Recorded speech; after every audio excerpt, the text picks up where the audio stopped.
As a child, you would wait and watch from far away, but you always knew that you'd be the one that would while they all play. And you'd lay awake at night and scheme of all the things that you would change, but it was just a dream.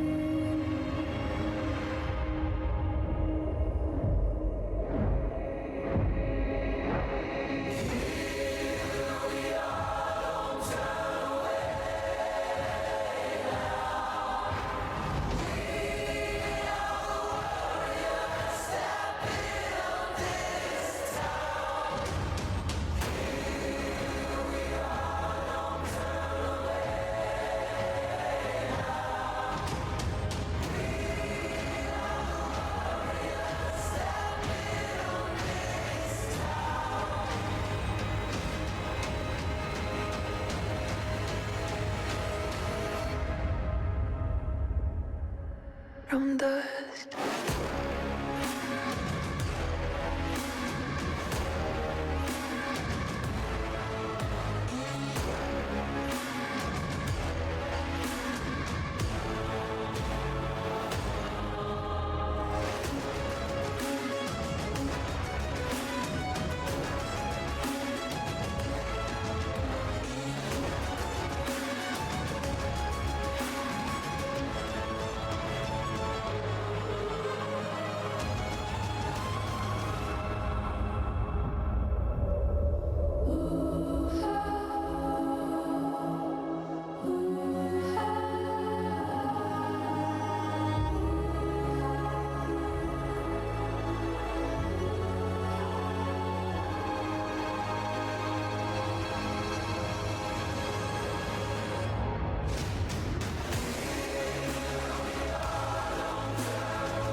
From dust.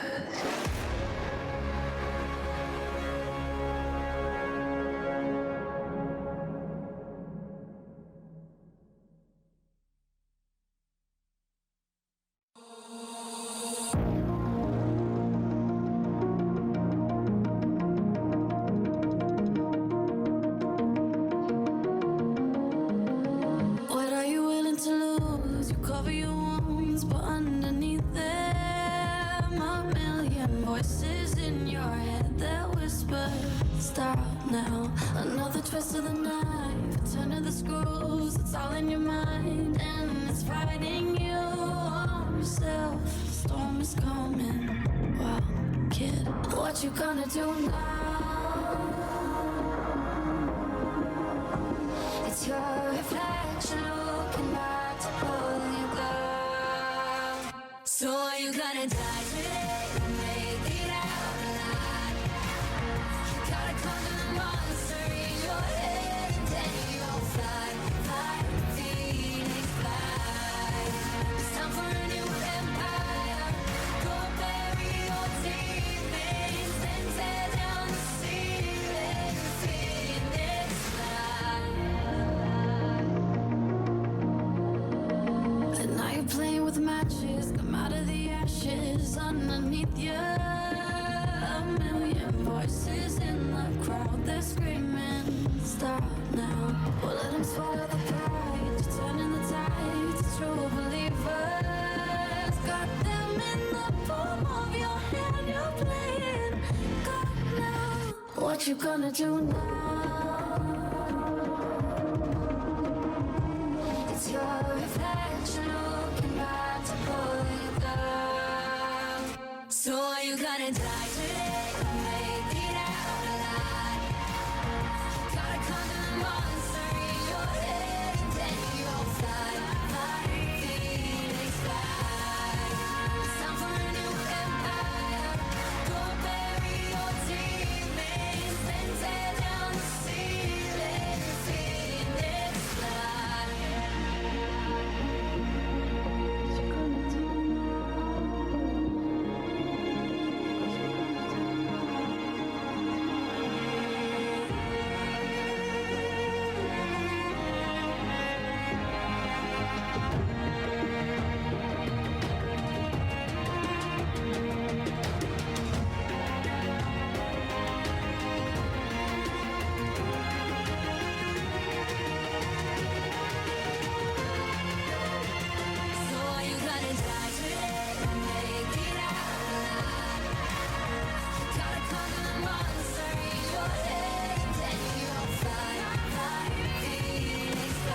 Heroes and villains, welcome to the war.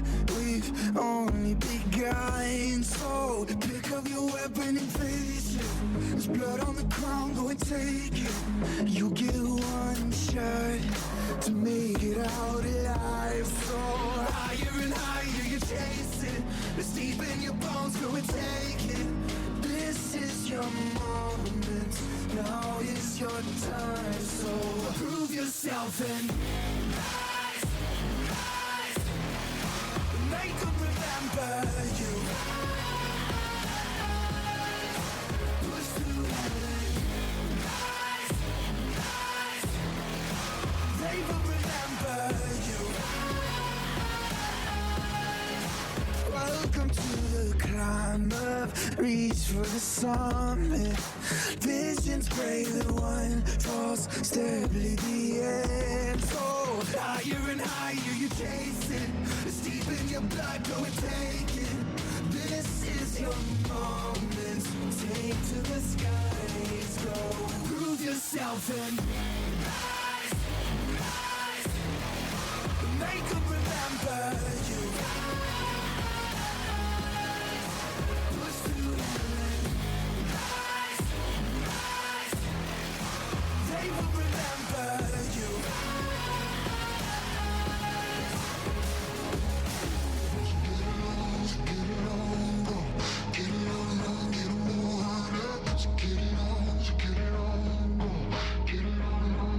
It is you fight among the dead, beneath the dirt.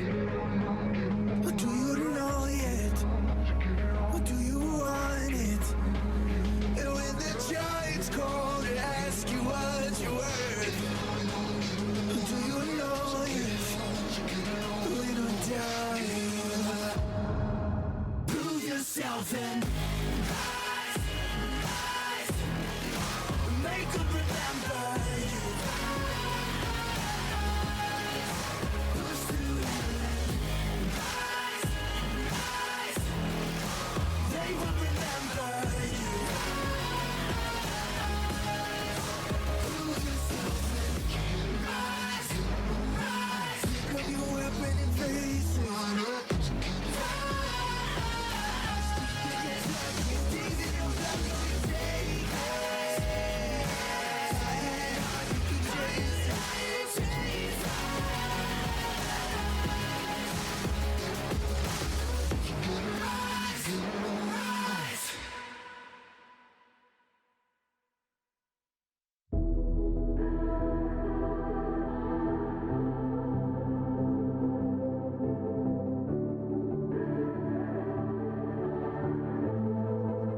Legends never die when the world is calling you. Can you hear them screaming out your name? Legends never die, they become a part of you. Every time you bleed for reaching greatness, relentless, you survive. They never lose hope when everything's cold and the fighting's near. It's deep in their bones, they'll rot into smoke when the fire is fierce. Oh, pick yourself up, 'cause legends never die when the world's calling you. Can you hear them screaming out your name? Legends never die, they become a part of you. Every time you bleed for reaching greatness, legends never die. They're written down in eternity, but you'll never see the price it costs. The scars collected all their lives. When everything's lost, they pick up their hearts and avenge defeat. Before it all starts, they suffer through harm just to touch our dream. Oh, pick yourself up, 'cause legends never die.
fast, life moving in slow-mo. I'm a god, but I actually don't know. I mean, better put your pride aside. My Benz get more like a Volvo. Your best stuff looks like my words. Synapses, fire, and burst. Got the whole crew with me, about to do damage. You know we ain't average. I ain't gonna say this again, but it's in my time. Better look in my eyes. I'm a genius in the skies with my heart on my sleeve. And you force to go blind to a king in his prime. Everybody get in line. Sit back with the stars in line. I finesse like my life on the nine. Was a diamond in the rough, and now I shine.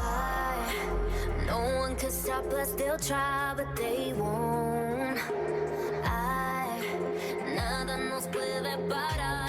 Oh no, we're wide awake now. Our eyes are wide open. We're running this world. We're keeping it turning. We're living like giants. Yeah, giants. We're bigger than giants.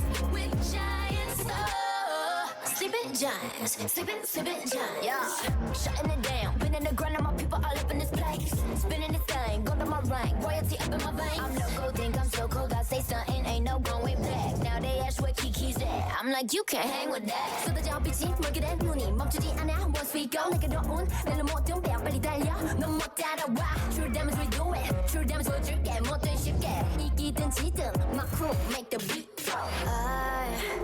No one could stop us. They'll try, but they won't. Nada nos puede parar. Oh no, we're wide awake now. Our eyes are wide open. We're running this world. We're keeping it turning. We're living like giants. Yeah, giants. We're bigger than giants. We're giants. It's not the way we're weak, but we coming right back. This time you're gonna see how we do it like that. We're living like giants. Yeah, giants. We're bigger than giants. We're giants. Oh, sleeping giants. Sleeping giants. I keep on shattering time. I might just leave you behind. Homie, you stuck on rewind. Yeah. You should quit sleeping on mine. You got your back on recline. When I damage your delicate spine, please don't act out, shy and surprise. They be like, what you mean? What is your winning scheme? I got a giant team. Niggas my self-esteem. Run it back, man. They think they go hard, I'm like, come again. You run out of time and I'm busting in. While you stumbling, I got this blade in my hand for your punishment. We're wide awake now. Our eyes are wide open. We're running this world. We're keeping it turning. We're living like giants. Yeah, giants. We're bigger than giants. We're giants. It's not the way we're weak, but we coming right back. This time you're gonna see how we do it like that. We're living like giants. Yeah, giants. We're bigger than giants. We're giants. Oh, sleeping giants. Sleeping giants.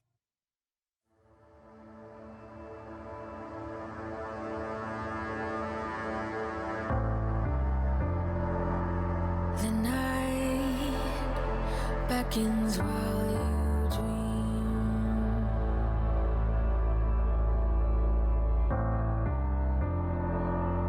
A life never lives in peace.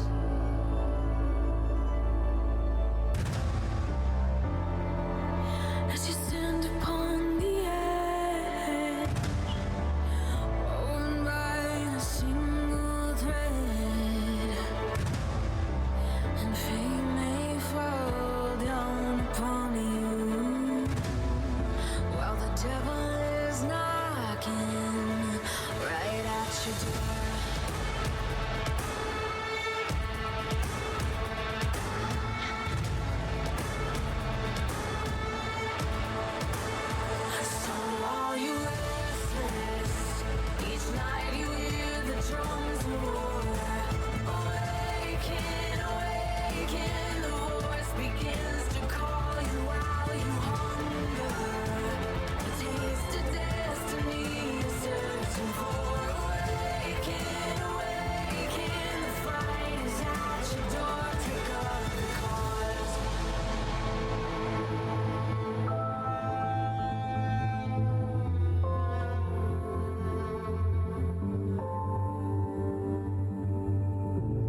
As a child, you would wait and watch from far away, but you always knew that you'd be the one that would while they all play. And you'd lay awake at night and scheme of all the things that you would change, but it was just a dream.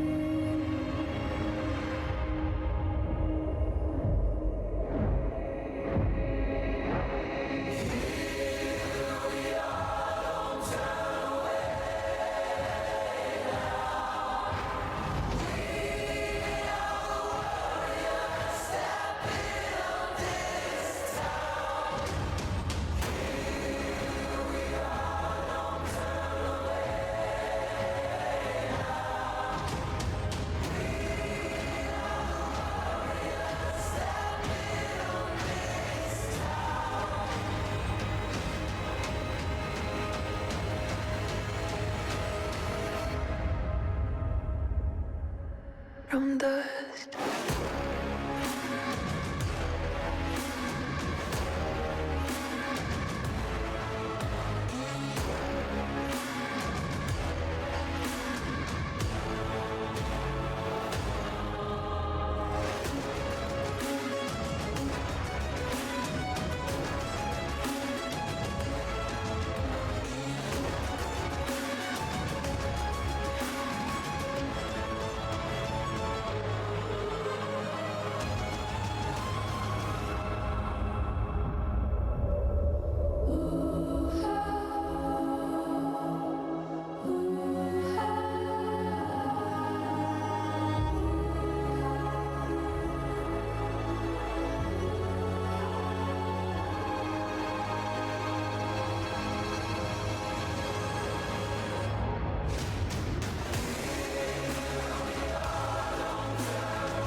From dust.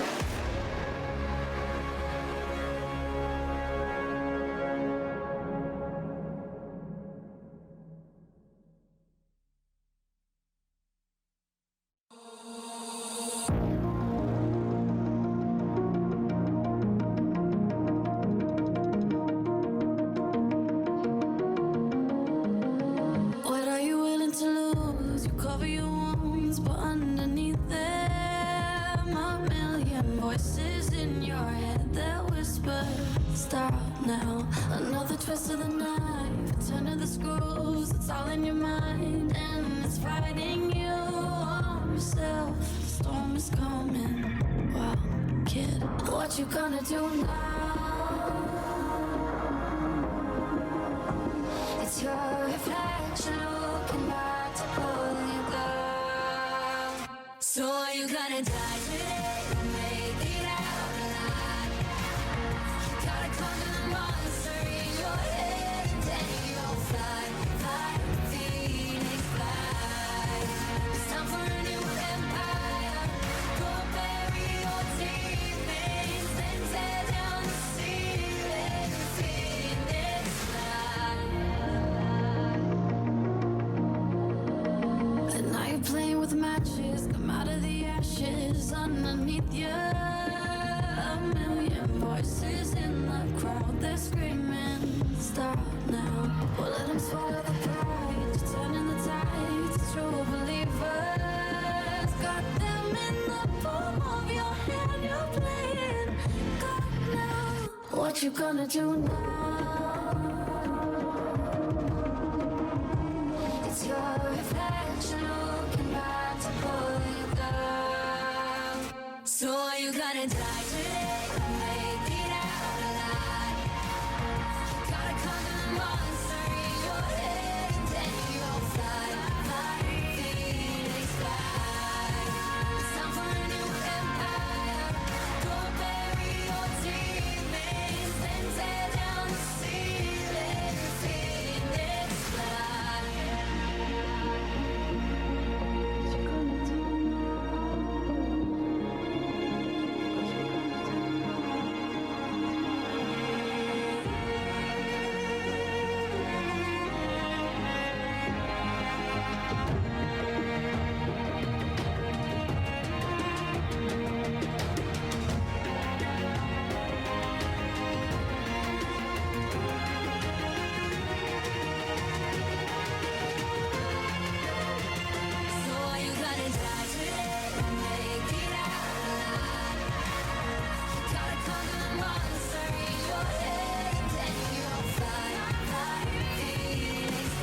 to the wild, no heroes and villains. Welcome to the war, we've only begun. So pick up your weapon and face it.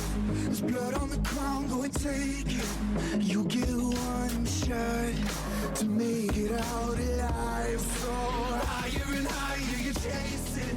It's deep in your bones, go and take it. This is your moment, now is your time. So prove yourself and rise, rise. Make them remember you. Push through heaven. Rise, rise. They will remember you. Welcome to the climb up, reach for the summit. Visions pray that one falls, steadily the end. So higher and higher you chase it. It's deep in your blood, go and take it. This is your moment. Take to the skies, go. Prove yourself and rise, rise. Make them remember you. Push through heaven. Rise, rise. They will remember you.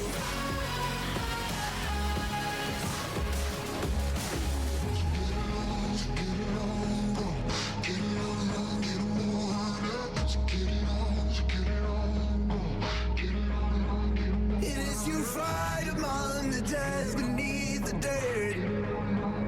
Or do you know yet? Or do you want it? And when the giants call and ask you what you're worth, do you know yet? We don't die. Prove yourself and rise, rise. Make them remember you. Push through heaven. Rise, rise. They will remember you. Prove yourself and rise, rise. Pick up your weapon and face it.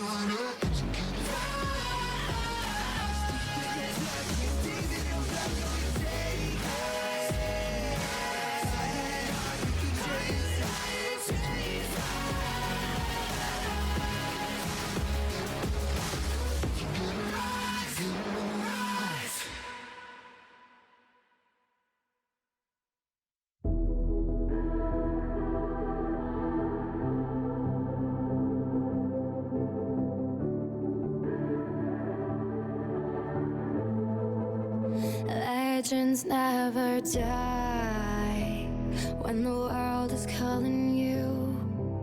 Can you hear them screaming out your name?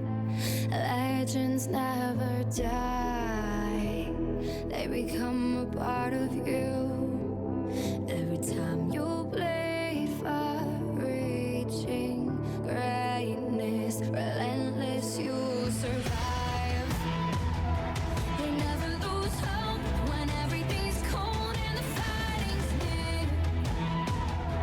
It's deep in their blood, not into smoke when the fire is fierce. Oh, pick yourself up, 'cause legends never die when the world's calling you. Can you hear them screaming out your name? Legends never die, they become a part of you. Every time you bleed for reaching greatness, legends never die. They're written down in eternity, but you'll never see the price it costs. The scars collected all their lives. When everything's lost, they pick up their hearts and avenge defeat.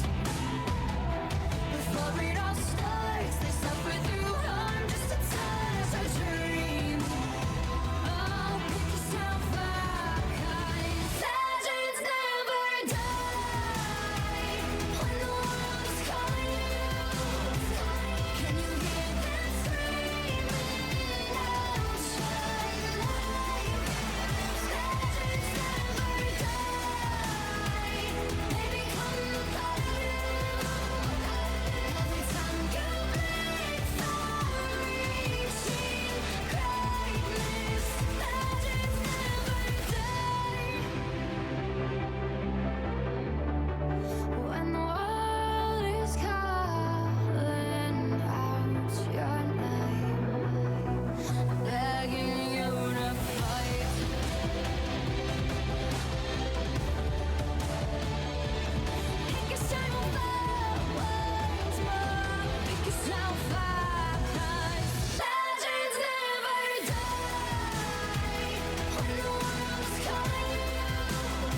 Yeah,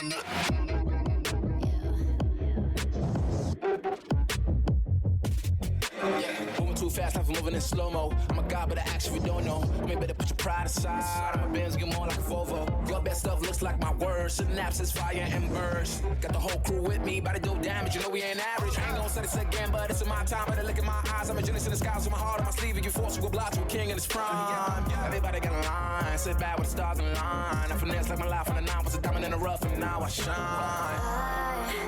No one could stop us, they'll try, but they won't. Nada nos puede parar. Oh no, we're wide awake now. Our eyes are wide open. We're running this world. We're keeping it turning. We're living like giants. Yeah, giants. We're bigger than giants. We're giants. Oh, sleeping giants. Sleeping giants. Yeah, shutting it down. Been in the grind, and my people all up in this place. Spinning this thing, go to my rank. Royalty up in my veins. I'm loco, think I'm so cold. I say something, ain't no going back. Now they ask where Kiki's at. I'm like, you can't hang with that. 쏟아져 빛이 멀게 된 눈이 멈추지 않아. Once we go, 내게 넣은 내는 모든 배 빨리 달려. 넌 못 따라와. True damage we do it. True damage 보여줄게. 뭐든 쉽게. 이기든 지든 my crew make the beat go. No one could stop us. They'll try, but they won't. Nada nos puede parar. Oh no, we're wide awake now. Our eyes are wide open. We're running this world. We're keeping it turning. We're living like giants. Yeah, giants. We're bigger than giants. We're giants. It's not the way we're weak, but we coming right back. This time you're gonna see how we do it like that. We're living like giants. Yeah, giants. We're bigger than giants. We're giants. Oh, sleeping giants. Sleeping giants. I keep on shattering time. I might just leave you behind. Homie, you stuck on rewind. Yeah, yo. You should quit sleeping on mines. You got your back on recline. When I damage your delicate spine, please don't act out, shy and surprise. They be like, what you mean? What is your winning scheme? I got a giant team. Biggest my self-esteem. Run it back, running man. They think they go hard, I'm like, come again. You run out of time and I'm busting in. While you stumbling, I got this blade in my hand for your punishment. We're wide awake now. Our eyes are wide open. We're running this world. We're keeping it turning. We're living like giants. Yeah, giants. We're bigger than giants. We're giants. It's not the way we're weak, but we coming right back. This time you're gonna see how we do it like that. We're living like giants. Yeah, giants. We're bigger than giants. We're giants. Oh, sleeping giants. Sleeping giants.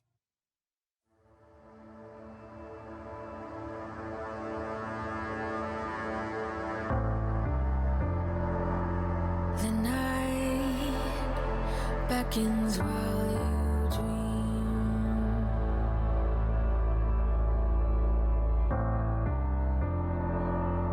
A life never lives in peace.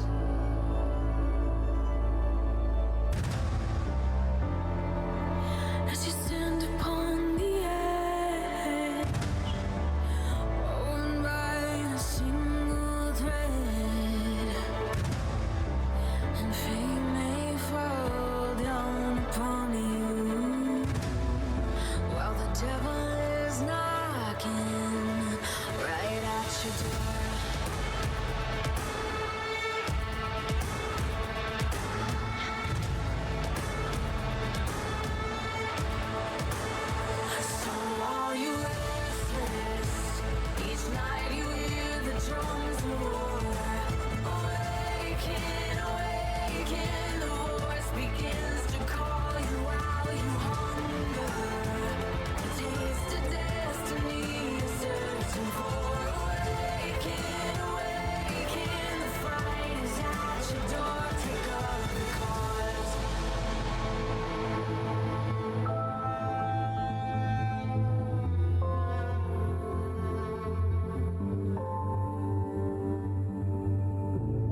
欢迎来到英雄联盟。说不开的。这种一看我知道又要输。我说什么你们也不给我回馈。让我去对面来，那我还玩啥呀？你们对线一声不吭，打野怎么玩？突然间不去帮手了，他还玩啥？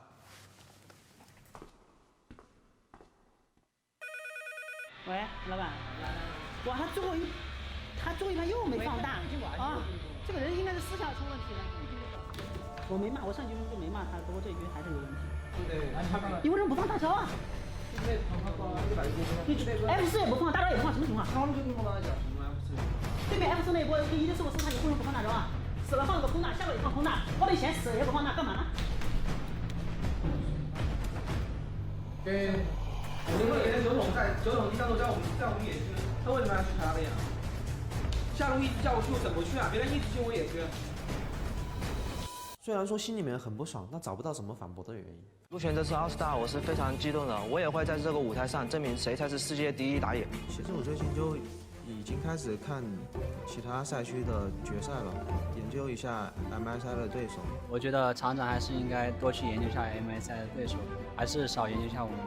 RG 现在没有什么好研究的吧，2级抓下就完事了。蓝 buff、红 buff、大龙、冠军，我全都要。你们打得太乱了，把我也搞得很乱。就是我说什么你们完全就没有听，我说什么你们也不给我回馈，就我也不知道干什么，就手会一直在抖，就打了很久了，就会一直在莫名其妙抖，然后我人很麻木。我们是对线打不过，打团打不过，就是纯靠个人实力在玩游戏。这种要怎么打？我是跟我第一盘打弗兰提克一样，那这种看到我都不知道怎么赢。我当时就是很想说了，但我也没说。这个阵容一看我知道又要输，莫名其妙的感觉。我这英雄选出来都是，对，就我们玩的好的这些英雄就选，就这样的。我感觉就这样。짜고 네가 지금 제일 신경 써야 될 건 샤오입니다. 지금 제일 불안할 거라고. 네가 한마디 해주는 게 되게 도움 될 거야. 为了赢这一把呢，你要现在要慢下你的。 이렇게 가면 또 져. 如果这样，就现在这个状态的话去的话，真的又输了，真的。我比赛上还是能调整的，我会有，应该没问题啊。跟这个没关系，现在我就想说了，你们干什么？你们最起码告诉我你们现在是什么情况。如果你们在那对线都跟死人的话，那我怎么玩打野啊？你们下路明明能对线，能来帮我打翻，能去帮我守那个蓝，你俩什么也不说，在这挂着，然后让我去对面来，那我还玩啥？我整个中女，整个扎克整出手，这容易被入侵野区，他妈话也不说，他选个弱势打野。 比他弱吗？我选个弱势打野，然后你们话也不说，因为他们下路弱，所以我们扛得住。如果对面下路是个什么 RNG 这种下路，我是 KD 下路的话，你看我们下路直接崩了。乌鸦被秒了，可以追，进入一个中国的节奏。哇！打水！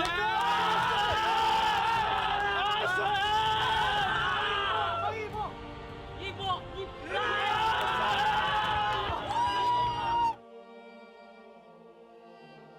为什么 IG 每一次的比赛都这么的快呢？ 우선 저희 팀이 좀 공격적인 것도 있는데, 그러니까 제가 나왔을 땐 제가 좀 싸우지 말자고 콜하는 편인데 이번 판 같은 경우는 제일 공격적인 라인인 저희 바텀이 잘 풀려서 빨리 끝난 것 같아요. 네. 那今天在上路其实有一波非常亮眼的单杀了我们老贼的 EZ， 那一波是怎么想的？为什么那么自信？ 그 상황이 저희 팀 바우란이 상대팀 원딜이 풀이 없다고 콜이 나왔고 그냥 그 콜 듣고 탑에 궁을 썼는데 상대가 저를 때리길래 죽였어요.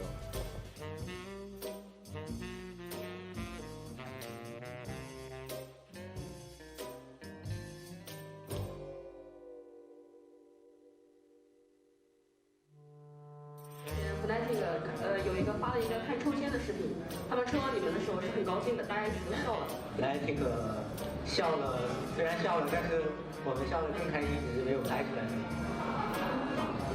枪一把，这里就可以变成图书馆。加油加油！不愧是马德里最大的图书馆。马德里图书馆，来一次！这些人能不能安静一点？这么打游戏暂个停，还在那。来一次！来一次！ LWX， 你今天为什么觉得 FPX 可以打得比你们的对手 G2 要来得好这么多？我觉得今天不是我们打得太好，是对手打得不行。现在站在你面前的是2017年常规赛 MVP，2018年常规赛 MVP 第2名，2019年常规赛 MVP，去年的 Cliff， 今年的帕桑，长沙的老公，你们的宝贝，S 球冠军中单，则必则帅，都一米啊，么么哒么么哒么么么么么哒 ，nice nice nice。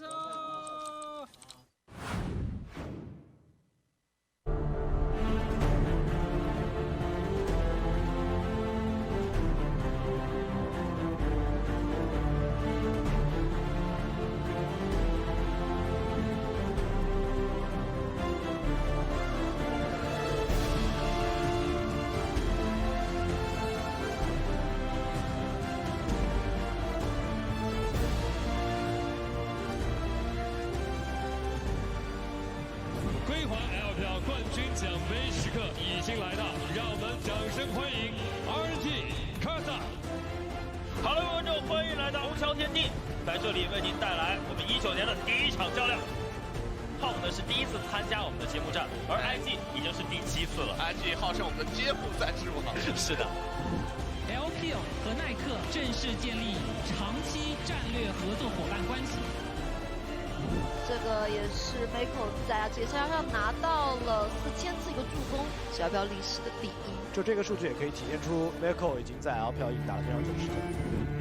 所以今天也是格外令人期待那个男人回来赛场啊！其实真的是蛮长一段时间。是的，我觉得准备了很久啊，看一下这一场的复出之战打得如何。而另外一边的姿态又是心有不甘重归赛场。是的。好了，观众，欢迎来到英雄联盟职业联赛。我们现在是在北京的 RNG 主场，将会为您带来今天的 RNG 在主场迎战埃及的比赛。这也是场焦点之战了啊，绝对的焦点啊！我们恭喜FunPlus今天以2比0拿下了常规赛的第1名。FunPlus确实以一个完美的姿态嘛，结束了这赛季的常规赛之旅。没错。一个头炸碎了FunPlus进军决赛的梦。谁能克制这个船长？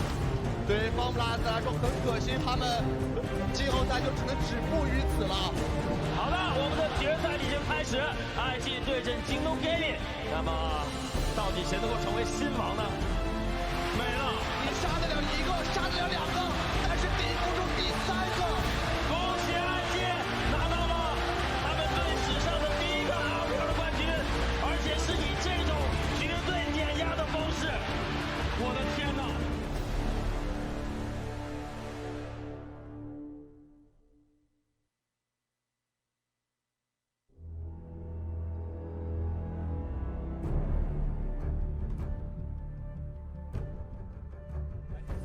啊，这个老五被大师兄抽脸了，大师兄直接闪现加大招过来。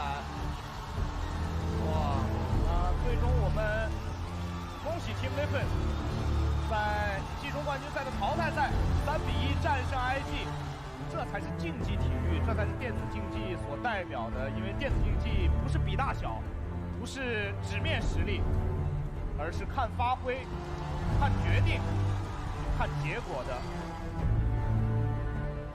观众，欢迎来到2019年英雄联盟职业联赛夏季赛的现场。现在呢，我们是在上海的虹桥天地演艺中心，也就是我们 LPL 的主场，为您带来今天的揭幕战。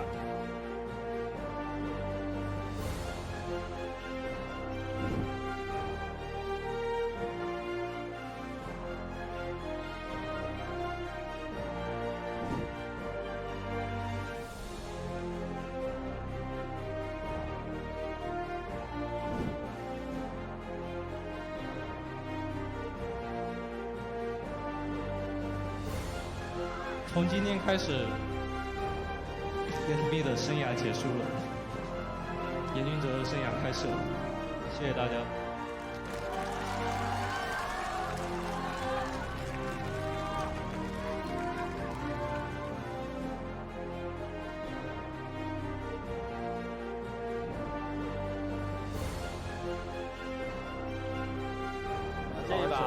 这一把是一个碾压之势，碾压之势。这一把真的是一个老牛。但关键是我们出其很大的优势。此刻想要死在泉水里面硬换你，是要闪现躲掉了。哇，被 Newbury 竟然把人头给踢了。我们恭喜 DWG 拿下了这一局之后，同时也恭喜 LCK 获得了我们本次洲际赛的优胜，拿到了冠军。也恭喜李哥啊，终于是圆了大满贯了。职业选手马香波在这里完成了他的最后一次 gank， 就在这里跟大家告别吧。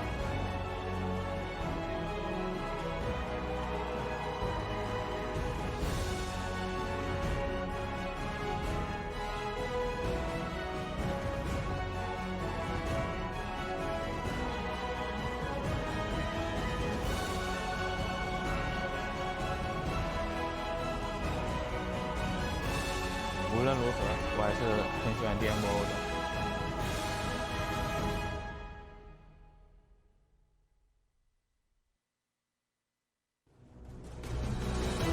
再来一个爆破球动，深的6击中，秒血的大招一下炸死 NBA 爱头。那这边也是又在生涯的里程碑击杀到1个人之后，直接完成了他的2500杀。是的，英雄联盟电台，各位现场和屏幕前的观众朋友们，大家过得好吗？没有办法阻挡 RNG 的推进步伐。是的，那也是恭喜 RNG 2比1下场比赛的胜利。恭喜 RNG。EDG 在这种世界赛资格赛以及季后赛的 BO5从来没有失败过的这个数据也是被打破了。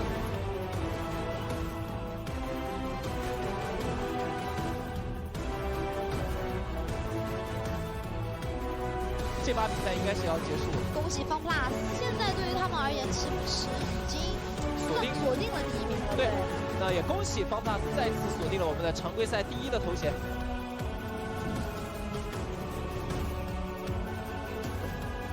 结尾将收割了战场，那我们样子应该是新王登基了。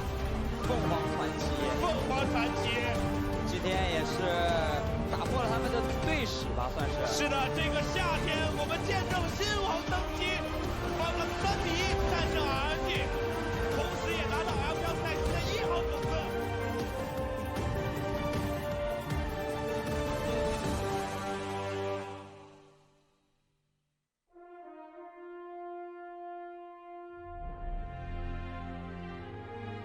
最后海里长这边还在带门牙塔。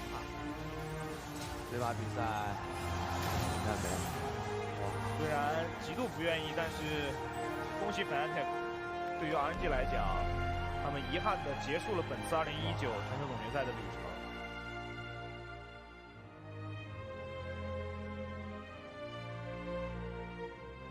我们看到卫冕冠军 IG 也是无奈的挠挠头，最后一波团战由 FunPlus 拿下。而这一场的 BO5，怎么说呢？是目前这次 M 赛看下来最精彩的一场了。去年的主题曲代表的是登峰造极境，但是今年的主题就是涅槃。没错，FunPlus 就如他们的队名一样，在这次半决赛真的是涅槃，冲向了世界赛决赛的舞台。对。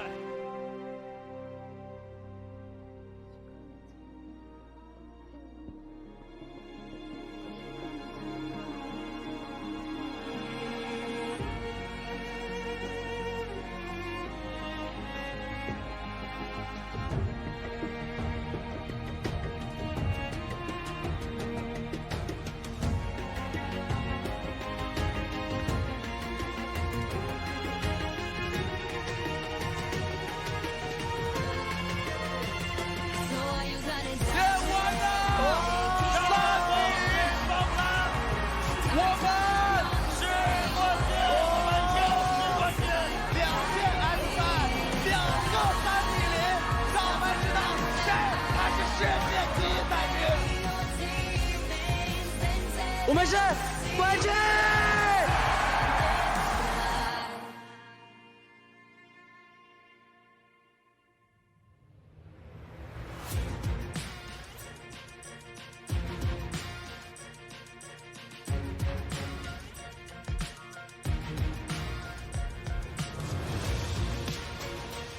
上路要单伤了吗？草莓，但是 GG 这个能力很强，能不能分掉下一线？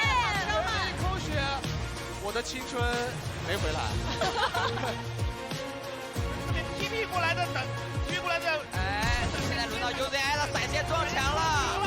哇，这很尴尬。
seconds while you dream.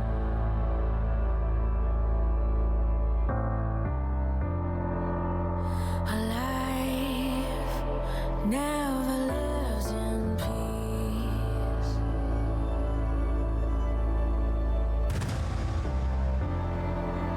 As you stand upon the edge, woven by a single thread, and fate may fall down upon you, while the devil is knocking right at your door.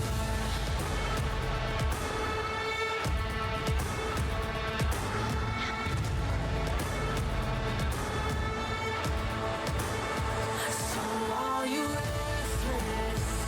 Each night you hear the drums of war. Awaken, awaken, the voice begins to call you while you hunger. A taste of destiny you're searching for. Awaken, awaken, the fight is at your door. Take up the cause.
“人与人怎样熟悉？相遇中熟知，碰撞中成长。熟悉的名字，又陌生的你。有别的前缀中，昔日组合隔江对弈，愿所得皆所期，所失皆无碍。有人一面之缘，暗引导的噩梦将长矛拔出，前方是出生的醒狮，回廊对峙间无畏的战役将火苗引向旭日阳光。野火最终燃向远方，这是勇者的故事。何谓答案？怎样应对？悲观者无路可去。有人相识甚久，巴南一役已有10日。雾都诉说着胜负、荣辱、生机与沉寂。我们熟悉这里，更熟悉彼此。亦敌亦友，一时余亮。历经沉淀，才更具重新上路的底气。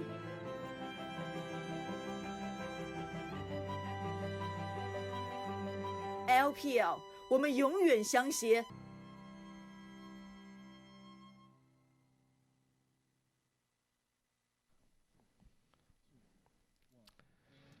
That's right, ladies and gentlemen, it is the start, at the very least, of the LPL for week number 4. I'm Asterix. I'm joined by Dagda, who's next to me to ride along this first series, and also to help us recap what a busy schedule we've had so far. Yeah, because last week was a week of amazing League of Legends, but definitely some upsets in there. We even had our match of the week to finish things off last night, but this has been a week to behold. A week to remember, a week that is going to continue forward here as we're in our halfway point of the split as well. And for everyone who missed out on yesterday on our match of the week, FPX sitting strong, and against RNG they showed them who's boss. FPX looks stellar in this series, and it's great to see the world champions returning to form. Absolutely. On the opposite side, though, RNG, what has happened to these guys? I'm still waiting to see RNG take on to the Rift. Well, one day at a time, because that's how the LPL's been going. 7 days a week, 3 series a day, apart from those Tuesdays. And after that win yesterday, FPX have scaled their way up the standings to meet with the other big boys in JD, E-Star, and IG. And one that for me stands out is OMG there. We were coming into this thinking, hey, OMG, yes, they've got a few new changes onto the roster with XX coming in, but not expecting much from them. They've doubled the amount of wins that they've gotten in summer 2019. So this team is definitely one to contend with. It's good to see SMLZ and Hacker back on the same team in OMG, and the fans of OMG have got to be super happy to see their team for the highest it's been in what feels like forever. But moving forward, because it is a Monday, we got our best of the Rift for the 3rd week. And looking across the board, hey, let's start with Flandre in the top lane from LNG, who kicked some serious ass last week. This guy has been unstoppable for LNG, and every time I see him pick up some of these picks, like the set, it's just such a moment to behold. Now, it looks like we've just jumped straight through. Forget everyone else on Best of the Rift. We're going forward into our MVP of week number 3, and that's going to be Doumbé, who picks this up at least twice a split. Look, a pentakill on the Kassadin. This guy had an unstoppable performance on the Aatrox against RNG as well. Why would you not give it to this man? I mean, look at him. Like, honestly, Doumbé is in form. After winning Worlds last year, he's still at a point where he's considered one of the best mid laners handedly in the LPL. He's just got such a champion ocean, and he's bringing it to this split as well. And even it's down to little things like even the rune choices we see him bring out.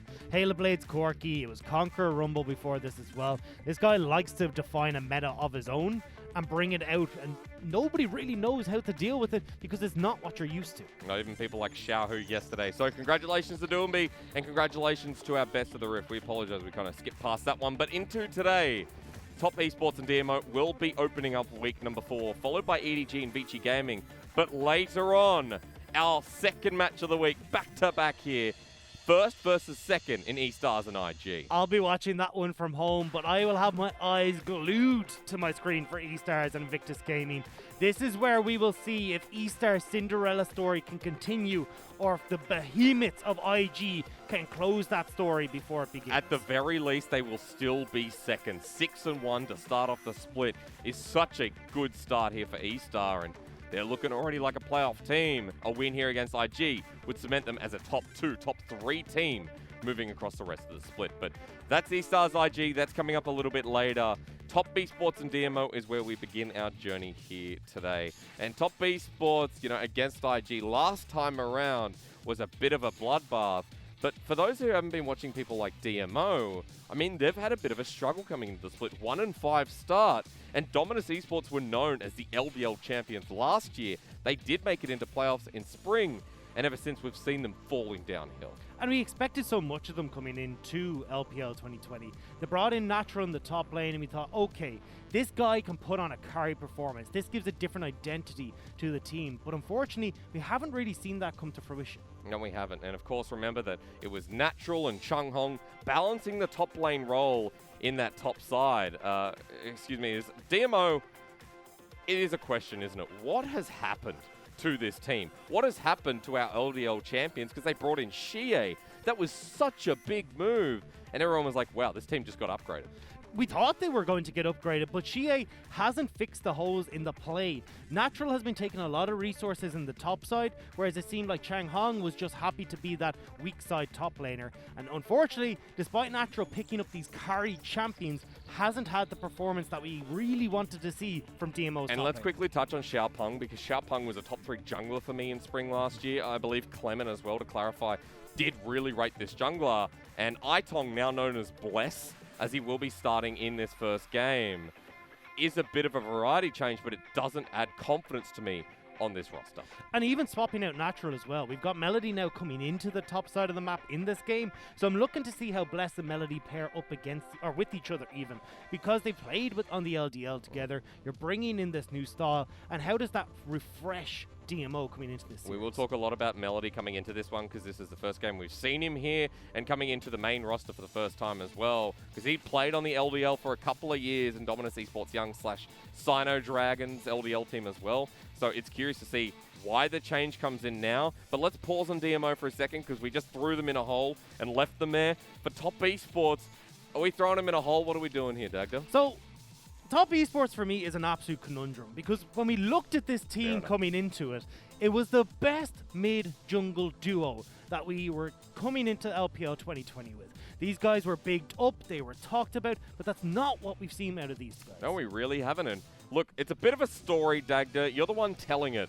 Top Esports, the best mid-jungle. Those were the words we used coming into spring. So I was chatting to Lyric about this, and we were saying, hey, look, what is the problem here? Why have things not worked out? And Lyric just said, hey, well, they don't really gank mid lane, do they? So I scrubbed the tapes, I went back, and what you're seeing on your screens is the results of the kills that have gone across from ganks to the mid lane. There have been 6 ganks mid by Top Esports that have resulted in kills. 4 of them have resulted in kills going to the enemy team. There have been 2 successful ganks that have actually given a kill favorably towards Knight or Karsa, and one is Karsa flinging a Prey Seeker over the wall and getting an assist. So I don't even know if that counts. So technically there's been one successful gank mid.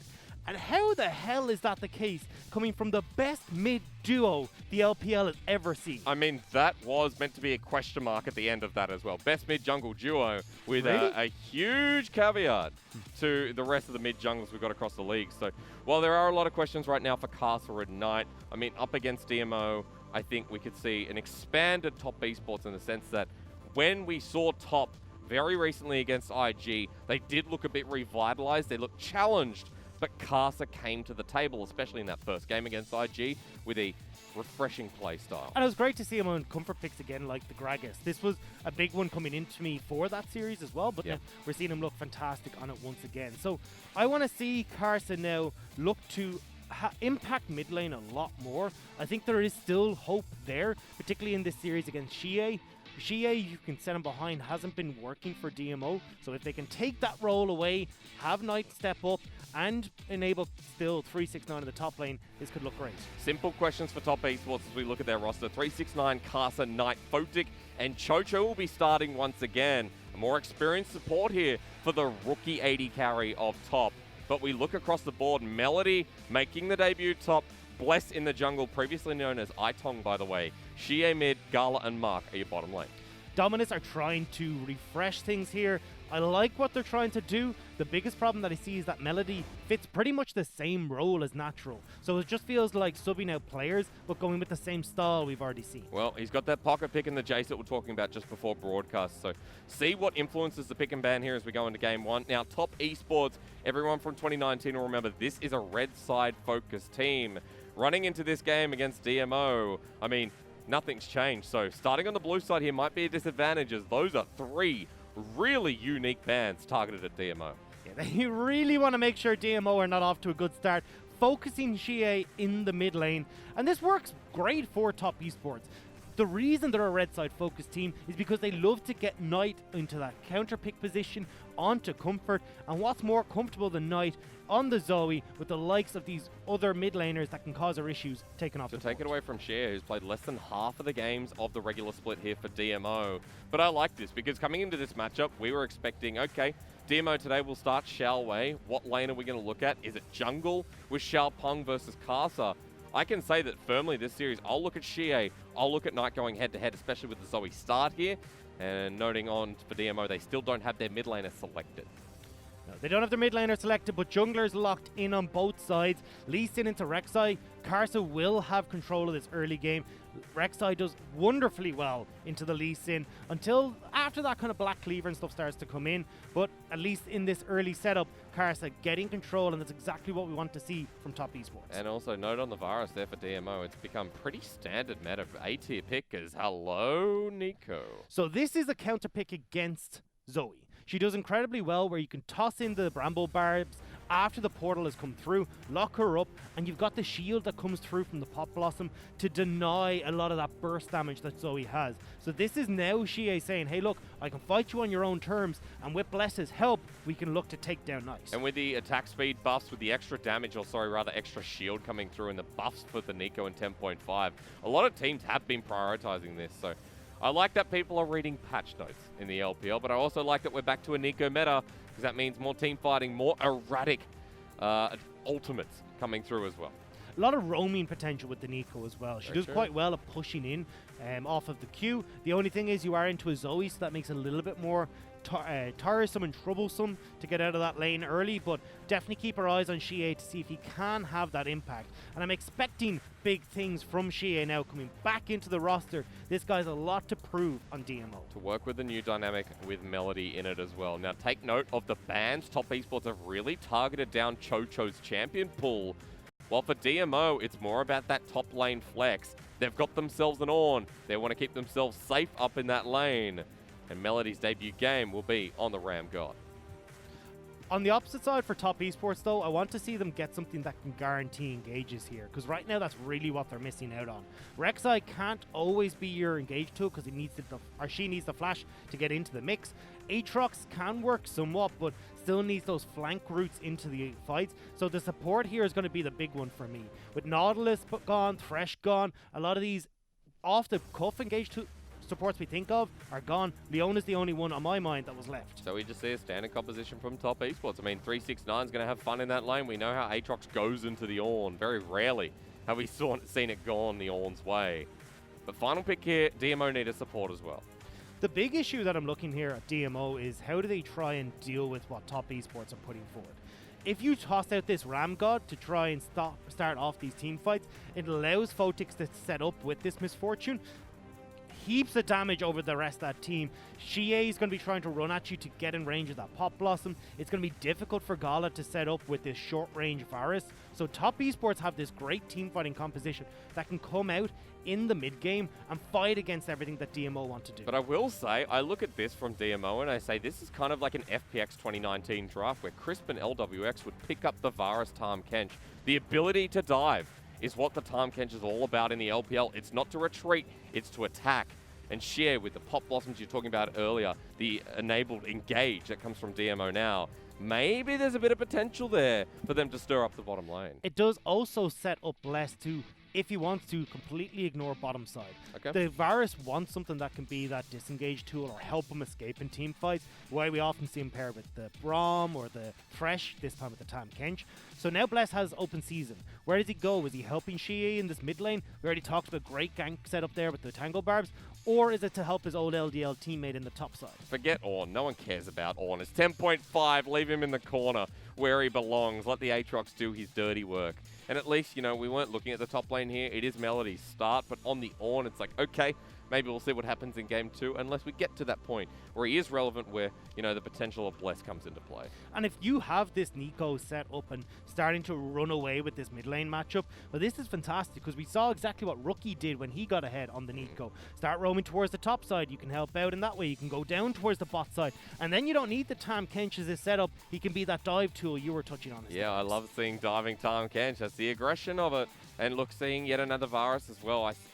We looked past the Morgana and I was like, hang on, are we going to get lethality Varus in this bottom lane? But Gala and Mark have been ye old faithful here for DMO, while the top side has been changing in Xiao Wei, Xie, Bless, Xiao Peng, Melody into Natural. It's like, who's playing the top side of this map? DMO's faithful Gala and Mark have been there since the beginning in 2019 Sino Dragon. And so now on the Varus Tahm Kench, can they help this team finally get some wins on the board? Or are Top Esports going to look to climb, finally as well, up the leaderboard? DMO are going to rely heavily on Gala in this game, and that seems to be a lot of the way DMO play. You've got a lot of prompt bursts that can come through with Xie and Melody, but your consistent damage in these team fights has to come from Gala. Now, coming into this, I want to see Gala step up once again and perform for the DMO side. On the opposite side, though, Top Esports AD carry has been standing up as well. Photic has looked much better from the first few weeks that we saw him after the break, and has been putting in performance on Callistas. Now we see him on the Misfortune again. The big question mark for me, though, is the support on Top Esports. How are they going to function? How is this going to set up for Photic's success? But let's start a fight as Top Esports are looking to peek in and see if they can find anything on DMO. Because Chocho, to me, the more experienced support, has been keeping Photic in line. Maybe not technically within, you know, the lane itself, but just a more experienced support to balance on seems to be the right move for top esports. Has helped out in previous sets. We saw him step in for the Invictus Gaming role, and now potentially coming in here to try and help out Photic one last time. I think with the Leona here as well, could go for some early plays down towards this bottom side. Mark, yes, has this Tam Kench to keep Gala safe, but the thing about Chocho is he can stun up Mark, and you've got enough burst damage between Misfortune and with Karsa on this Rexa. Alright, currently getting shoved in what was, you know, Chocho used to be an 80 carry, so you got double 80 carry lane, I'm going to call it. But currently under turret as Gala and Mark hit 2 first. Karsa, however, towards the bottom side of Summoner's Rift. But Gala and Mark, an early roam up, it seems, just to get a bit of information. And a good ward on top of Karsa. Doesn't spot him out, but Karsa will be preparing for the next Scuttlecraft. Yeah, both junglers have full cleared their top side, so have the opportunity if they want to split them up, but it looks like both of them are going to move to the opposite side. So now it opens up again for Karsa to look for this early gank towards 369, which has been the top esports speciality in these games. Oftentimes with Knight in coming with that roam, but not this time around, has the opportunity to just go for themselves. Now let's take a bit of a step back because it does seem like a slower start to the game where junglers are just matching. If we talk about the speed of these two teams and how games normally go, well, for DMO, Dagda, I know you were mentioning to me before we got into the studio at how slow they take their wins. Yeah, they have the slowest win time in the LPL at 37.5 minutes. To give you an idea, some of our top teams are closing out in an average of 29 to 30 minutes. So this is a very slow-paced brawl from DMO to get across the finish line. Now it sits with where their wins have come from. It's been when Xiaowei is on champions like the Cassiopeia, so scaling to that late game does work out, but it's more so that DMO have struggled when it comes to team fights to find the victories that should be theirs, but they'll need to do that this time around against top esports. Oh, hang on, look at the top lane though. Melody's in a lot of trouble. 369 doesn't have lethal here, but a really good trade. While meanwhile, Karsa gives over his first blue of the game to Knight. So this is where top want to make sure Knight is able to push in against this lane. The thing about your jungle at the moment is that the buffs are nice, but they're not the end of the world. They give you less. Oh no, hang on, burst is there, Ignite down, Gala in a lot of trouble, has to flash away. Chocho wants to challenge him, but now Mark is left without an 80 carry. Photic can follow this up a little bit longer, and top with some really good trading to start off game 1. That's exactly what we wanted to see from Photic and Chocho coming in. So now, with that bottom lane victory, they're set themselves up for success. Knight has been set up with this blue buff in the mid lane to push out Xie as well. It doesn't actually set Karsa behind because the most experience in jungle camps is on your Gromp and on the Krugs. So handing over that blue doesn't really matter too much for Karsa. And now in the top side of the map, 369 as well. Solo pressure onto Melody. But let's shift attention here because what we just saw on screen was Photic and Chocho dominating Gala and Mark. They took a summoner each in a reply for their own, but the wave crashes in and Gala misses the majority of it. Now Bless is still towards his bottom side, but Karsa is too. With the pressure from the bottom lane after the quick reset, it looks like for DMO, they want to challenge this first objective. This is an interesting one. Mark doesn't have level 4 available, whereas Photic and Chocho do. But with Karsa, not quite in position here. Looks like the first dragon will go over. But Knight has level 6. Even so, DMO get the objective, and top esports don't want to challenge. So, curious about the decision-making there. Knight instead just goes back to lane. And they could have tried to threaten here. As you mentioned, level 6 hit for Knight very early after taking the experience from the blue buff. So miss it, pretty much hits it a good 20 seconds earlier than you usually would in that mid lane. But without the Karsa in position, with Photic and Chocho having a back discrepancy, they don't want to go for that fight. You can see Vamscepter already picked up for Gala. So the raw stats that they would have had would have gone in favor of DMO. Because the time walked out of lane from Photic and Chocho has reset the gold advantage back over to Gala and Mark. So at the end of the day, that back seems really not to have affected much. Bless still towards his bottom side. Level 5 on the Lee Sin. What's his experience? Well, it's not 6 worthy, that's for sure. He's got a Gromp to go to, so getting very close here for Bless in game 1. I'd imagine he's going to finish off this Gromp, move over to that red buff that is just spawning, and should hit that level 6 point at that stage.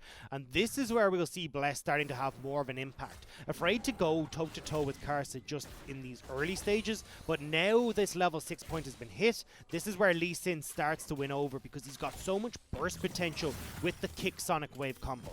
How does Bless play it though? Because Bless has not been the starting jungler for DMO. People remember last year, Itong was the Kindred jungler along with Kanavi. It wasn't Kanavi's pocket pick. Bless pretty much played it first. And outside of that, Itong didn't really come into the roster. It was mainly Xiaopeng on his Nidalee, which was his own little slice of paradise. As Exhaust comes out there from Knight in the mid lane, just to force away Xie. But Bless starting here in game 1, we talked about it moving into the game itself. There wants to be a change-up for DMO. Looking at Melody, looking at Bless, bringing back in Xie. They're trying to find what works with this roster who already started the split 1 and 5. And one of the things that we talked about off air was trying to go back to this sword and shield style. Having your tank in the top lane, the same as what was successful for them back in spring 2018. With Chang Hong playing these big, beefy top laners that allowed, well, Twyla back then, but Xiao Wei and Gala to free fire in these fights. Now we're seeing a similar style come in from Melody here. So how will this impact this team now? Especially when it's Xie in the mid lane. It's not Twyla on the supportive mid laners. Yeah, further note on that as well, it was the Sion and Kai'Sa that really made this team famous and put them into playoffs in spring. And it was an impressive run. I mean, for a team that didn't even expect to get top 8. Sino Dragon came up big as now it's going to be pretty much the start of this first game, I feel. Maybe the start of a fight. There's the connection onto Mark. Instant flash away. Top Esports are getting choked out, but DMO can't follow this, so that's a flash away from Mark, and Top want to do it all again. Not a huge amount of mana on Knight, so Top need to make this fight happen soon, or all this free-firing spells could cost them. I love that change. You really love that. I love that change so much. How is that fair? Xie even gets the blue buff. That's perfect from DMO, and this is something that was... we didn't think would have a major impact for Tam Kench, but with the amount of evades it does. What a Zenith Blade, though. Saved by Mark once again for the turnaround. Gala might actually have the damage onto Chocho here. A good flash just in time as both summoners burn here from the support from Top Esports. Photic now pushing up 1 versus 2 with low health bars on Gala and Mark. If Photic wasn't quite able to get the damage he would have liked off, has gone for the cull, so isn't packing the same punch as... doesn't pack the same punch when you're going up against Gala's lifesteal. True. So they're able to turn that back around. And now with that trade, you're forcing both Photic and Chocho back as Gala is able to just farm himself up a nice little bit of health again using that FAM set. But I believe Bless was spotted on the bottom side here. Top Esports just picking up their blue. Meanwhile, Cast are going to be picking up this scuttle as well. Rift Herald right in front of them with a minute spawning on that Mountain Dragon bottom side. Karsa has a couple of options here. Through mid, through top. Ping's going in top, and Melody's at half health. They're trying to make a play here. Look at where Chocho is. He's moved up from the bottom side. This is something that Top Esports like to do a lot. All the Forge got onto Karsa. You can see the rest of DMO are coming up, and Mark, that's not him. It's Pop Blossom time. Onto 2. The knockup from Ornn. The first blood onto Xie, and DMO, even after a good Solar Flare, are alive. Bless gets taken down, but 369 just takes too much damage too fast. And DMO as a 4-man group, yeah, they can flash on this because Chocho is not long for this world. As long as Gala can say, time to duel. Can we kill him? Where's the piercing arrow? Wasn't there in time. It doesn't get the stack of blight. So Chocho does get out, and a 1-for-2 trade sets DMO up first. They do shut down the play around the Rift Herald, and this is how Top Esports like to accelerate their games. The funny thing is, though, they're starting to fall further behind as Top Esports have lost out in their games. We've seen the dominance they had over this top lane objective go from 72% down to 59. Now if DMO can pick this one up, it's going to hurt that stat more. This, however, is a genius play coming through from Xie. Picking up as Mark, who you'd expect to be roaming across. They think that they're safe to go for this as Top Esports, not realizing it's the Nico, and it sets up for such a beautiful fight here. I will say, Chocho getting a really nice Solar Flare, the only reason Top felt like they got a trade in that fight. But for DMO, couldn't have been further from the point. Xie gets a beautiful Pop Blossom, gives himself first blood, and it's pretty close to that Hextech GLP. We reset, we rejoin the map, and DMO have gotten their second elemental, while Karsa, being spotted on this Rift Herald, is yet to take the buff. You can see that there's the potential to throw it down in top lane as well. Look at how low that tower is, only 2 plates left. We've seen plenty of junglers just throw it even over the wall to just get that last little bit of turret plate. And look at what's going on at the top. 369 is proxying while in the bottom lane. Bless has just been caught out. He was on a ward. Photic and Chocho get the easiest of kills. Even with the ultimate here from Gala, Photic can flash away and does. Chocho has his ignite soon, but I'd be careful. Stopwatch means Cast has time to get on in. Make it rain on top of Gala. He's slowed down. The Tahm Kench wants in, but that ain't the play either. Easy kill for Knight, and it's going to be a dead mark soon. The thumbs up to show that you're the alpha. And that was Karsa having the entire time to roam down from picking up that Rift Herald onto this play in the bottom side. That's how long DMO stuck around here. So Bless, Gala, Mark fallen right as we were starting to praise DMO and looking at them going well. It's not looking so hot now. Rift Herald popped on the bottom side as well to share the love when it comes to gold. Well, that love all the way onto Photic, all his gold. In fact, no, Karsa, because he did put it down, he was close enough, will share in some of the rewards as well. Photic, 530 gold on Misfortune. And this was such a good start for DMO. An early, bloody start in the top lane. But now with the Aatrox continuing to dominate with Rift Herald swiggity in that booty. A big 4K gold lead here for top at the 12-minute mark. We said this is how top esports like to progress their leads. Using that Rift Herald, catching people out, a lot of gold going into the carries on the squad, and this time they've elected for Photic to take on that mantle. Has the Essence Reaver completed, nearly working through that cull as well. This is going to be Photic hitting this mid-game very quickly off of all this extra gold that we usually don't see Misfortunes picking up. And while Gala and Mark trying to catch back up, they'll get this plate here with Bless in top lane, but look, Photic's going to come up. He has the bullet time in about 10 seconds, and Karsa's shadowing him too, so DMO just can't trade back at this point, while the Aatrox now moves to the side lane, while turret plates are getting ready to fall, without DMO reaping its reward. Both these mid laners have been relatively inactive though. We've seen Shie, yes, move up to Ooh, hang on. Yeah, Solar Flare time onto Mark, but it followed over the wall from Chocho. He doesn't care, he'll walk away. DMO with 3 members strong here as Knight starts pressuring as well. And Mark caught out once again. His flash burnt off a cooldown twice now. And right as I was about to say it, Knight does it. I wanted him to start moving out of this lane. He's got the push potential there to shove it in and start to make these roams happen. These sleepy trouble bubbles from downtown can be so difficult to deal with. Now Knight is moving out of lane, starting to get up towards this top side, work on these last remaining towers. Because pretty much the game plan from Top Esports here is get the 2 outer towers down and then look towards mid lane. Save us, says DMO. Save us from 160 gold once again. Knight has been facilitated. Coming back to your point, even though there's not much turret gold on him, Knight's on Zoe. And Knight loves this pick more than anyone in the league. Even more than, you know, people like Xiaohu in the past, who's got some awesome triple paddle stars. Rookie was a very good Zoe. We're not going to see it here in this trade because it's just about Photic as Chains of Corruption does land. Gala trying to kite his way back. Sonic Wave doesn't connect, but a bit of poke damage from Gala as Mark joins the fight. And now it's my turn to go back on your point, because looking at what Knight is building, he's actually going for the GLP here. So we're seeing a different style come out, but it works very well against what DMO is offering. Everyone on DMO wants to run at you. Melody, Shie in particular, and if you're going for this GLP style build, yes, you forgo some of that poke, but the big idea here is to slow down what DMO are trying to do. Put some wrench into the works and give the opportunity for Photic and Knight to disengage these fights when it all goes straight. And he's been sitting on those components for a while as well, so after that turret going down, the global gold should give Knight more than enough that he needs. He's backing right now as well, so expect to see maybe components of the next item coming through too.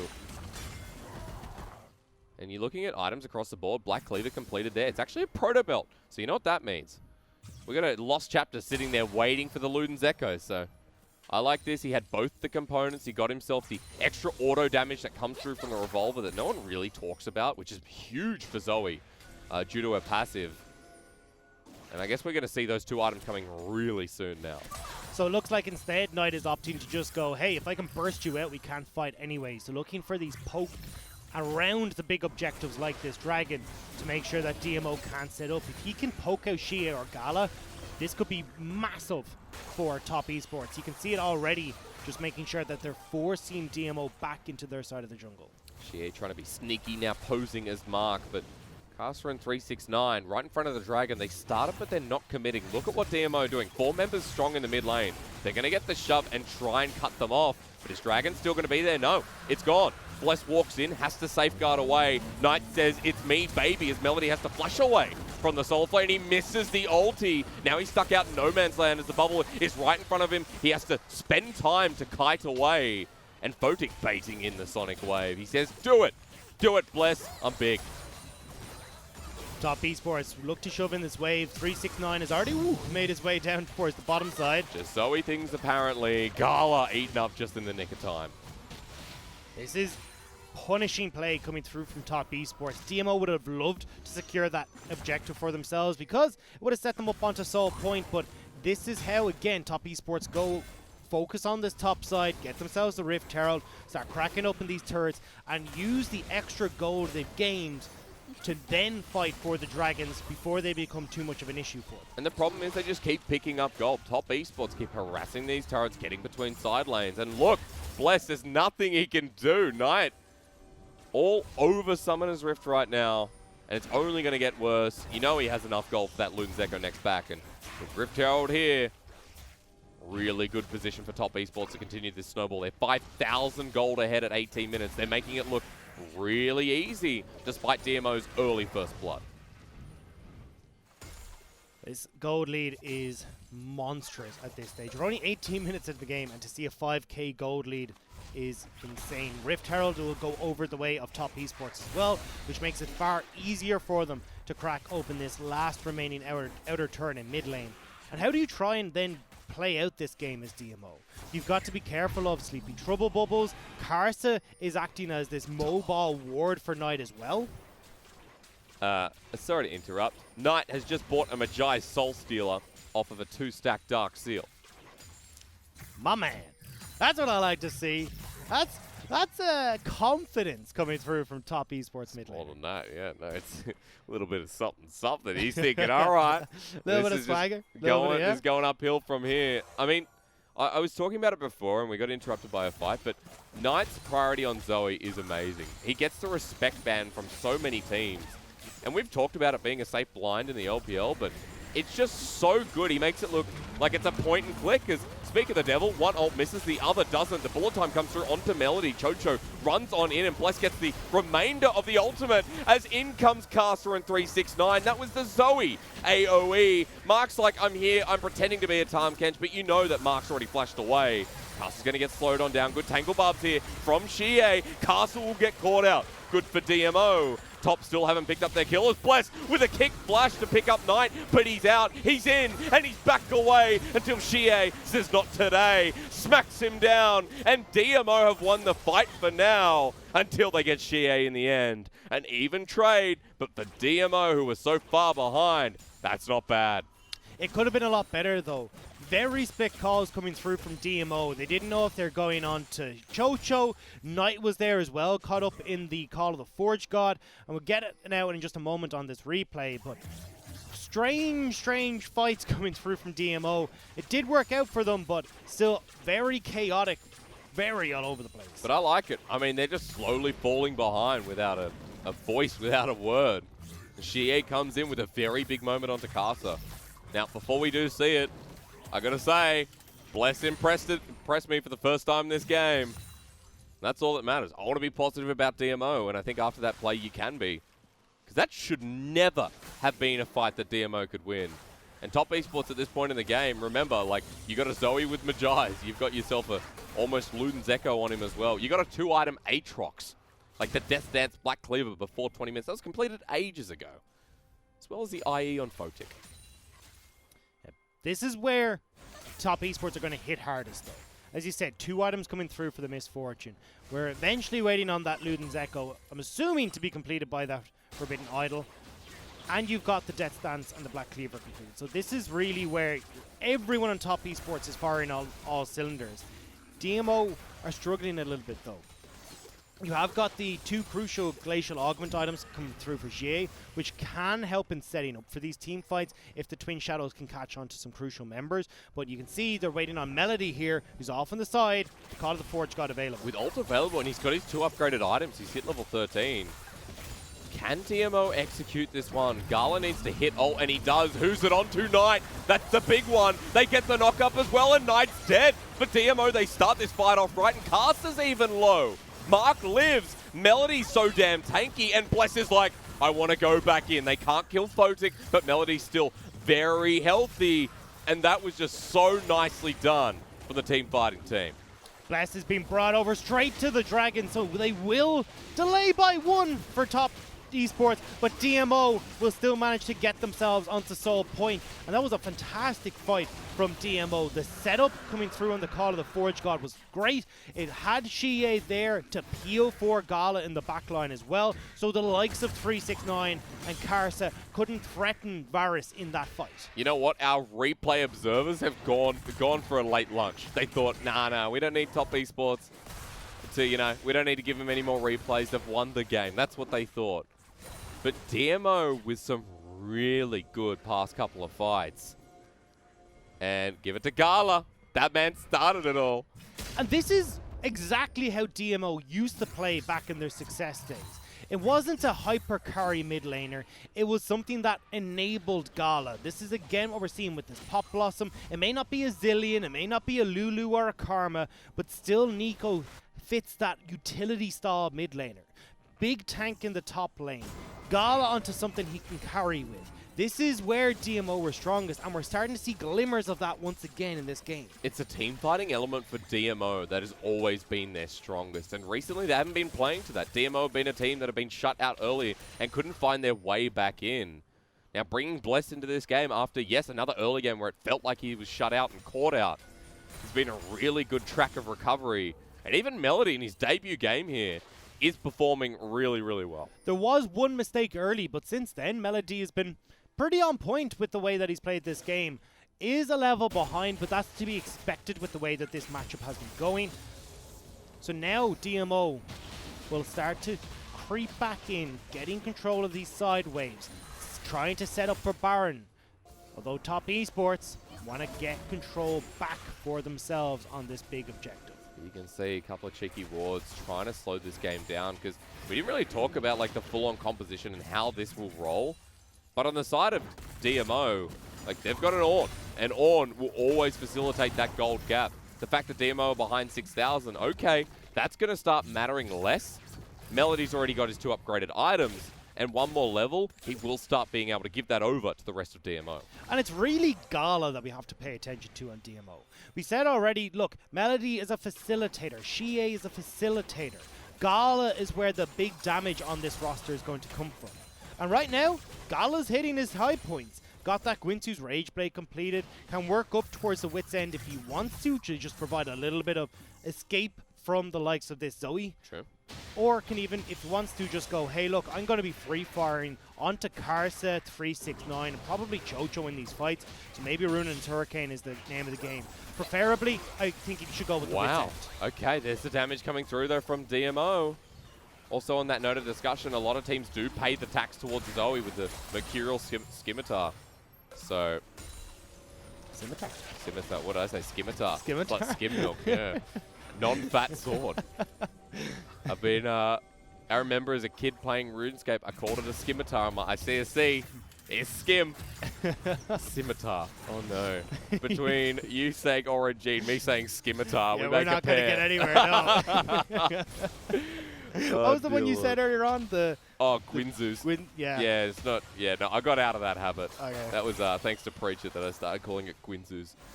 And, yeah, we're not going to do that again. Ooh, cheeky push here from top esports, though, as Chocho actually might be called out. Tangle Bubs with their Sonic Wave, available with the Resonating Strikers. Call the Forge God is a flank from Melody. He might have found the choke here, and onto Casa, he gets the knock-up. Has to flash away, though, because DMO are preoccupied with 369. The Chains of Corruption lands, and that slows down the fight, but 369 is a mighty Aatrox. And DMO, they lost their tank and they lost his summoners. While Xie, though, playing off to the side here, still has Flash and the ultimate available. DMO did back away because of that TP, but 369, just like Melody, was forced out of the fight. And it looks like when these fights go longer, like Top Esports played it just then as, oh, stop it. Knight might be in a bit of trouble. Gets slowed down by Xie as well. Flashes away. Tried to get the cheeky pick on the Bless, and he was close, but now not worth. Now, with this Dragon about to spawn in 40 seconds, though, Call of the Forge God should just about be back up as the World Ender will be. World Ender, though, is less effective if you don't have that flash in these fights. So Melody can still set up the same way that we saw for DMO, and Xie still has that big Pop Blossom available. Knight without a flash as well, as we saw in that last trade here. Top trying to move into the river. Dragon in 15 seconds, and DMO want this Cloud Soul. You can imagine after the activation of ult for Xie, he chases you and it never ends. So DMO should actually be pushing out mid lane here. If they're second to this fight, it works out a lot better for them because they don't have to worry too much about where Top Esports are placed. They got a nice setup for the Call of the Forge God. So right now, this is where Top Esports are at their most vulnerable because they're all grouped up and Melody's coming into the pit. Dragon, but can they escape? Onto Melody now. The Zenith Blade does connect as Stoneplay's going to come through from Chocho. The ultimate cuts off the choke. That could have gone bad, but now the re-engage here from DMO as they look for Kasi. Flashes over the wall and almost dies anyway, but Photic gets the double up, and now Top Esports finally find their perfect fight. 369 accelerated with the help of Knight. Mark takes the burst, Gala gives him the heal, and that's all she wrote. But DMO back to the base. Xie couldn't find a way into that fight, was zoned out by 369, actually forced the flash away before getting in. So this was essentially a 4 versus 5, and Melody just greeting for the kill onto Karsa, didn't send the Ram God's call into Photic to set up for the rest of DMO, and unfortunately means that DMO lose the fight, they lose the Dragon, and they've now lost Baron. What a better game from Photic. The AD carry that sits at the very bottom of many lists of AD carries in the LPL for a good reason. I'm going to pause though. Gala and Mark say, let's go in. But is this the call? Baron already secured here by Top Esports. Half their health, but Knight turns it around. Mark nowhere near the MR to deal with Knight. And they'll walk out for free. They'll secure the objective and the 10k gold lead at 28 minutes. Momentum back in the side of Top. There was nothing left in the tank for DMO. They were hoping Xie could maybe approach the fight, disguised as that Tam Kench. But Top Esports have already been through this. They know what to expect from a Tam Kench walking into them in fights. So they back off, they go for the fight, they get the Baron instead. Now, if Melody here had turned onto Photic, it sets up perfectly for Bless to follow up and they can try and burst down the AD carry. Well, Photic being allowed to free fire the whole way through this fight and Xie not able to get in, Top Esports find an easy victory in this team fight. And also the elements of the solo lane from Top Esports that are always so successful. In these fights, you have to look so many different directions if you're DMO. And what was some really good execution coming before, now just the simple gold lead, the ability to fight in this choke comes through massively for Top. I said it before, 10k gold up, that's only going to accelerate with Baron buff in hand, with everyone grouping around the bottom side. And with Karsa through the middle, the Rek'Sai's like, no, I'm sitting in my own lane. And he might be trying to find a flank onto the back and end game 1 here against DMO. This is where it becomes so difficult for DMO to try and push these off. A lot of their members want to try and find flanks, the likes of Bless, the likes of Xie, but when they're forced back underneath their own structures, the opportunity to get these flanks doesn't work out, particularly when you've got to avoid bubbles from Knight. Every which way but loose, apparently. Melody gets it off before he gets stunned by the Solar Flare. Chocho still perfectly healthy, though, as Karsa is around that backside. 369 jumping in over to Gala. A good eat up here by Mark. The Zeke's convergence now procced here by the Tam Kench as the poke keeps coming out. They're going to deal with so many more Baron waves if DMO want to defend this. Top Esports know they're okay to push forward here because there's no flash on Xie. This Nico can't surprise them with a big engage, and now the tower falls. Into the inhibitor next. Flash available on Chocho, though. Watch this Leona, who's been performing consistently all game long. That's a Xie quote. Never fear. Top Esports are backing away from here with the inhibitor down. It looks like they're going to go back to base. And a minute 30 on the Dragon as well. So this is perfect timing for them to go back to base, come out onto the map, set up vision. Well, I was going to say set up vision control. They've got that bottom side of the map littered with wards, but at least reinforce the control before that objective comes up. Because so far this game, I mean, we haven't talked much about Vision. I always get, you know, really excited for Vision in my LPL games. And this game, like for DMO... Sorry, that's what excites you in LPL? Yeah, surprisingly, doesn't it? all my Vision questions in the early game. Well, I like mind games, right? I like intelligence.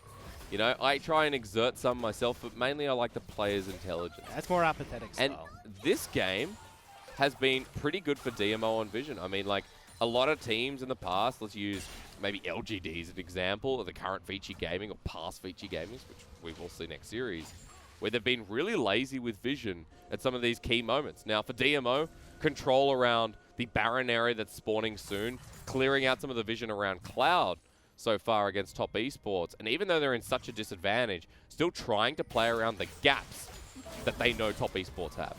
The top esports don't have many gaps right now. Look at where the Vision is. They've got wards completely in this top side jungle. This is what we're talking about, reinforcing the Vision that they'd already set down. So DMO have already used sweepers. They've used control wards to get out the first round of wards, which means when top are coming back from base with a brand new set of control wards, they're able to take over this jungle, and now they can spot any sort of movement from DMO. DMO know this. They give up the dragon, puts both teams on soul point, and now it's rinse and repeat for top esports moving over to this bar. As a response play, they try to get to the top lane. Gala and Mark are here. Chains of Corruption available, but Gala doesn't have the range. 369 pops the World Ender, looking for the turnaround. Mark just out of range once again. Good ghost here from the side of Shie. Saves Bless. DMO now have to get out. Carson Chocho forcing DMO back. Photic taking quite a few steps forward. That's a brave move, Yeah, Photic. he's baiting Bless in. He's got the ult available. He's 2 levels up over Gala, and he's got 4 items now with the Mercurial Scimitar. See, this is where the caster curse can be a little bit dicey. We've been praising Photic a lot this game, saying he's really stepped up. So now he's got to just get himself over the finish line. Don't ruin it. But either way, look, he could power in towards his top lane turret. I'd still give him credit this game. It's probably one of the best performances we've seen out of Photic. And now with the rest of top esports, 4 members strong towards the top side. They've found Gala. Photic runs on in. Tanks turret for a little bit. Gala's out thanks to Mark, but Solar Flare down for Chocho. Bless wants to find that kick flash to try and bring the game back. There's the cleanse here onto Photic. The knockup goes over to Chocho though. Knight zones him out with the trouble bubble, and Photic is safe for now. But look at the base. Aatrox is now punching through the mid lane as well. Melody going to be locked up here by the Infernal Chains. Gets pulled back. Now he's pretty damn tanky. How much time can he play with? Knight doesn't get the Purple Star. And the connection as Mark is here, but it's actually Shie once again. Doesn't find the Tangle Barbs onto Chocho as, yep, from all angles, top esports. I don't know what Chocho said to DMO before this game, but Melody and Shie have got a bone to pick. Throwing everything at this support is not the way you're going to win these fights. No, then Bless goes in once again, but this time it's onto Caster. The Trouble Bubble does connect. The ultimate comes through. Mark saves alive. Solar Flare onto one as 369 gets the reset. The AoE. Shie a little bit late with that one as Caster hits the back line, and DMO get hit so damn hard. Melody, the only one standing, as top esports will find themselves an easy game 1 win. Glimmers of hope for DMO, but glimmers were all they were. Top esports will pick up the first win of this series. Will they kill Melody? I don't know. It takes a pretty long time. Okay, we're going to watch it all. Yep. Thank God no one wants to watch an Ornn. Whether he's living or dying. That was his moment. That was the 1v5 moment. What are you talking about? Come on. Sure. Well, so close. For top esports, though, good form. Major parts of that game, very good form. Off to a great start in the early game. And DMO, while they had some good moments to bring that back, just weren't enough to topple the Zoe, topple the Aatrox, Photic and Chocho in the bottom lane, who dominated throughout. It just felt like DMO were never really getting to grips with this game in a lot of situations where they started off okay. The gold lead was fairly even, but eventually it got to the point where Bless couldn't make the impact that he would have liked. Shie wasn't finding the ultimates or getting out of lanes to roam. Melody's ultimates were always hitting the supports or the tankier members, which meant they couldn't get onto Photic, and team fights weren't going their way as a result. Because you'd think that after that big moment from DMO in the top lane, they had a gold lead, but at no point in this game it was like semi-even in the first 5 minutes, but after that, through 369's lead in farm, in the lane itself, through Knight's lead, and then Photic and Chocho forcing out the bottom lane. It's like all lanes won, that win lane, win game mentality we've seen from top esports before. Yeah, and that goal graph representing realistically how we want top esports remainder of the split to go. This is where we're starting to see them having the pressure that they want. We saw Karsa and Knight playing a little bit more around each other, not to a huge extent though. So again, come back to what we were talking about in our initial segment. We want to see Karsa and Knight working together, and even though DMO couldn't quite topple them, it's still not the explosive early game that we expected coming out from top. No, it really wasn't. I will give props to Shie. That game, I'll give a lot of props to Shie. Where looked good. I think he was, you know, the difference maker for DMO. I think he was the big brain player that you don't normally see. Like, if we just have a quick discussion about Shie, is they have been prioritizing Xiaowei or Twyla in DMO, the original mid laner to this LDL roster, the LDL champion roster. And Shie has come in as a bit of an afterthought. And you wouldn't expect that when he was the WE called mid laner for so many years. And I think that's the problem that we're having, is that he was getting so many resources previously. Now coming into a team that has been playing with such a different style, that more supportive mid laner, that hasn't quite settled in onto this roster in the same way that we're expecting. So Dominus now are looking to reinvent themselves. So we see him come back in, has a mid laner that doesn't require a huge amount of resources, looks incredible. But what happens when we see him go back onto something like the Silas's or the Kianas, or these picks that need more resources dedicated to them? Can Dominus respond in kind to the resources and that are generated by this? Yeah, and what happens to the other laners? Will we see Melody again, Bless/Itong? Will he come back for a second game? Because for DMO, they're trying to shift things around, whether that's playstyle or players. And we're not sure what works at the moment. For top esports, game 1 win. We're going to go to a break and find out if they can do it again.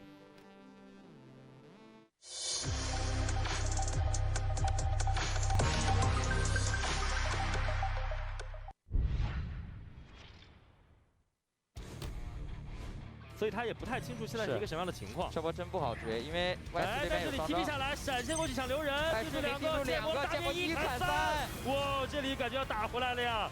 哎，这位置可怜的大树怎么办？大树下来发现兄弟们都倒了，脚闪想跑，但是为时已晚。一波打回来了呀！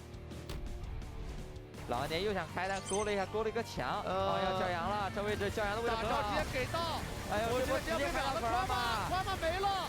皮纳斯也是往后勾，骚粉跟按着进场，按着交出自己的秒表，后面黄蜂已经拿到一个暴走，赶紧卖，这位置赖斯卖一下兄弟们快点溜啊！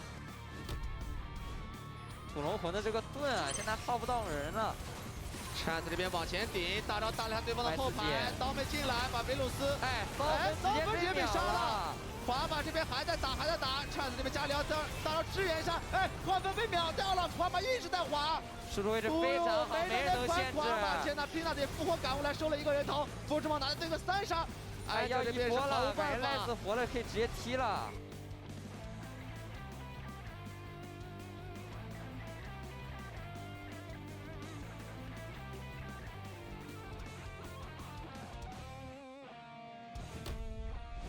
这边也是5个人啊，这里可能要爆发一波5v5的团战了，而且过这波没有大招的，这边直接开起来。哎呦，这个女校的大招扫得非常完美，两边直接扫死了。不过大狗鱼非常的凶猛，打得不错，但是老铁要被秒了。朱一斌这边刷新自己的大招，朱一斌这波非常的强壮。4打5呀，4打5都打成这样了吗？剑魔有点无敌，继续往上砍，一发暴击直接拿到一个3杀。差一点点时间，这边 RNG 先动，兰博的大招是有的，韩的大招都是好的。 防不拉要打，勾了一下鳄鱼，鳄鱼还是比较肉的，直接这边控制。MF 飞脸配合兰博的大招伤害很高。看这个2秒，但是狼心已被秒了 ，MF 还没死，看被恐惧了一下，小天这边上，大招，兰博被杀掉，这波防不拉的拉扯太漂亮了。不过这里面很尴尬，空间还有吗？完了被突脸了，白起直接被突脸，那个3大招直接挖死。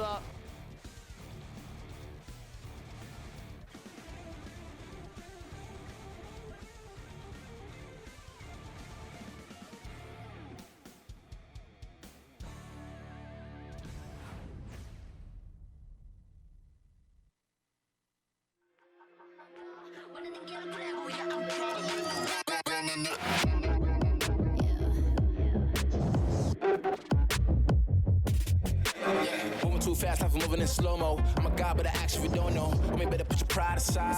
I'm a Benz, get more like a Volvo. Your best stuff looks like my words. Synapses, fire, and burst. Got the whole crew with me, about to do damage. You know we ain't average. I ain't gonna say this again, but it's in my time. Better look in my eyes. I'm a genius in the skies with my heart on my sleeve. You force you a block to a king in his prime. Everybody got a line. Sit back with the stars in line. I finesse like my life on the nine. Was a diamond in the rough, and now I shine. No one could stop us, they'll try, but they won't. Nada nos puede parar. Oh no, we're wide awake now. Our eyes are wide open. We're running this world. We're keeping it turning. We're living like giants. Yeah, giants. We're bigger than giants. We're giants. Oh, sleeping giants. Sleeping giants. Yeah, shutting it down. Been in the grind, and my people all up in this place. Spinning this thing, go to my rank. Royalty up in my veins. I'm loco, think I'm so cold. I say something, ain't no going back. Now they ask where Kiki's at. I'm like, you can't hang with that. 쏟아져 빛이 멀게 된 눈이 멈추지 않아. Once we go, 내게 넣은 낼로 모든 배 빨리 달려. 넌 못 따라와. True damage we do it. True damage 보여줄게. 뭐든 쉽게. 이기든 지든 my crew make the beat. No one could stop us. They'll try, but they won't. Nada nos puede parar. Oh no, we're wide awake now. Our eyes are wide open. We're running this world. We're keeping it turning. We're living like giants. Yeah, giants. We're bigger than giants. We're giants. It's not the way we're weak, but we coming right back. This time you're gonna see how we do it like that. We're living like giants. Yeah, giants. We're bigger than giants. We're giants. Oh, sleeping giants. Sleeping giants. I keep on shattering time. I might just leave you behind. Homie, you stuck on rewind. Yeah. You should quit sleeping on mines. You got your back on reclined. When I damage your delicate spine, please don't act out, shine surprise. They be like, what you mean? What is your winning scheme? I got a giant team. Biggest my self-esteem. Run it back, running man. They think they go hard, I'm like, come again. You run out of time and I'm busting in. While you stumbling, I got this blade in my hand for your punishment. We're wide awake now. Our eyes are wide open. We're running this world. We're keeping it turning. We're living like giants. Yeah, giants. We're bigger than giants. We're giants. It's not the way we're weak, but we coming right back. This time you're gonna see how we do it like that. We're living like giants. Back in Shanghai, been here for a couple of weeks now as the LPL English continues into week number 4. 3 series a day, 7 days a week, and non-stop League of Legends. I know you were asking for it, we gave it to you. My name's Asterix, here's Dagda, and Top B Sports gave it to DMO in that very first game. Yeah, look, DMO struggling to find a style that works for them. They've brought in multiple different players, multiple different lanes, trying their best to see what fits, but unfortunately it hasn't quite come again against the top esports lineup. But for top esports, let's give an MVP to someone we didn't think we'd give one to. This is his very first MVP. Photic played very well that game. Now, Photic has been a struggling AD carry because he's been a fresh AD carry. They had to replace Loken and Ben, and they got Photic and Yu Yanjia / Chocho. Photic has been under pressure, under scrutiny, and this time he stepped up. Especially for myself, I've been giving this guy a lot of criticism, and to see him now stepping up on this roster brings so much joy to me, because Top Esports is a team I want to see succeed. I want them to get back to their prime, where we were all scared of Knight. We were scared of what this team was capable of doing, and now that they've got their bottom lane is starting to come in together, it's looking a lot more promising. Super hard to step up against Knight, against 369 and Casa. Despite that, so the bottom lane gets a lot of flack, but this game, yeah, was a lot better. Now, let's go into Top Esports, into their second game.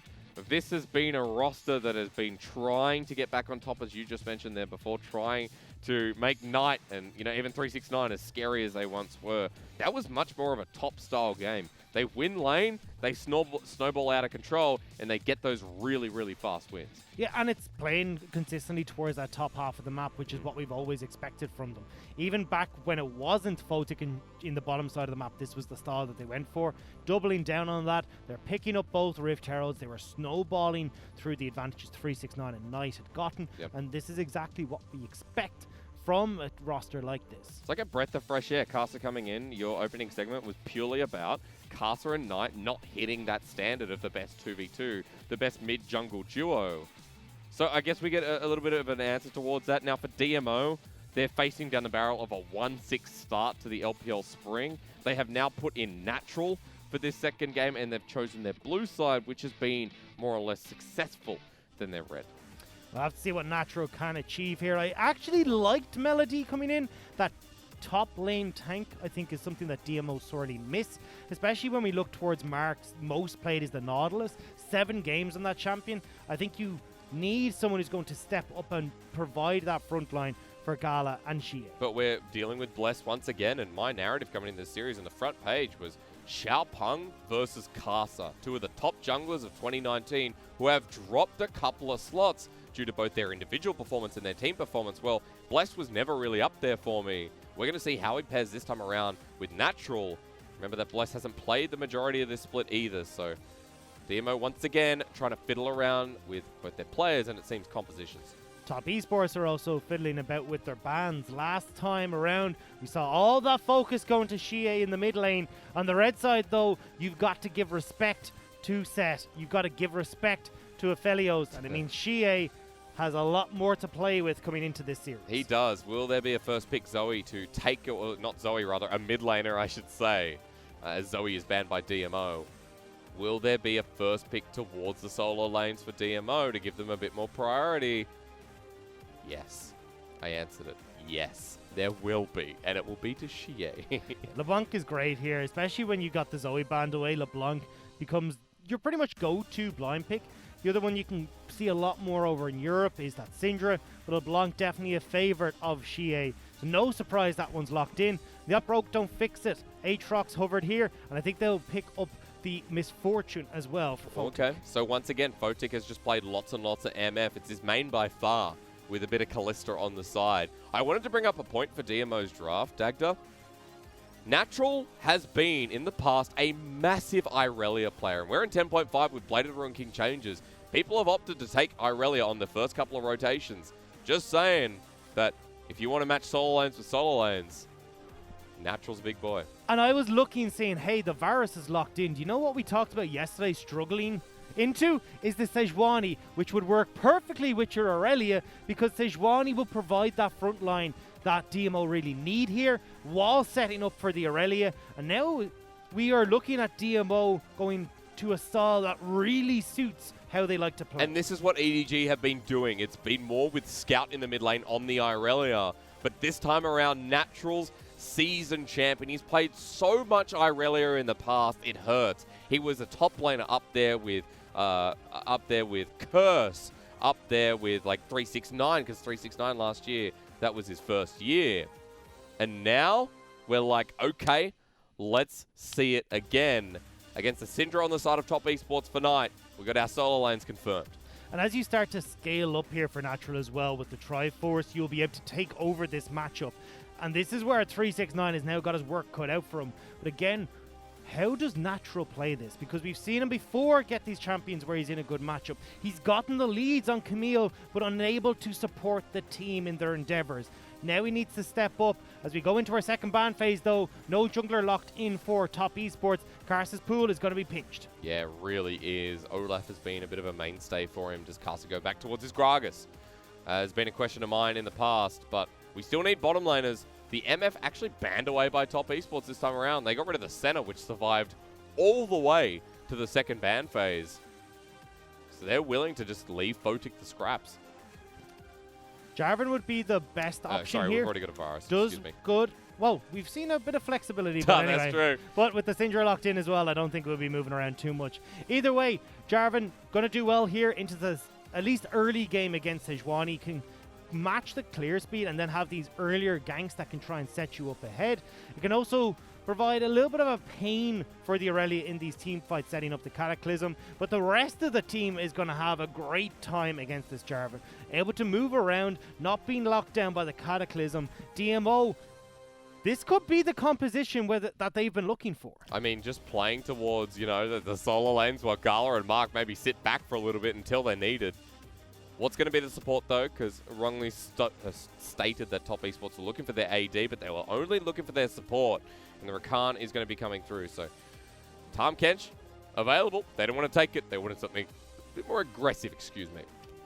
And it's something that pairs quite well with the Jarvan. So when we're looking towards Top Esports composition, it's fantastic in team fights. At least we would imagine so. You've got Rakan for the engage alongside the Jarvan, Syndra to come across the top and remove whoever's unfortunate enough to get stuck in that Cataclysm. The thing is though, who's actually getting caught out here with this combo?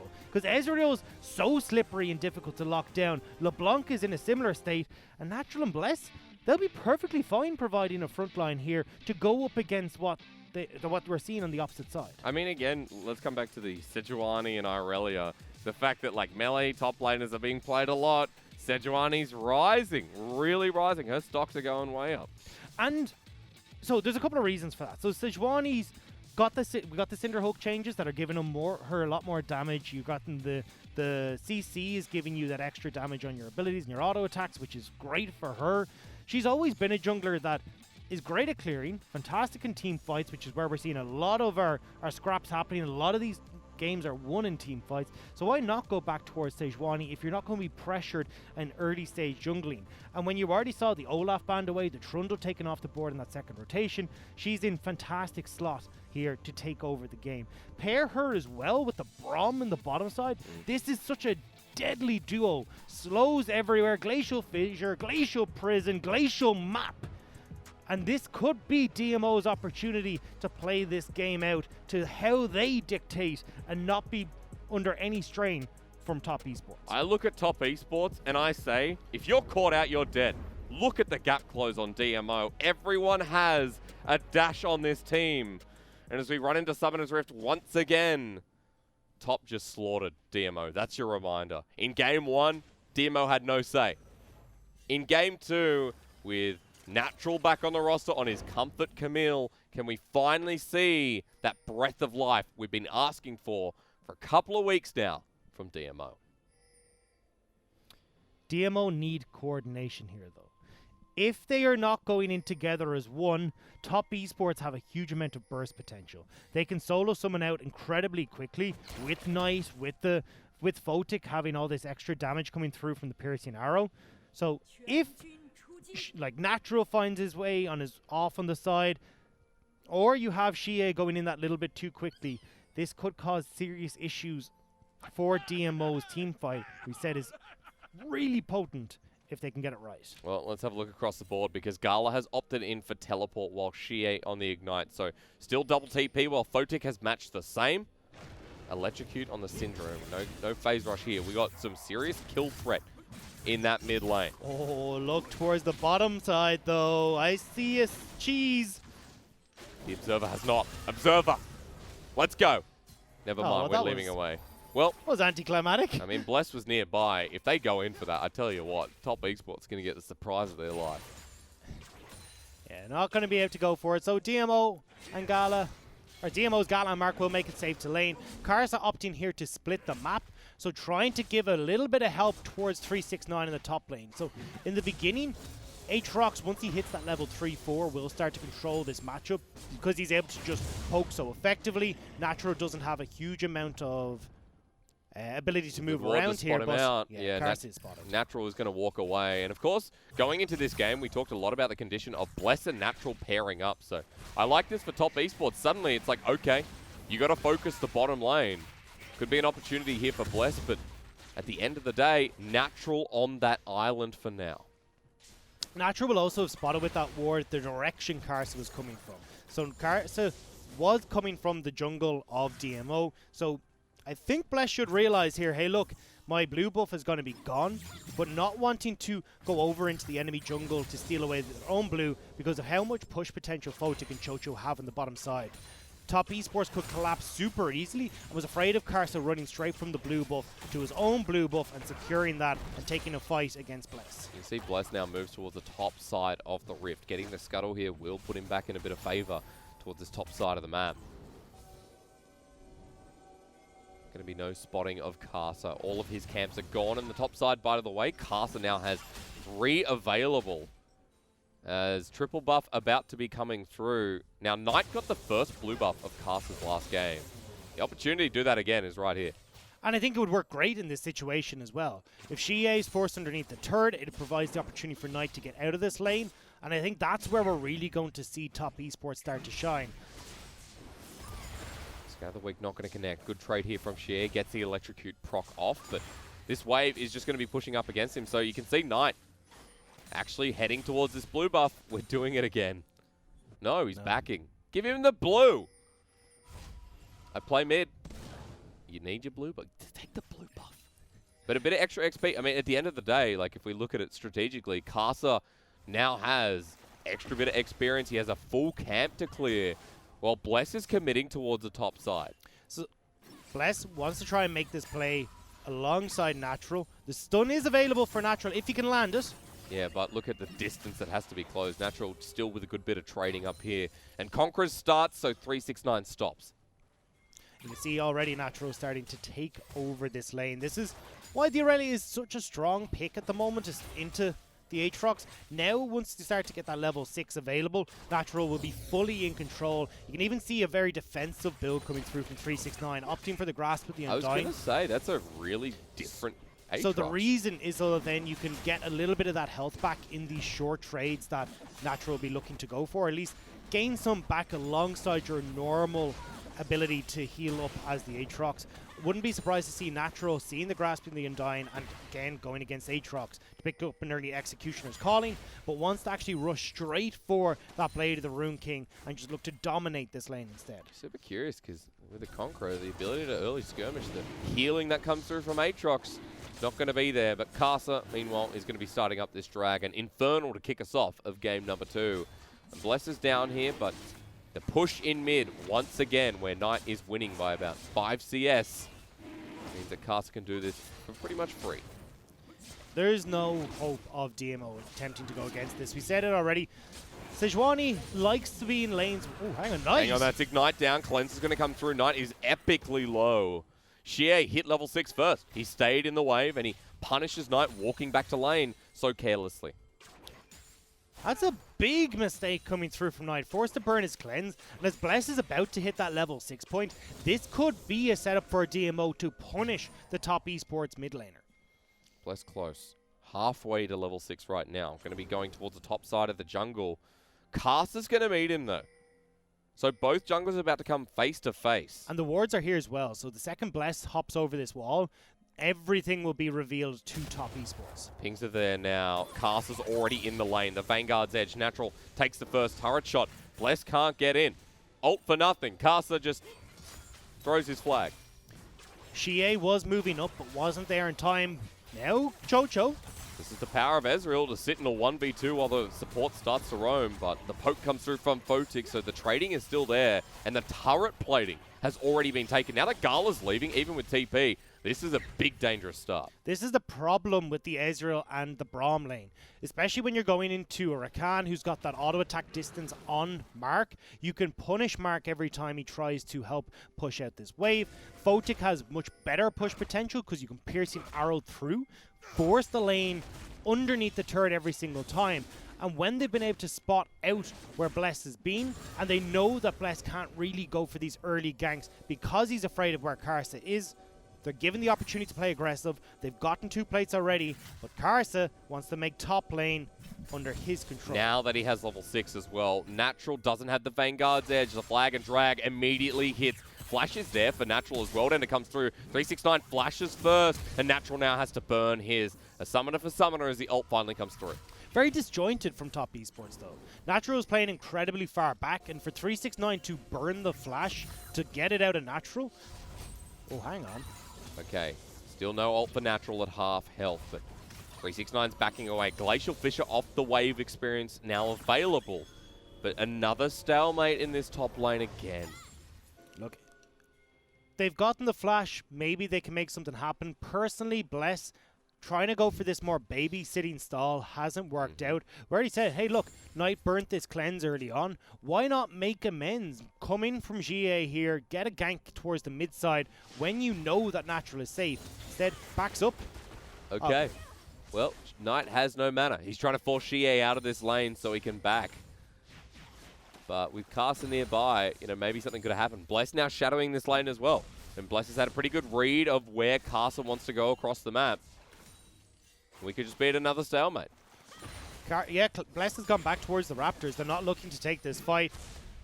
Knight will get the shove in, and with the delay coming up on when that blue buff is respawned, Knight will be able to pick it up and then have a little bit of timing window where Knight has the blue buff available and Xie doesn't. So Knight could look to push this wave in and then try and go towards top. The flash being burnt on Natural could set up a 3-man dive on the top side of the map. His back was interrupted there as well, or at least he opted out of it with the blue buff there, so we'll be walking back to the lane, and full health means he should be fine for now, but no corrupting potions left in this lane. After that small trade that came out before, Xie gained the gold lead through the small CS advantage he has now. At least evened out, because Knight was ahead 5 to 10 CS at the start of this game, but Bless has started up the Rift Herald. Well, Xie lies in wait onto Carter. There's the ultimate from Bless straight away. Knight gets ignited, trying to walk his way out, but even with the blue buff, he doesn't have enough mana. A great flash from Xie. An auto attack to secure.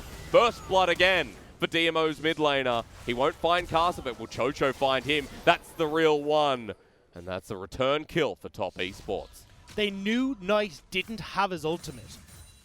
Without that big burst potential, DMO were easily able to take the 2v2, whereas if Knight had that available, Carson Knight can burst out Xie and not even a second thought.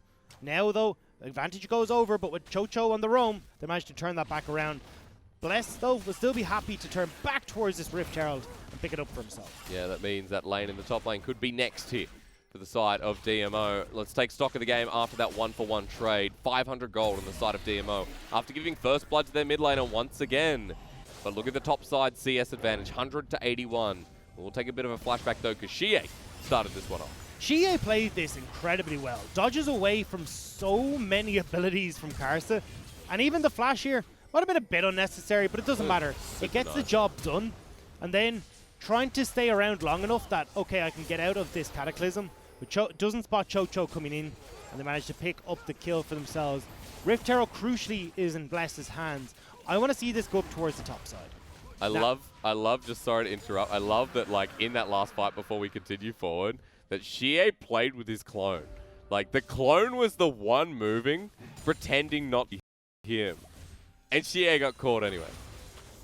Try to play the mind games, but you're not a Nico this time around. It's the LeBlanc and doesn't have the same funky moves. Bless though.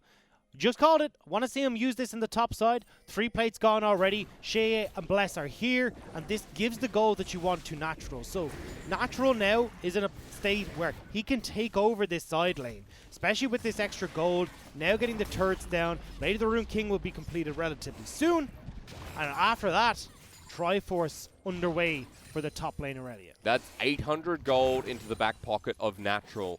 369 trying to bring Carcer up. They have to stop Natural from going any further. Now the Herald should get stopped here for the availability. Yep, okay. Goes down.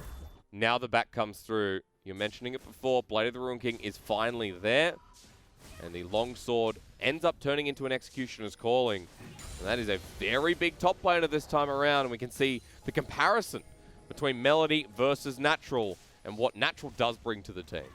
Well, it's a matchup as well. This is super Aurelia favored, especially once we get past those early few levels. So now Natural, with the Executioner's Calling, the Blade of the Rune King of his own, before 369 can complete the Black Cleaver, Natural's in a position to take over the game.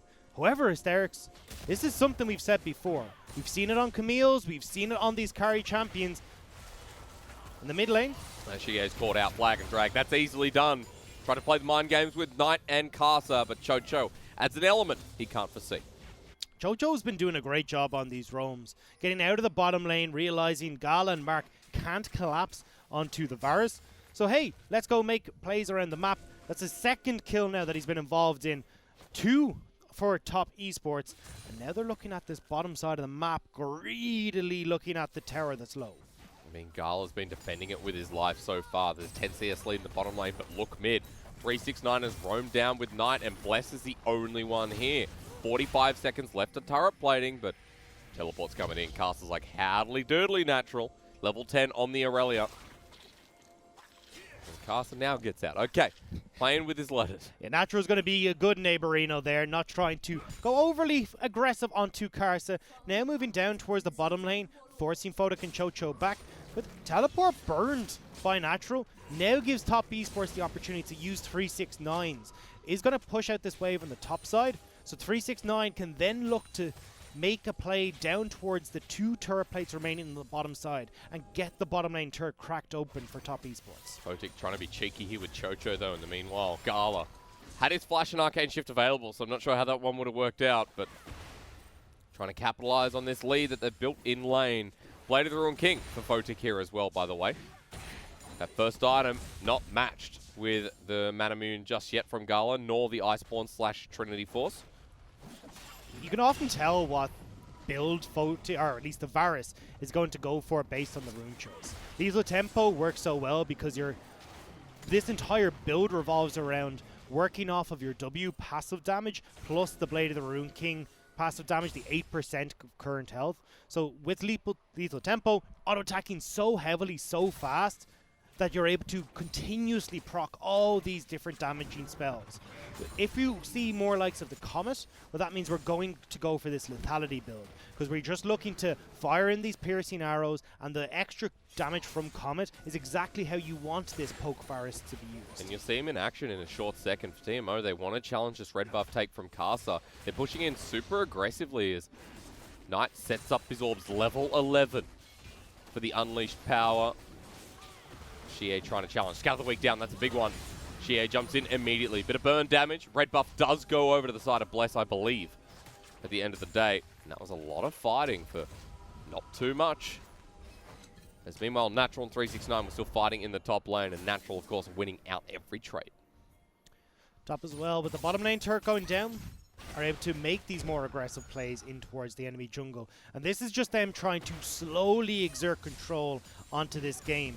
Xie taken low in the mid, and with Chocho running up through mid lane, they could try and make a play in and around this mid lane. Preemptive TP coming in from Gala. They want the Ezreal here as quickly as possible. Yeah, didn't use it to get the lane. Simply nearby. 8 seconds left on that clock. Top Esports will be 1 soul away. Scout of the Week is a shy short of this 80 carry. Photic now positioning in the river as well. Look at where 369 is. He has the teleport too. He's level 11 with the Black Cleaver available, but Natural level 11 as well. For an Aurelia that's been dominating through the lane. We'll see finally if DMO can use this top laner to do something. 369 with the TP in towards the back end of the pit. This sets up top in a Chocho weird with way. An ult flash as well. Gets to the engage. Xie goes in. Ignite onto the mid laner. Knight is still alive for now. Rather, it's Photic there. They take the 1v1 as, look, the Dragon does go to DMO, but they lose 2 members because of it. With 369 teleporting into the backside, Gala was caught between a rock and a hard place, fighting the pit and have to deal with Karsa and Knight, or Arcane Shift over the wall into the waiting hands of 369. Forces Gala out of the fight, only Xie and Natural to provide the damage that they want. Not going to be a victory for DMO, and now Top Esports can claim their prize of the Rift Herald. At the end of the day, you look across the board and what happened after that fight. We've got a kill now on everyone who matters, essentially. Apologies to Chocho, but that's a little bit mean. we've got a kill to Photic, and Photic is already ahead due to this lane. Now for Top Esports, they've got a lot of elements to play with. They've got a 2k gold lead. They don't care about losing that dragon for what was the start of this fight. So watch 369 coming in here. Xie is off on the side to deal with Photic. Does a good job of getting onto the Top Esports 80 carry, but not enough damage to take him out. Gala here is forced out of the pit by Karsa and Knight, and straight in onto 369. He realizes, do you know what? With you exerting so much to get out of the pit, I can just go over the wall, support my team, and guarantee the team fight for us. And after that fight, look at the inventory of Chocho. You can't see it because his face is in the way. I want to go back very quickly, though, just on what you said there. Gala is, yes, behind in CS, but actually had a cull in his pocket. So because of that, he's picked up a bunch of extra gold. So the 15 CS difference that we're seeing on Top Esports doesn't matter a huge amount. Xie caught out, though. Chocho here doesn't have the ultimate available. Otherwise, I believe Xie could have died there. Shirelia's Reverie is what I was talking about before here for this Rakan. And what did I say? But top esports, they're going to be worrying about DMO's gap close, right? Look at the chase. Everyone has a dash. How do you get away? Or how do you get in? Shirelia's Rip. It's also helping them to just be a pain for Gala. Yep. If they can try and force Gala back to Arcane Shift defensively away from these fights, it gives Photic more time to be free hitting, Knight an opportunity to decide who is the best person to use his ultimate on. And if you aren't getting the consistent damage coming in from Gala, Natural can be the person that top esports can focus down. And again, the story is that from Natural, we've seen leads like this before. In fact, we've seen very dramatic leads that were way worse than this. Or better, whichever angle you take. And Natural... What's happening here? Are we timing something? Okay. Okay. If anyone is, you know... I am not smart enough to figure out if that bronze was or a above? reason. Anyone bronze or above here? Anyone bronze or above in the chat? Anyway, point is with Natural, he's had massive leads, and he hasn't been able to push it forward for DMO in the past. And that's why, coming into this series, we were talking a lot about the rosters and the changes of what DMO are trying to achieve. And it feels like they are trying to find the perfect iteration of the roster. I still believe part of it is keeping Natural on it. It's just about who goes with it. Natural is changing up his build here, not going for the Triforce, realizing, hey, look, if this is going to be the way this game is progressing, Triforce is a bit of an expensive item, especially after picking up Blade of the Rune King. So I'm going to go instead towards the Black Cleaver, still get the Phage active, which is kind of the bigger one that you want on this Aurelia to help chase people down, get that CDR into my kit nice and early, and try and utilize this Blade of the Rune King a lot more to supplement the damage I'm now missing from the Triforce. Also, we get the extra attack speed from Blade of the Rune King, and a lot of the players have been favoring this build, as Bless might be called out.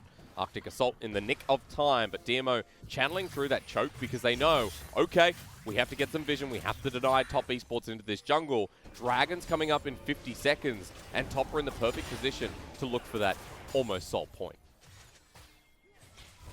With top esports now backing, they'll be on to the Rift first. You can see Bless actually a little bit late on the back timing, so won't be there to try and set up vision in conjunction with his team. Top, though, already moving in. You can see the wards in Karsa's back pocket alongside Chocho, so they'll have this river littered with red wards, making it difficult for DMO to approach and for Natural and Xie to find the flanks they really want. And that vision, I mean, that's going to hurt people like Mark. He walks blind there into 3 people, he's dead. The support's only level 9 with the redemption available. And DMO right now have to be careful. Chocho zoning. Well, Karsa does the Scuttle Crab, sets up vision around this area once again. 10 seconds and that Dragon, we ready to fight. Picking up the Scuttle is very crucial for the likes of Photic in this fight. He'll be able to utilize that to help him backing away from some of the damage dealers on DMO. However, though, with where they're positioned right now, the river isn't even a focus. It's just this mid lane. Good Glacial Prison here, but the ult comes out from Photic as well. He's DPSing in the back line, and 369 gets the AoE as Karsa jumps into his death. The rest of top esports have already taken the fight. Photic is playing well again, and Chocho's right next to him. And this is what we see from Dominus all the time, where they pick these carry-focused top laners with Natural, try to go for the team fight, but they haven't got the stats they need to carry through. Knight, though. Well, it depends on Xie. He's going to back away in the end while Photic just solos away the Cloud Dragon. I know, Dag, there's a much larger discussion towards Natural and Bless, the top 2 we set up here in this game number 2. But Turret's going to go down in the meanwhile. DMO do pick up an objective off the back of losing the Cloud Dragon, and Gala even getting a bit frisky in the face of top's bottom lane. There's no ultimate there for Chocho, so without the quickness, can't lock up the Ezreal. So Gala confident in pushing back Chocho and picking up the mid lane turret. At least it's something going in favor of Dominus. But top esports very much in control. A 2k gold lead, they've got a composition that does well. But watch here. So Photic is pretty much allowed entirely in this fight to free hit. Natural does send across the Vanguard's edge, but it needed to hit it onto Photic in the backline, and I think should have actually just flashed and followed on towards the AD carry. You want to try and burst out a lot of these members super quickly, and when you've got a 3-kill Varus, this now becomes an even higher priority for Natural to get onto Photic in the backline and burst out the top esports AD carry. And I guess at this point as well, we're kind of just looking at what, okay, DMO will all jump in. But top esports have so much AoE that they kind of like that as well. I want to bring your attention to something off Photic, though. He's 3-0. He's got 2 items. The third one is going to be a Nash's Tooth on an AD carry virus. So this was an old school build that we saw quite a while ago where you'd go a little bit more heavily in towards the AP. And that's again talking back to what is the W passive. It scales off of AP. You're looking to proc that on some of the tankier members. It's percentage max HP and can do, a lot of AP damage anyway coming off it. And that's where you can work through the health bars of Bless and Natural. I had to pause for a second. Wasn't sure if we were fighting, but can help out in taking down some of these chunkier members like Bless. I mean, it's kind of been like the Blade of the Ruined King, bar that, the Kaiser build with the Gwinsus, with the Nashes. And I like it from Photic. I mean, he just kind of shows the confidence here in this series when he is allowed to succeed by DMO, because this game he has succeeded. And now Natural, he was winning this 1v1. 369 with Grasp of the Undying. He's taking it. He's in World Ender, and it's unfair because Knight makes it a 2v1. You see, Natural was starting to stack up, was starting to get going, and Knight just pies him in the face, but in a Syndra ball. Puts him back in towards the base, and Dominus once more are put in their seats by Top Esports. Top Esports coming back out of the base now will be looking towards this Baron and setting up to try and close out this game. And either way, I mean, they've got a Cloud Soul on the horizon as well. And again, let's just remember that Aatrox is one of the best champions with Cloud Soul. The chase is unrelenting. And even with the Syndra, the Varus, the Rakan, like everyone works so well with this Soul on Top Esports. And they got 2 minutes to decide, okay, we can set up for Baron, we can set up towards the bottom side. We can keep splitting. We've got to teleport on 369. They want Natural to be forced to deal with waves on the bottom side. Because right now, they're the ones with tempo. 369 can back, move over towards this Baron, and try and force a TP early out of Natural. And then, that's fantastic. 369, you head back to the bottom side of the map. We're going to utilize you to keep Natural in check with the teleport advantage for 369, and then have Top start up the Baron again, where Top have the numbers advantage. Teleport on Natural, but there is a level advantage here on 369. Also has the 2 items in the Sterix gauge, hasn't opted in for the Death Stance, so you can see the change in Grasp of the Undying, the extra health he's going to get from that rune. He's decided to stack a bit more HP, give himself a little bit more damage. It's not about the Death Stance this game, and I like that. He's still behind a bit in CS, but 369, as we saw in that last fight, is working really well alongside Top. I feel like I've seen this fight before, though, Hysterics. Yeah, and you know what? Photic untouched once again. The ultimate misses. Photic gets a bit of damage from the True Shot Barrage. It happened just like this last time. 369 gets the first kill. Natural has to go golden. Ashie jumps in onto Photic, but can't kill him. He even dies as he tries to get the last distortion off. 369 is still in heaven. And now Natural is as well. Gala will Arcane shift away. And this is just all gone wrong. Low health bars, but 5 members still strong as ever for Top. DMO keep trying to play these fights like a front-to-back composition, but they're playing against a composition that has a far better front-to-back. Photic is huge in the back line, with Bless whiffing on the Sejuani ultimate. Top Esports will solidify themselves a 4k gold lead and now have picked up the Baron. It just looks so easy for Top Esports to play these fights. Everything in the kitchen sink thrown at Photic, and he survives. He still has his flash available. That's how the fight went for Top. They're now 6k gold up in this second game. 27 minutes in, they have a Baron under their wing. They've got Cloud Soul at the ready, and DMO are nowhere nearby. Let's start this one again. So watch where Shie and Natural are positioned here. That's a weird hit. This is where Karsa is perfectly positioned to stop them from getting on towards Photic. Shie has to try and dive through the entire team to get onto him. And look at how quickly Top Esports respond to any pressure onto Photic. Shie goes down, Natural can't get into these fights, and Gala, yeah, great, you're free hitting in these fights, but it's straight into 369. It's straight into Karsa, and, well, it's not the fight that you're ever going to be able to win. Gala, even with the Trinity Force, has himself the QSS as well. He's got some decent items, but so many more fed members on the side of Top Esports. They just picked up the Cloud Soul, and with Baron, this inner turret is no more. You can see Natural has TP, and he's just trying to get some pressure onto the map. 369 is going to match, but the level 16 Aatrox, who now has 3 items, also has a TP of his own. Knight is hurting Mark. 7 level difference between the mid laner and the support. You can see 1 Q takes about over a third of his health back. Well, having a look here at what we missed in the replay, it was Mark using his flash after getting caught out by Knight, so that's the threat. He doesn't have it available. He gets scattered the weak once again by Knight, and the poke from Photic follows through. 3-item Varus now pushing up and into Gala. Bit of damage, but the on-hit is so much worse, so they can't ruin what is going to be their last stand. In the top. They are so confident in this. Taking bot lane, they can turn towards this mid, force DMO back. Okay. But is it a 1v1 he can win? I mean, Natural's still 2 levels down.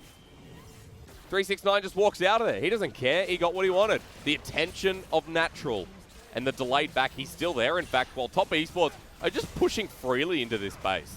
There's nothing that DMO are doing. They're slowly but surely losing the game. Top Esports get 2 inhibitors. Now they're going to walk up to get this last outer tier 2 and begin work on this inhibitor turret as well.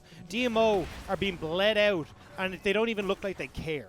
369 teleported in as well. All 5 members here. Knight bit low on mana, but will he even use it up? Gala is trying with all of his might. The stable rock of DMO is getting shoved out with the rest of them. This wave is just doing it itself. Look at the super minions slowly channeling in. DMO say it's time to fight. 2 ultis laid onto Casa as Xier tries to get in the backline, but Photic lives once again. 2-man knock up here from Casa. He cataclysms onto the 3rd, and Bless is just going to die off the side of the fight. I don't know how Knight got there, but he has a Cloud Soul. He flew in, he flew out, and DMO can get a trade, but that's all it is.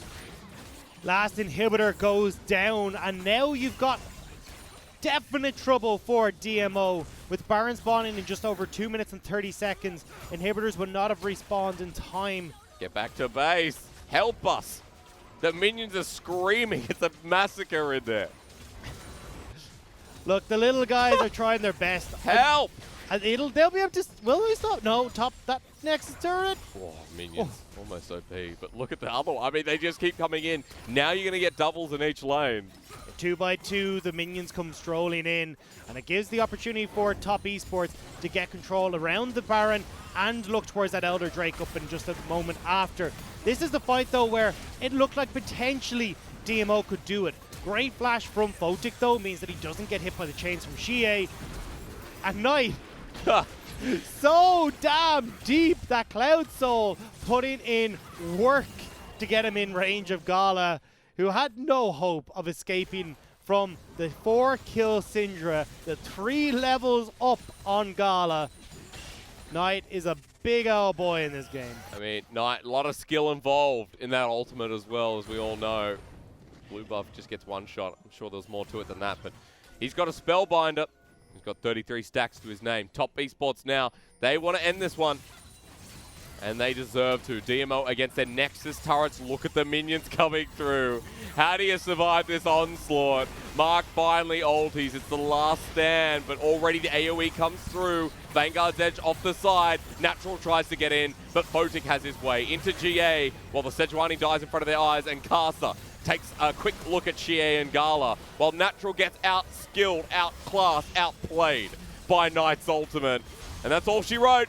Top Esports with a clean spanking of DMO, 2-0 to start their week off. Top Esports have outdone DMO in this series, and it kind of just looked like child's play, playing keep away from the objectives, holding the hand on the head while DMO try and swing at them, but it was never going to be an even fight. I mean, for Top Esports, it's just like back to their style. And we said this heavily at the start of the series that against IG, I mean, that was their test. That was, okay, a top going to be, you know, more than just a middle-of-the-pack team with inconsistencies. This series shows that they are back on their way up and they are getting the wins against teams that they should be. Otherwise, there'd be a hell of a lot more questions here for the red side. And again, we're seeing DMO's Gala trying to put in the legwork for DMO. True. But unfortunately, they don't have the team fight that they need to solidify these wins. And again, on the opposite side, I want to highlight the AD carry on Top Esports. Photic stepped up His team fighting was incredible, his positioning was impeccable, and the damage that he did manage to get out, it may not look like a lot there, but when you're trying to get through the likes of Bless and Natural in this front line, he put in work. Photic looks so much better when he has Chocho. I'm just going to throw that out there, that the structure of such an experienced, he's an AD by the way, Chocho, such an experienced player is really boosting Photic up. I think he can sit back on that a little bit, and even Chocho's supporting has gotten better with each game. So I think this is the bottom lane for top esports that they need to push forward with. I'd agree. I think even if we're still seeing Yu and Gia have moments, I think just the experience that Chocho offers, playing on the big stage, having been involved in the LPL before, giving that structure to the newbie is so much more Because I know that Yu and Gia and Photic, and Chocho don't sit high on your list of supports. Yeah. But after this series, I mean, we're having this discussion off air that, you know, they're quite similar in the aspect that it's like, well, super inconsistent, right? Well, the thing is here, we actually saw Chocho do a lot of the things that have been faulting the bottom lane of top esports. Yeah. Getting out of the lane, using the pressure that they've gotten to make plays, and we saw Chocho twice get out, have an impact on this mid lane, and it was really a crucial factor in this early game. So I'll give it to Chocho in this game, definitely stepping up alongside Photic, and maybe, just maybe, we're seeing top esports working out the issues that have plagued them all split. Maybe a bit of a birth of Photic as well. Gives him an opportunity to, you know, get a bit of praise for once. We've been super harsh on him since we came back towards the LPL, because Photic has not been a consistent AD carry, has been part of the top esports weakness. You know, their strength of solo lanes is great, but top esports, all elements of their map have to be strong if they want to be like IG, because IG have Puff and Southwind. That's a strong bottom lane, but they also have the even stronger the Shy and Rookie. So I think top are once again cementing themselves that they can play through these solo lanes and they can actually have a stronger bottom side as well. Especially one that is doing a lot of work without the resources. So this is where we're seeing a lot of resources dedicated to 369. Not so much in this series, but previously. And now we're starting to see them tend towards Photic and go, hey, look, do you know what? This rookie AD carry is coming into his own. He is looking strong. And even though we've had some games that haven't quite worked out, where they're in unusual situations, the bottom lane is looking a lot sturdier and has the carry potential that we expect for a team like top. Yeah, I'm excited in a way. I still need to tiptoe over what I say about top esports, because I don't think... You don't want to lay down anything permanent here. Not yet. Because it's still early days, and we've still yet to see a huge amount from these guys. But like prior to this, I was like, look, it's either Senna or bust for this dude.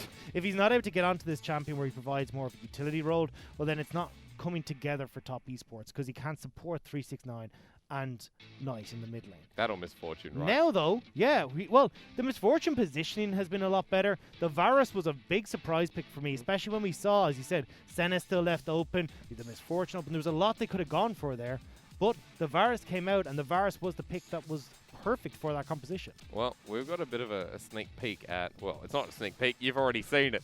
Chocho is slowly going to become MVP, if you hadn't already guessed, because it was someone in the bottom lane once again.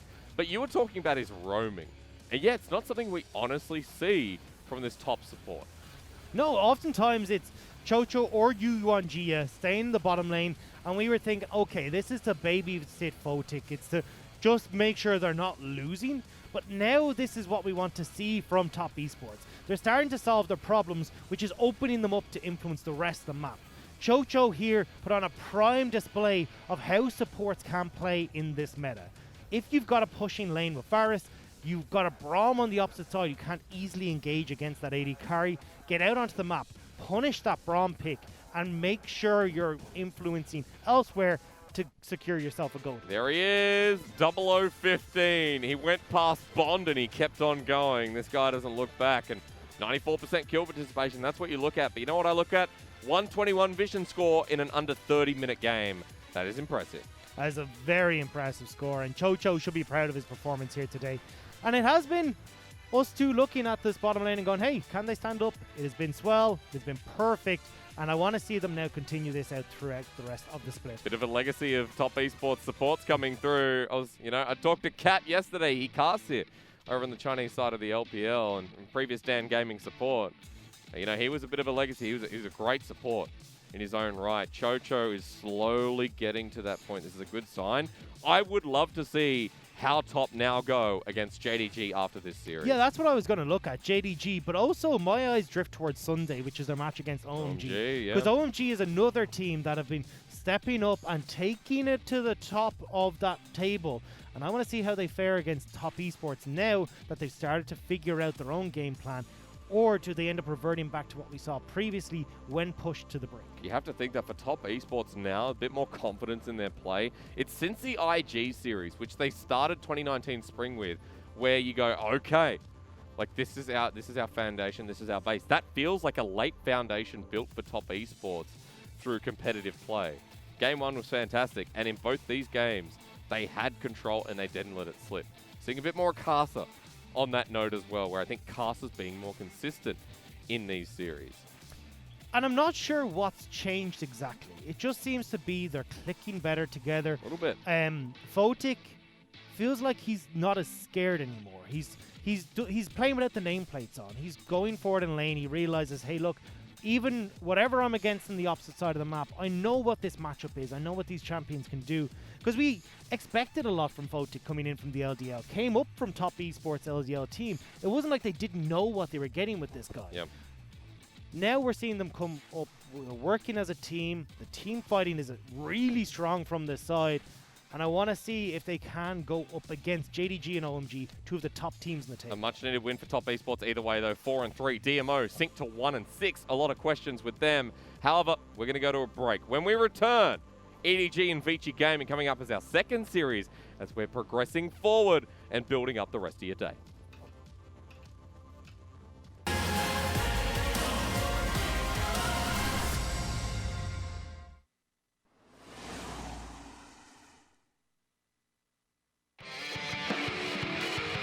Little break between rounds, then come out swinging. 主要直接全打回来了呀，经济都完全持平了，而且现在滔博士气高涨啊，直接中路现在想要给你来硬的了。大招甩到了，狼行这个位置被减速到，反身两个女坦的大招都放出来。Let's give him a show. 好，被人局又摔了3个人，再一个打朋友保持大招。哇，滔博这波感觉也不应该开的呀。是，虽然反手还有一个羊，但是已经为时已晚，4个人倒下，只有奈特侥幸逃脱。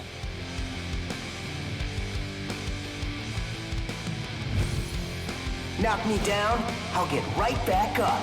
回跳，这个位置正好勾到，翘起了左一，小五这位置感觉要先走了，雷克赛大招过来，小五先走。Just who do you think I am? 兰博一个大招，大出了2个闪现，兰博直接闪现去一顿炙烤，再一个闪现勾到了盲僧，盲僧一厘米摸眼却走不掉这个死亡草丛，哇！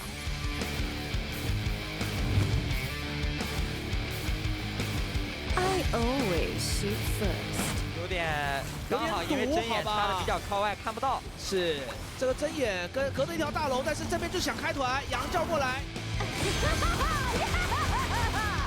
按上老贼，反手的一个大招效果也不错，这里直接一个大招爆进去，打出一个非常高的一个 AOE， 再一个红拳，这里直接带走 double kill，curse 这一波女强也收下了挖掘机的人头，这样的话反过来 ONG 有机会打大龙了呀。 None will question us. 要打起来了，西莫绕过来，先插一个草丛的视野，反而是有点落单了吗？是这波好像要被秒掉了，下来要秒，闪现。但这边也勾到，两边辅助感觉都要先倒，但是小张这边开启了一个白盾，塞拉也在偷伤害，我沙皇是直接把电魔给戳死了。完了呀，圣强哥有人管不住了，又一个大招，这个是波波偷的大招。是看一下后。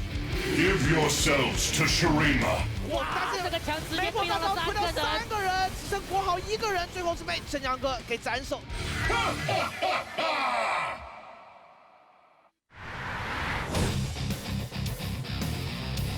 This is the part where you bleed. 不给机会啊！小明站前面，我有水银，什么技能我来吃。哎，但小虎这波很凶。体皮绕后，猪妹大招已经甩空了，睡到了奥可以用 W 顶着，但正面的猪妹开始上指反斩，能不能撑 ？This is gonna hurt. Play nice. 将闪现回去，一个大招打回去了3个人，一技能再捏了3个人，卡莎直接熬到最后面，切斯和费留斯开一个水银解掉了虚弱的减速效果，猫咪赶紧上身上到猪妹身上，但是奥恩。 活不下来了，而且小龙岛一个大招跟过去，跟到了戴安娜身上，把戴安娜收掉，最后减速惩戒减速到带着猫咪的猪妹，猪妹倒，猫咪也要倒。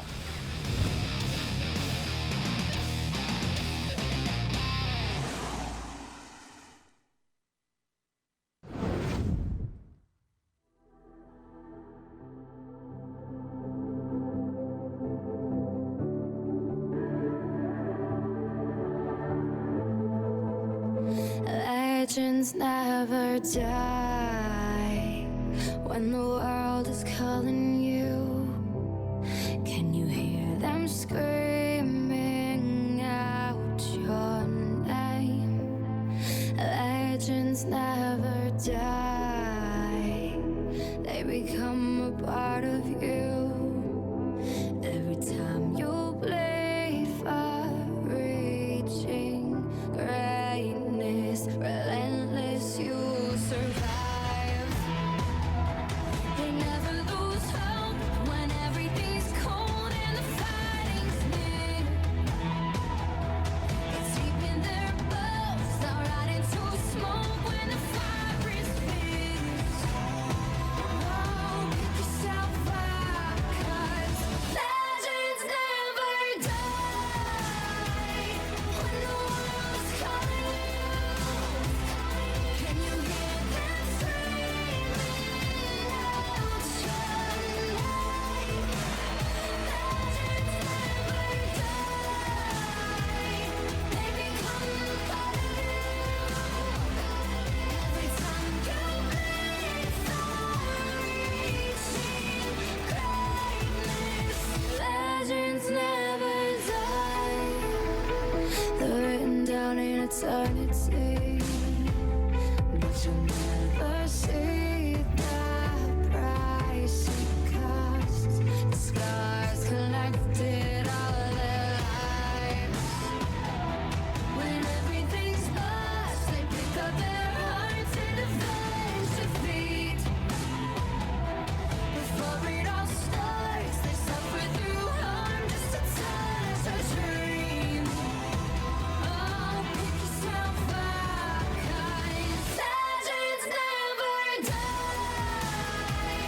When the world is calling you, can you hear them screaming out your name? Legends never die. They become a part of you. Every time you bleed for reaching greatness, legends never die.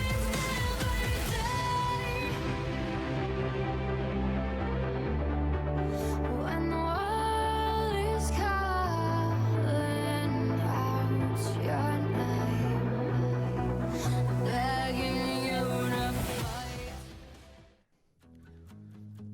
We experienced what we thought we'd experience in the first series as Top Esports take down DMO in a 2-0 clean fashion. But will we experience the same thing here with EDG and Vici Gaming taking to the Rift? My name's Hysterics. I'm joined by a brand new colorcaster in Lyric, wearing some very familiar clothes.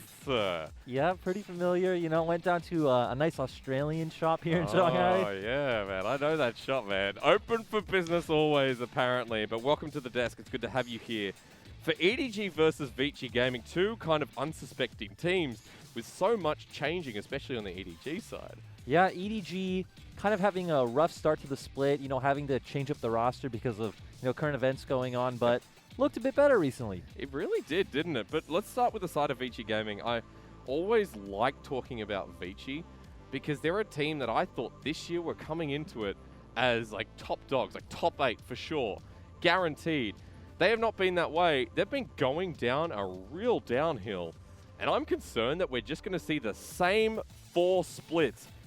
That curse continue forward.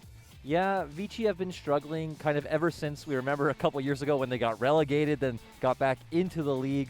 They built the roster this year, bringing in some veterans in iBoy, in someone like Maestro, who's been around for a few years. You would think they'd be able to pick the pieces up and bring it together, but it's not looking like that thus far. Hasn't been the case. And there's some worries for Vici because when you have such a dedicated coach like Koma, who's been on SKT for like 8 years, 7-8 years, has finally made that step out of the comfort zone and into an LPL team, you're not getting the results that this coach brings with his legacy. True, you're not getting the results Koma would have expected, but there is kind of the asterisk. We're really downplaying Vici, but they did just 2-0 RNG.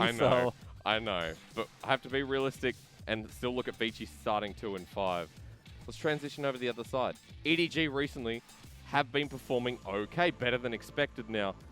Vici may have 2-0 at RNG, but EDG with this put-together roster, 2-1, over JDG. Yeah, EDG have looked really good. Junja has brought a sense of stability. Him and Scout have been playing together really well, and just every game they're constantly looking towards that top side, and it's been working out really well from them from what we can see from their last 3 series. They took down JDG. JDG was the top dog in this league. And E-Star, like the E-Star only have 1 loss in the LPL, and it came from EDG. I mean, that's a really big achievement. And you were mentioning topside priority. Let's go into the nitty-gritty a bit of why EDG looked like a threat. Their jungler, who was the 3rd sub, the 3rd player in the jungle role, Junja, has come into his element a bit. Yeah, Junja, a player very familiar to me, coming over from the ECS, you know, the LMS kind of 2nd division. He has kind of struggled in the sense that he's only played 2 champions. Well, 3 if we count the 1 game of Nunu.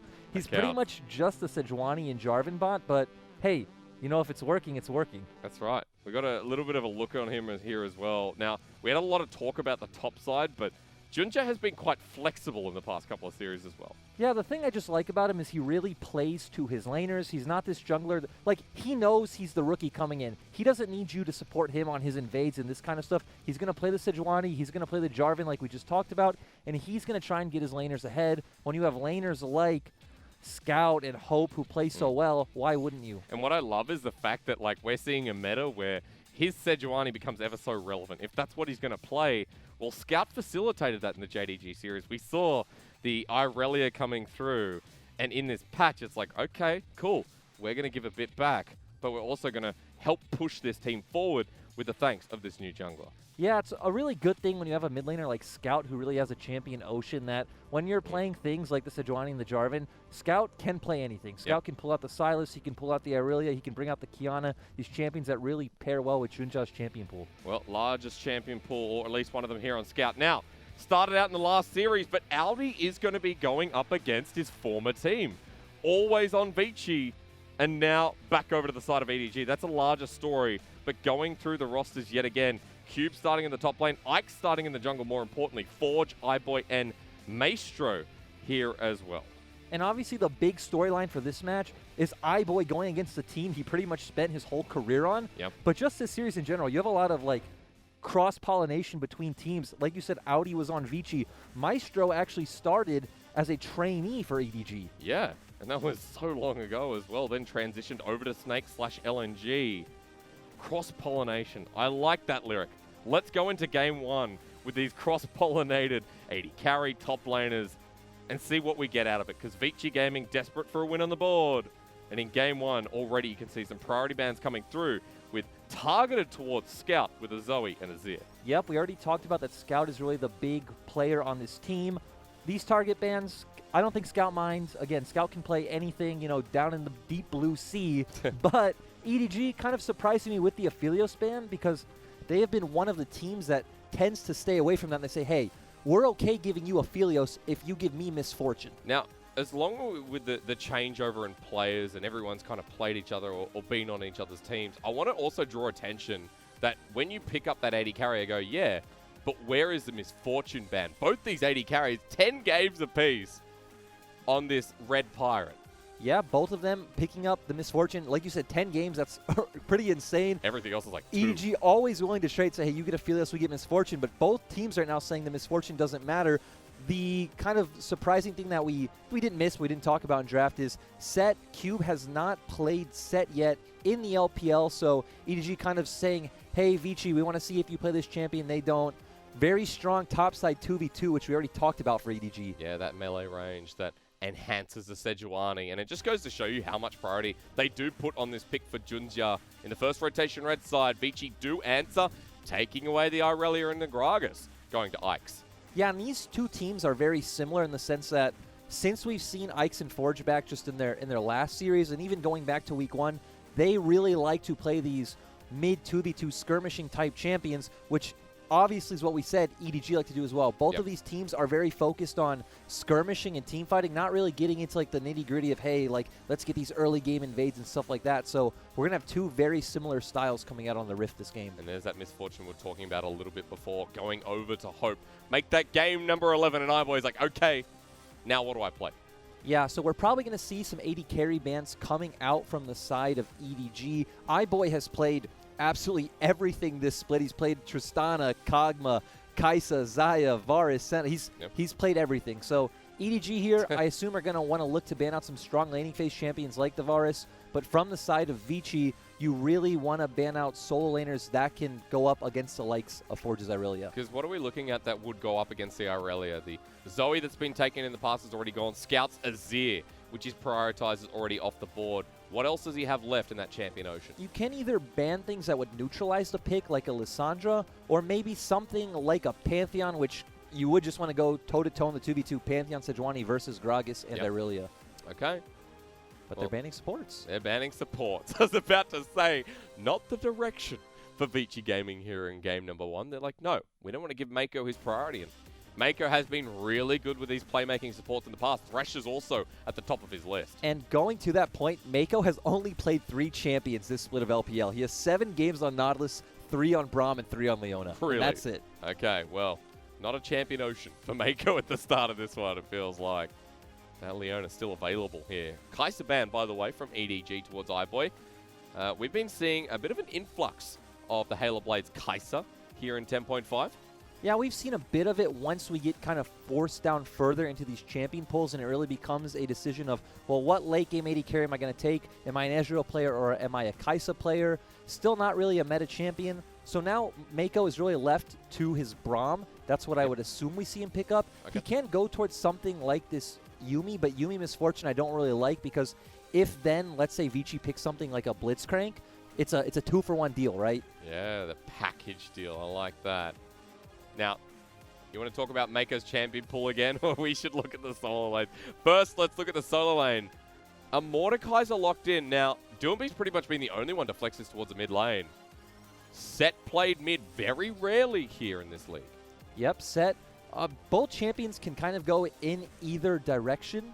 Also, hey, who's played Set support? Yep, we've seen that from E-Stars here in the LPL. So that is always an option. Again, EDG can go a lot of directions with this. Q will be fine in the top lane against either of those matchups with that Renekton. And in the mid lane, it will be kind of a wash between Mordekaiser Irelia, Set Irelia. But Set doesn't jump out to me as a Mako champion. No. I mean, he was playing like Lissandra support last year when it was... Well, I never really got popular, so it was kind of very different. Does Mako expand? That's a question I'm going to be asking right now. Braum, Leona, Nautilus. He has 3 champions. Are we about to add a 4th? It seems like it. Mako makes his debut on a brand new support here. 2020. Yep, Mako picking up that Alistar, but taking a step back, I really like the Taric pick coming out from Maestro. We've already talked about it on broadcast before. Taric really likes going up against these comps that really want to run into you. And you look at the side of EDG. EDG have 4 melee champions. They're going to be running into you. This game's really going to show us how good is Maestro's Taric and how well can iBoy kite around these team Because fights. we've seen this duo in the bottom lane so much, haven't we? And if we just look at Vici as a whole, their explosiveness in team fights, to put it lightly, seems to be a real highlight that they've gone for here in Game 1. Yeah, it really does. And the interesting thing to see will be how can Vici stop EDG's topside pressure? Because we went through their VODs and we saw how many times Junja and Scout will he lives up go there for that 3-man kind of dive gank setup continuously. And especially with Audi, right? Like, we've seen Xiao Shang come into the mix with Junjia at the same time. And it was like, okay, cool. These guys are the newbies. How do they play? We've then transitioned away because Audi's come in the last series up against JDG. And he's still here. And he's a more experienced top laner that kind of know how Vici work in a sense. He's been on both sides. He's been on EDG, he's been on Vici. Now he's back towards the EDG side. Here going up against the old organization. Yeah, Audi has a lot of experience, so them just kind of bringing him in. He had a really good first series against JDG, so that was a good pickup. But kind of changing our focus to the mid lane, we have Set versus Irelia. Not a matchup I'm very familiar with myself, but I would expect Set to have some early pressure on there with things like the Haymaker. The thing I want to keep my eye on is, do we see Scout go for that Blade of the Rune King, like Q-Max focus build, or are we going to see him go towards, you know, the Black Cleaver or the Trinity Force and go for more of a CDR team fighting sort of style? Aurelia's been doing Blade of the Rune King as well, with Black Cleaver on the side. So we got some similarities in the mid lane. The matchup to watch here. as we get into game number 1. Not often that you see a set through the mid lane, but Scout is going to show us how it's done. And see if EDG can continue their success. See if Vici Gaming can build off the success of RNG going into our second series of the day. Set in the mid lane is very much kind of like a neutralizing champion. You are just going to push with the Haymaker. You can pretty much just ignore the enemy mid laner because of all the sustain from your passive. Does very well in the 2v2 with your jungler. So when we look at these drafts, we should expect a lot of action this game. You have 2 melee mid laners with 2 junglers that want to skirmish constantly. The melee top lane here as well for Junjia is going to be a bit exciting. Now, going into this game, I had expectations that for Vici and EDG, things could get slow. So I'm glad we're kind of at a point where we expect faster play. I also want to bring your attention to the fact that Forge has exhaust on this mid lane Aurelia, and Scout does as well. So you talk about neutralizing it away, they're both going to exhaust each other out. Yeah, we're just seeing them both go full on for these skirmishing summoner spells. They're not looking for a TP for lane. They're not looking for Ignite for the pure 1v1. Again, you go through these VODs, both of these teams can be really slow at times until things like the Dragon and the Rift Herald are up. They're both okay just farming it out. Topside start here for the side of Junjia that fits into his identity well. He's got level 2 and the ability to get that up there fast is available. While topside now transitioning here for Ike. So we've seen a shift of Predator junglers and changing their path around. I'm going to pause because Forge just gets whacked a few. Yeah, we did talk about Set is able to win this matchup early. Very strong level 1 coming from his passive, you know, getting some extra damage on that right hand. And we see some iBoy stats that we can't read. I promise to the audience I'm learning Chinese as fast as I can, but this is not at my capabilities just yet. But I can tell you the basis of that story, that's when iBoy came on the side of Vici Gaming. Sorry, EDG, I believe. And that, I'm pretty sure those are the 2 years they went to Worlds, right? 2017, 2018, EDG went to Worlds with iBoy. Yes. So, iBoy joined 2017, and then that was his first year of Worlds. As he joined EDG with Scout, Mako, and Clearlove at the time, he went straight to Worlds in his debut year. You know another interesting thing about this matchup? How many times Coma has faced EDG? Coma faced EDG both those years. SKT and EDG were in the same group. 2-0'd EDG both times, so Coma very familiar with this organization. Yeah, now iBoy is like, you know what? You owe me, brother. The Scout gets a good trade here in the mid lane once again. And while we are on the topic of iBoy, because I was looking into it and I went, well, how successful has iBoy been with EDG? And what is the potential here with Vici Gaming?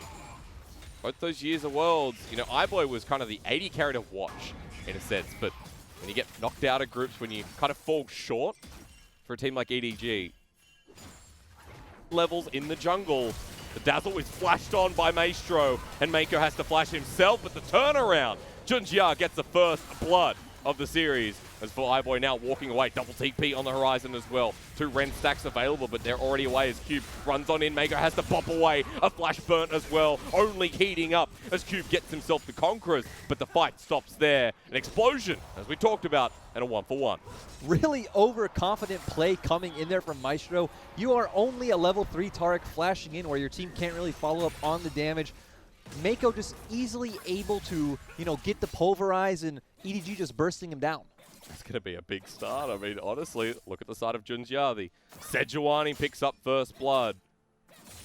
And we've been talking a lot about this guy. He's already got the Stalking Smite. Stalking Smite? He's already got the Blue Smite. Let's leave it at that, with a Ruby Crystal in tow as well. And both these top laners who join the fight now have to take the long walk. Look at this top lane pushing into Cube. Yeah, and, you know, the lane will be pushing into Cube. He will be able to threaten a gank from Ike's. Another place I want to turn our attention to is Maestro. Off of his death reset, he has been walking around the map, setting up vision in EDG's bot side jungle. Maestro has been kind of one of the shining lights on Vici for me. He did come from about a 2-year tenor with Snake and LNG. Yep. Has looked really strong on this roster. And Mako has kind of been one of the points we've criticized from EDG. A lot of the time. Mako is the franchise player of EDG. He's been here for so damn long. Only person that was here for longer was the side of Clearlove. And you want to give him the benefit of the doubt when you are playing with so many new players, but I'm going to hold my breath right now. We're going to fight once again. 1 versus 2, though, and Ike's has Predator right in front of Audi. The flash away immediately. Audi's out, but Summonerless with a big wave about to crash into this top turret. Yeah, and we set this game up as EDG being the team to look for topside, but we did just see the wave get bounced back from Vici. We talked about how Cube can set up a gank with Ike's. They do successfully pull that off, but Audi still will be able to farm safely under turret. This is why Mordekaiser's always been such a favorite in the LPL, because he is such a strong, kind of very firm top laner who's going to sit under his turret, be able to farm. Once he gets that death realm, it is very hard for you to dive him. Yeah, turns it into an instant 1v1. Even though he's able to pick up that top CS here, Lyric, you can see there's already a discrepancy built. And that kill that was picked up in the trade bottom lane means that Cube's in a very decent position in this early game. The melee top laner versus the melee top laner of EDG. And so far, Cube is in such a better place. Yeah, but right now, looking at the minimap, we do see Mako and Hope making their way up towards the mid lane. Forge's wave is pushing into Scout. Doesn't look like they're going to be able to get anything there, but would have been very nice if they could have. I like that they're roaming, though, especially after that bottom lane went. 10 CS down there for Hope and Mako, so trying to influence other parts of the map.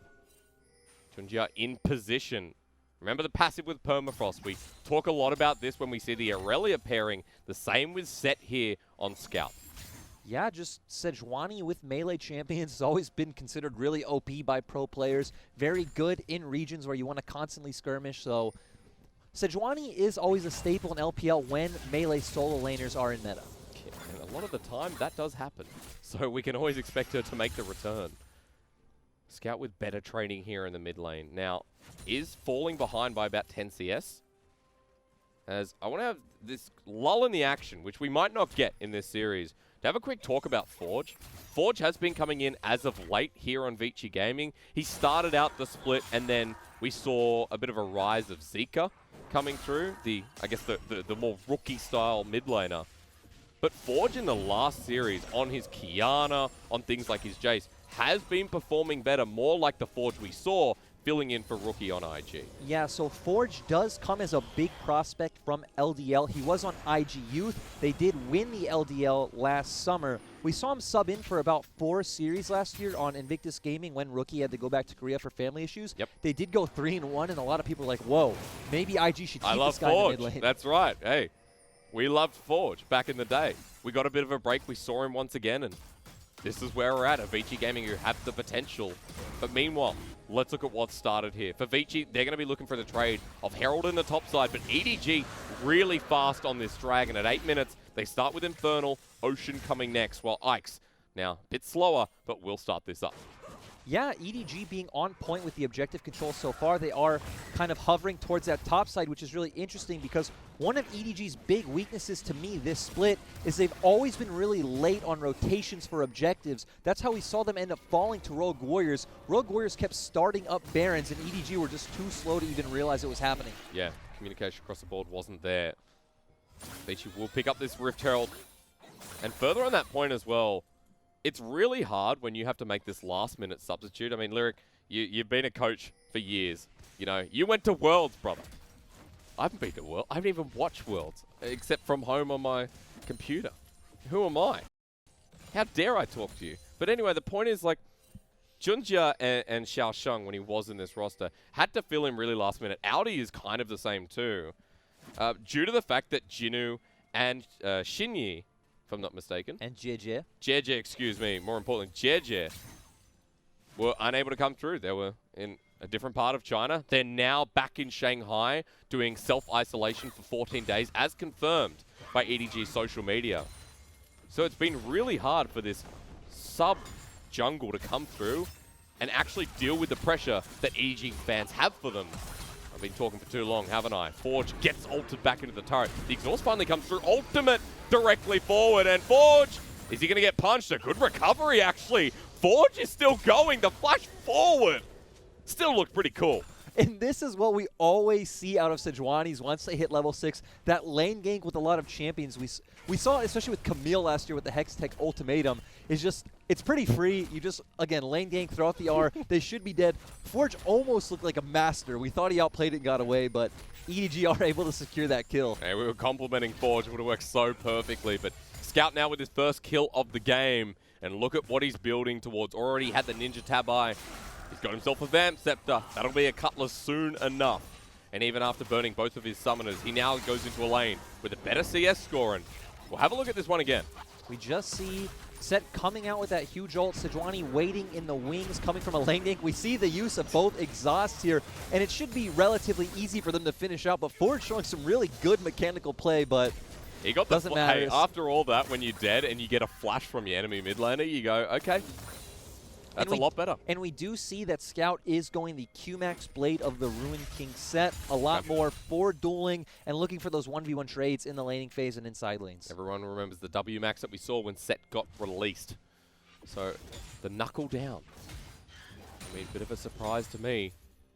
But close to the Blade of Ruined King. That's the important thing to note here with the Ninja Tabi. So, bit of an item advantage over Forge at this point for Scout. And Scout, who's already played so many mid lane champions, is going to show us apparently how it's done.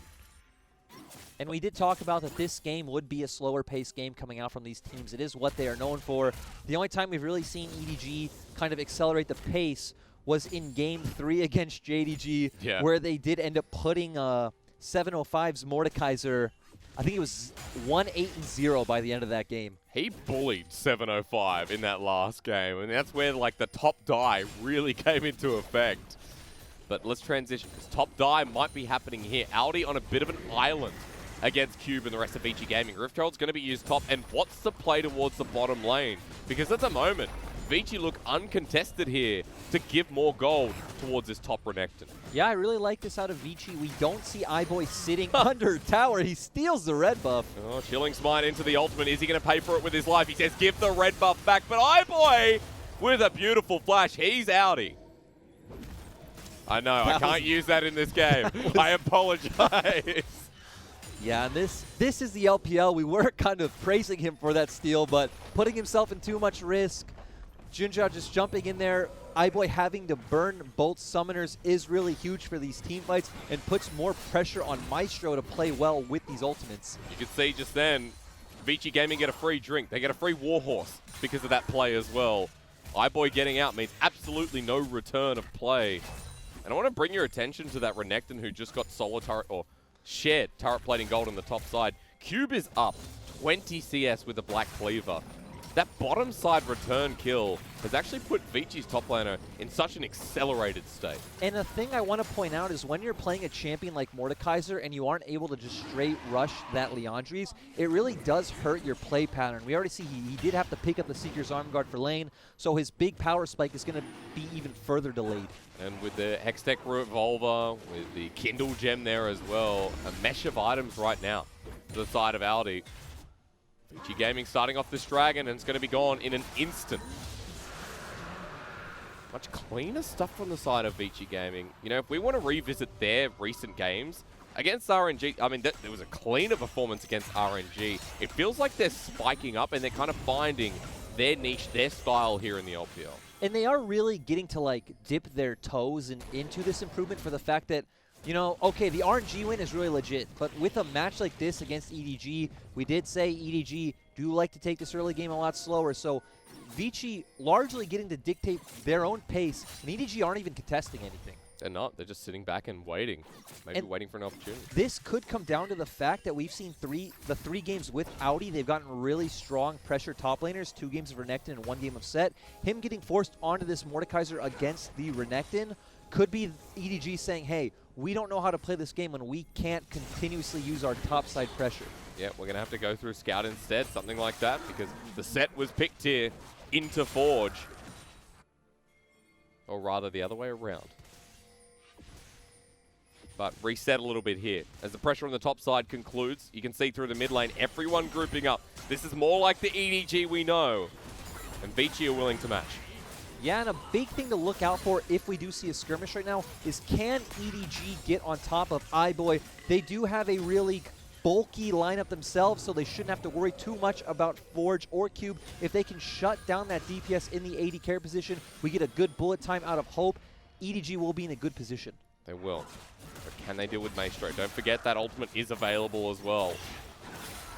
And with the invulnerability at the whims, we're A-ramming for quite a bit. Hang on. Oh, onto Maestro. Can he get the ultimate off? The Fate's Call comes through. iBoy wants to throw him back in. Okay. Sure. Yeah, Junja just making a bit of a desperate play there. On the side of Vici, I was just about to say, what we want to look out for is how Maestro does use that Taric ultimate, and Grog is coming in with the explosive cask. Yep. Very good for disrupting Hope's bullet time, or even just moving the pieces around for EDG and making it easier for iBoy to kite around these team fights. Now that I think about it, for Hope, there's a lot he has to do. I mean, how do you avoid all of this CC that comes through? A big task, but not one we have to ask at the moment. Vici Gaming straight towards Rift Herald. Second Herald going down. Second Herald for Vici here in this game. Yeah, I really, like you just said, I really enjoy this team composition coming out from Vici. It looks like it's very easy for iBoy to play against what EDG has drafted as long as he can really avoid that Death Realm. And Vici have a lot of disruption for Hope. Especially when it's iBoy versus Hope. It's the old versus the new. iBoy was the 80 carry that Hope had to sit behind many times. Now, I think it's stupid that an Alistar can bop away the Rift Herald, but he won't bop it away fully from the turret. It still gets the charge, but no kill on the turret itself. Gold even, by the way, at 17 minutes in. And I'm going to return to that story, because Hope and iBoy, old and new, fits it so damn well. iBoy transitioning to his first other team that isn't EDG. He's only ever been on Edward Gaming in his competitive career. We know iBoy's very good, but the surprising thing is how well Hope has showed up in LPL. He's a very self-sufficient player. Even though Mako does typically tend to stay around the bot lane, we already talked about it, Junja and Scout do look more towards the top side. We even saw in Game 2 against Rogue Warriors, Hope got a 1v2 kill against Zhong Wuji and Lei. Yeah. Was that on the Aphelios? It was on the Misfortune. Oh, so that's impressive, isn't it? He told me Aphelios, I'd be, you know, a little bit biased against the Aphelios as always. But Hope has looked good. And further to your point, the 80 carry is syncing up really nicely with Mako, but we're not worried about that because Forge is in a lot of trouble against the wall. This showstopper stops Forge for now. He gets the Vanguard's edge backwards, but there ain't enough damage there. Junja with a really nice dive. We're back to the top lane for EDG. We are back to the top lane, but more importantly, we are back to the Scout show for EDG. This is only Forge's second series back, and Junja giving him a nice welcome. 0-2-0 on the Irelia. That's a rough start here for Forge, but he has been the focus. And Vici Gaming's other lanes, they're going okay at the expense of Forge at this point in time. Notice Scout knocking away on this turret, while the rest of Vici Gaming are cornered towards the bottom side. Setting up for this Mountain Dragon coming in 20 seconds. Scout doesn't have TP on this set. He's got Exhaust, so he's going to have to take a long walk if EDG want to contest. Yep, he does have to take a long walk. It does look like they're actually not going to contest. We do see him pinging the top side scuttle, but just in case we do get a fight, what we really want to look out for is how does Ike's maneuver this explosive cask on the Gragas, but actually it doesn't matter. They're not looking. No, they're not looking. You know what they're looking for? Bully Forge again. He's in a lot of trouble. Mako gets the knock up, and against the wall, so much CC. Forge doesn't get to play. EDG are monsters. EDG bringing back the same play we saw the other day, just continuously gank one lane over and over again, remove one player from the game completely, and then later on we're going to see if they can win what is effectively a 5v4. And what I love is that even though Vici do get the mountain, you can see, look, Junja is still there. Scout's not backing away. You'd think, okay, he's probably going to back and reset on the Sejuani. Now's the case, but Junja hangs around for a hell of a long time. And we've had some really good games from Scout this split. There was his, I think it was Rogue Warriors Game 3. Yep. His 8-0 Zoe, where they ended up losing, was absolutely heartbreaking. Yeah, it really was. I mean, like, we've seen that from Scout, where Scout will get elevated, Scout will get ahead. And the rest of EDG haven't always followed suit, right? Scout is the person that trained under Faker. Scout is the person that came from Korea and was hyped up. And he did hit the hype. But people have slowly started forgetting about him in light of these other mid laners like Doomby, Rookie hitting the high mark. You know, I've only got 2 mid laners there. I know there's more that my brain can't handle. I'll say last year, Kuro was starting to get there. Xiaohu, even though Thank he's you so being much. heavily criticized right now, Xiaohu Yeah. is one of our best mid laners He's in the always LPL. criticized, though. Yeah. He's criticized every year. It's either because of Uzi or something else. This time, to be fair, though, it is his own merit that is being criticized for the first time. It feels like forever. Yeah, but bringing us back to the game, just kind of setting up what both teams want to be looking for when we are in these lull states you just said, is both teams just want to play around the pressure from the side they have. So on EDG, you want to play around scout side lane pressure like they have against that Irelia, and we want to see Vici play through their Renekton lane and see who can transfer that pressure either to mid better, or can you find a dive on your side lane? Because right now they're not worried at the side lane. That was blind from Junjiao onto iBoy, but where is that follow-up? We talked about the transition. It's there for Vici Gaming as Maestro gets popped back. That was beautiful from Mako. Teleport in, 5 mid. We just said it's about bringing your side lane pressure to mid. EDG did do that with Scout, but Audi is getting pushed in the bot lane, so Renekton was hovering first. They weren't able to find anything, and we're probably just going to see this constantly over and over again until the next Dragon's We're up. getting a lot of ARAMs here tonight. Now, last year, I saw a lot of ARAMs for EDG, and they're not stopping now. Mako goes in for the engage. Look, Audi joining in the fight as well. Maestro gets the ultimate, flashes in, doesn't hit Forge. The Vanguard's edge on 4. But meanwhile, while Audi does this, Vici Gaming have lost all their firepower. They pull back in Forge. Audi's out easily. And that was just everything thrown, nothing gained. It was really confusing to see Maestro try to be the engage point for Vici when we want to see something like a body slam, cask someone into your team. Again, use that Taric ultimate, let iBoy kite around the fight, but that's not what happened at all. Definitely not. I want to point out as well, at the start of that fight, Mako, kind of the play of the game, or at least the play of the fight, with the bop away onto Maestro. And then from there, Vici just had to kite their way back. But at this point, now that everything's said and done, look at the summoners on EDG, look at the summoners on Vici Gaming. We're preparing to go again. And we're just looking at those side lanes you were mentioning before. Cube now has Asterix Gauge, second item on the Renekton. While for Scout, he's got the Black Cleaver now in hand too. Yep, we see this Renekton going the Black Cleaver and Sterix Gauge route is a lot more about team fighting and consistently getting your cooldowns off and getting in the enemy AD carry's face. That is what this game and what this series is going to be about, so I do like him going for this build. Scout sitting at the top lane by himself as well. Look at the vision around Baron from Vici Gaming. Even though they're about 2k gold down, still at a reasonably even point. They still have reasonable control around this top side.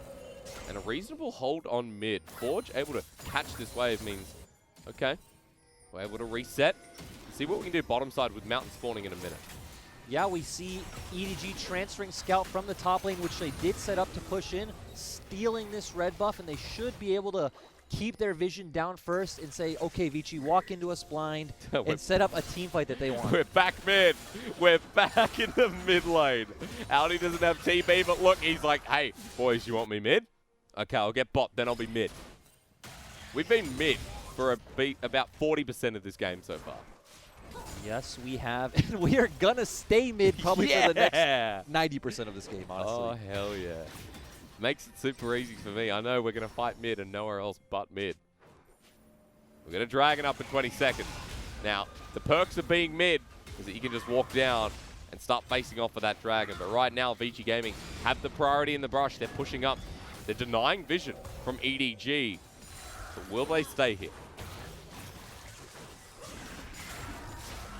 guess the answer is no for now. Scout, this is a cheeky play. He gets caught up. Flawless Duet will nick him on the side, but they don't take the full engage. As Junjiao walks in once again, the dazzle comes through, but look at this. We're just playing coy. Make sure it's going to get the permafrost, but I see your hands go in the air once again. This is what happens when you draft two comps that want to do exactly the same thing, and neither of them are confident that they win this fight. Well, maybe Junjiao is. He does find a good pick onto Ike's, but where's the explosive cast here from the jungler of Vici Gaming? He just throws one ult out. Redemption comes in. Here we go again. All right, into the back line. Bullet time comes through, but they flash forward the explosive cast. They're waiting for hope. It's Vici who get the best part of the play as the ult comes through from the Taric, and it means that everyone but Maestro survives. It's 1 for 2. It's a win for Vici. This is what we wanted to see from Vici Gaming and what we said it before. Ike's needs to go in with that body slam, use the cask, get the members of EDG disjointed and let iBoy and Forge kite around this fight. Maestro should not be your engage. They finally do it right. Vici come out ahead. And because we're in compositions where we've been fighting so long, we got similar objectives. You can see Vici straight towards the Baron. EDG want to try and stop them, but how do you? You really don't. Scout says yes, though. Your jungler's dead. Your AD carry's just coming back up. But Scout ults. That's all that matters. He has the shield here for the Haymaker. The knockup comes through here, and Scout over the wall, but iBoy gets the rend. And even at the end of the day, Audi gets the Baron. We just said EDG don't want to do this. They obviously die when they go in at a man disadvantage. But Audi being able to steal that Baron is a big yikes on the side of Vici. Also, this Gnasher's Tooth coming out from Mordekaiser. I can't say I've seen this. Seen it once or twice. It is the LPL. We saw this earlier on. Anyway, point is, can't wait for the replay of that one. Because this has been a debacle. I really want to know how this Gnasher's Tooth makes sense on Mordekaiser. You get attack speed, you get on-hit damage, you get some cooldown. It seems like it's a lot more about these 1v1 trades, which doesn't sound like something you really want to go for in this composition. Yeah, you really don't. Okay, now, I'm going to take our attention back. So after Audi got that Baron, EDG have some members with said Baron. Junjia is one of them. I'm waiting to go to the right side of the map. Oh, no, never mind. Let's have a look again, because even Rend. We already say at a numbers disadvantage, EDG really have no way of winning this. That Haymaker damage is still disgusting. It's set as an absolutely broken champion, but here... Oh, he gets it with Oh, no! Oh, no! I love how Audi keeps justifying his spot on the starting roster. I deserve to be here. Sorry, Xiao Shang, you're never coming back. Not at least until maybe Jin, who's in the roster, and we see how that goes. EDG, they lose the fight completely. They come in with an awesome Haymaker from Scout. And now they're back into this, and now they've found Ike. Actually, Vici Gaming Jungler should not be here. He dies from the ulti, and they have Baron. They have a Baron they should not have. EDG have the push. EDG having Baron actually isn't too big of a deal. When we're in a game like this where it's really going to come down to whoever wins the team fight will probably come out victorious in the end. But Ike shouldn't be there. We don't see any members of EDG on the map. You do have Forge on the top side. Your bot lane nowhere near. And now they end up losing 2 turrets. And now, going towards the inhibitor turret, there's 4 of them here. What a time to be alive. Tell your grandkids about this one. Tell them to go back and watch the VOD. Game 1 so far has been back and forth. And although the story about Hope and iBoy seems to be the most relevant, this game, maybe it is about the top laners. Maybe it is about the solo lanes in total for both teams. We've seen a lot of games this split that we've said, oh, this is a very LCK-like game. But I need to say, this is the most LCK-like game we've had this split. Oh, by a milestone. By an absolute milestone. The slow games, the bad builds. Okay, what bad build are you looking at? Are you looking at the Mordekaiser? Are we talking about the Mordekaiser still? Again, it just doesn't make sense to me. If this is something that's now coming out in solo queue, which I really doubt, I just don't see how this Gnasher's Tooth Mordekaiser fits in with this composition. So, you know where I've seen it before? I've seen it on Flandre from LNG. I believe in the first week when we returned, he picked up Gnasher's Tooth Mordekaiser. I'm not 100% on that, and I think my computer has run out of battery, so we're going to leave it at that. But you're right, you know, a mixed feeling here onto Audi. The madness just goes so well with your kit coming out of Leandri's with your passive damage. Again, we're seeing this game is really only coming down to these explosive team fights where the AoE amplification would be great. Yep. Yes, I agree. Got himself Sonya's Hourglass. He's got 3 items now as well. An interesting point that we haven't brought up yet is we actually saw this matchup quite recently. This was the Demacia Cup semifinals, and EDG barely scraped out a win, 3-2. That's right. They got themselves into the grand final because of it, though, and that's all that mattered in the end, apparently. But we kind of saw the birth of EDG this year through that Demacia Cup final. We saw it through the semi-final against Vici Gaming as well. It was a good starting point when last year they missed Worlds for the first time. Yeah. And when we saw them do so on Demacia Cup, after them losing a lot of important players like iBoy, not really picking up any big names themselves, we're like, oh, EDG are going to be a bottom-tier team this year, and they go up and they come in, and they're sitting at 3-3, game score 8-7, and they're showing, hey, we still can be and are a top 8 team Not in the even LPL. with their main roster. I mean, this is a roster, again, put together so last minute due to the epidemic. And Junjia and Xiaoshang/Audi have had to step up to the plate, and so far, I think it's been pretty decent. Now, in this game, not all is said and done. Remember that Vici Gaming have a Mountain Soul coming up. They did have priority around that Baron, and it's only because Audi got that steal that EDG find themselves quite nicely ahead in gold. And also the back of that fight too, let's not forget. So now we're waiting for the next one, and you set up these compositions so well where it's like they want to do the same thing. We are going to see that fight that decides the game, but when is it coming through? Because Vici Gaming are on the edge of this brush. It's coming through in 25 seconds. Okay. And again, it comes down to me with Maestro Ikes. pull back in. The Fate's Call is used defensively. Can iBoy turn it? No. That's a big ultimate from iBoy used right before this dragon spawns. This has been really good out of EDG. We see them continuously posturing, trying to pull these big ultimate cooldowns out of Vici. Ninja almost caught out. That would have just turned back the play itself. Forged with the mid lane wave, trying to crash on in. Maestro a little bit low. The heal does help. And Deathgrass to bring it in. Now Audi, use that Nash's 2, start hitting. 5 members in front of the Dragon. They want to deny this from Vici. That's a Mountain Soul on a Taric, a Renekton. They can't give that away. And we want to keep your eye on Ikes. Can he get into the backline? Good. Okay, well, Cube's in the backline now, and he has the Taric ulti onto him as well. Mako zoning out the other 4 members, but here, Audi goes golden as the bullet time comes through. The Vanguard's edge opens up for Forge as Redemption heals them back up. Junja has to get out of there, but the set ult finally comes through with a double man face breaker and the Haymaker from Scout. EDG are so low. Can iBoy do it? Look at him hopping around, but Hope in with the new, out with the old. Mako jumps back in as well. Cube's still alive. This is the messiest fight I've seen since I dropped my burger on my pants the other day. A triple kill over to EDG. They've taken the ace. That fight was so crazy, I can't even follow what happened. We saw both AD carries drop super low. Hope, though, did come out on top, did survive with the Guardian Angel, being able to come back into that fight and take down the front line from Vici. 3 left to do this, Baron. Baron this time will go down, but they earn it. Well, actually, he earned it before, but this time they win the fight for it.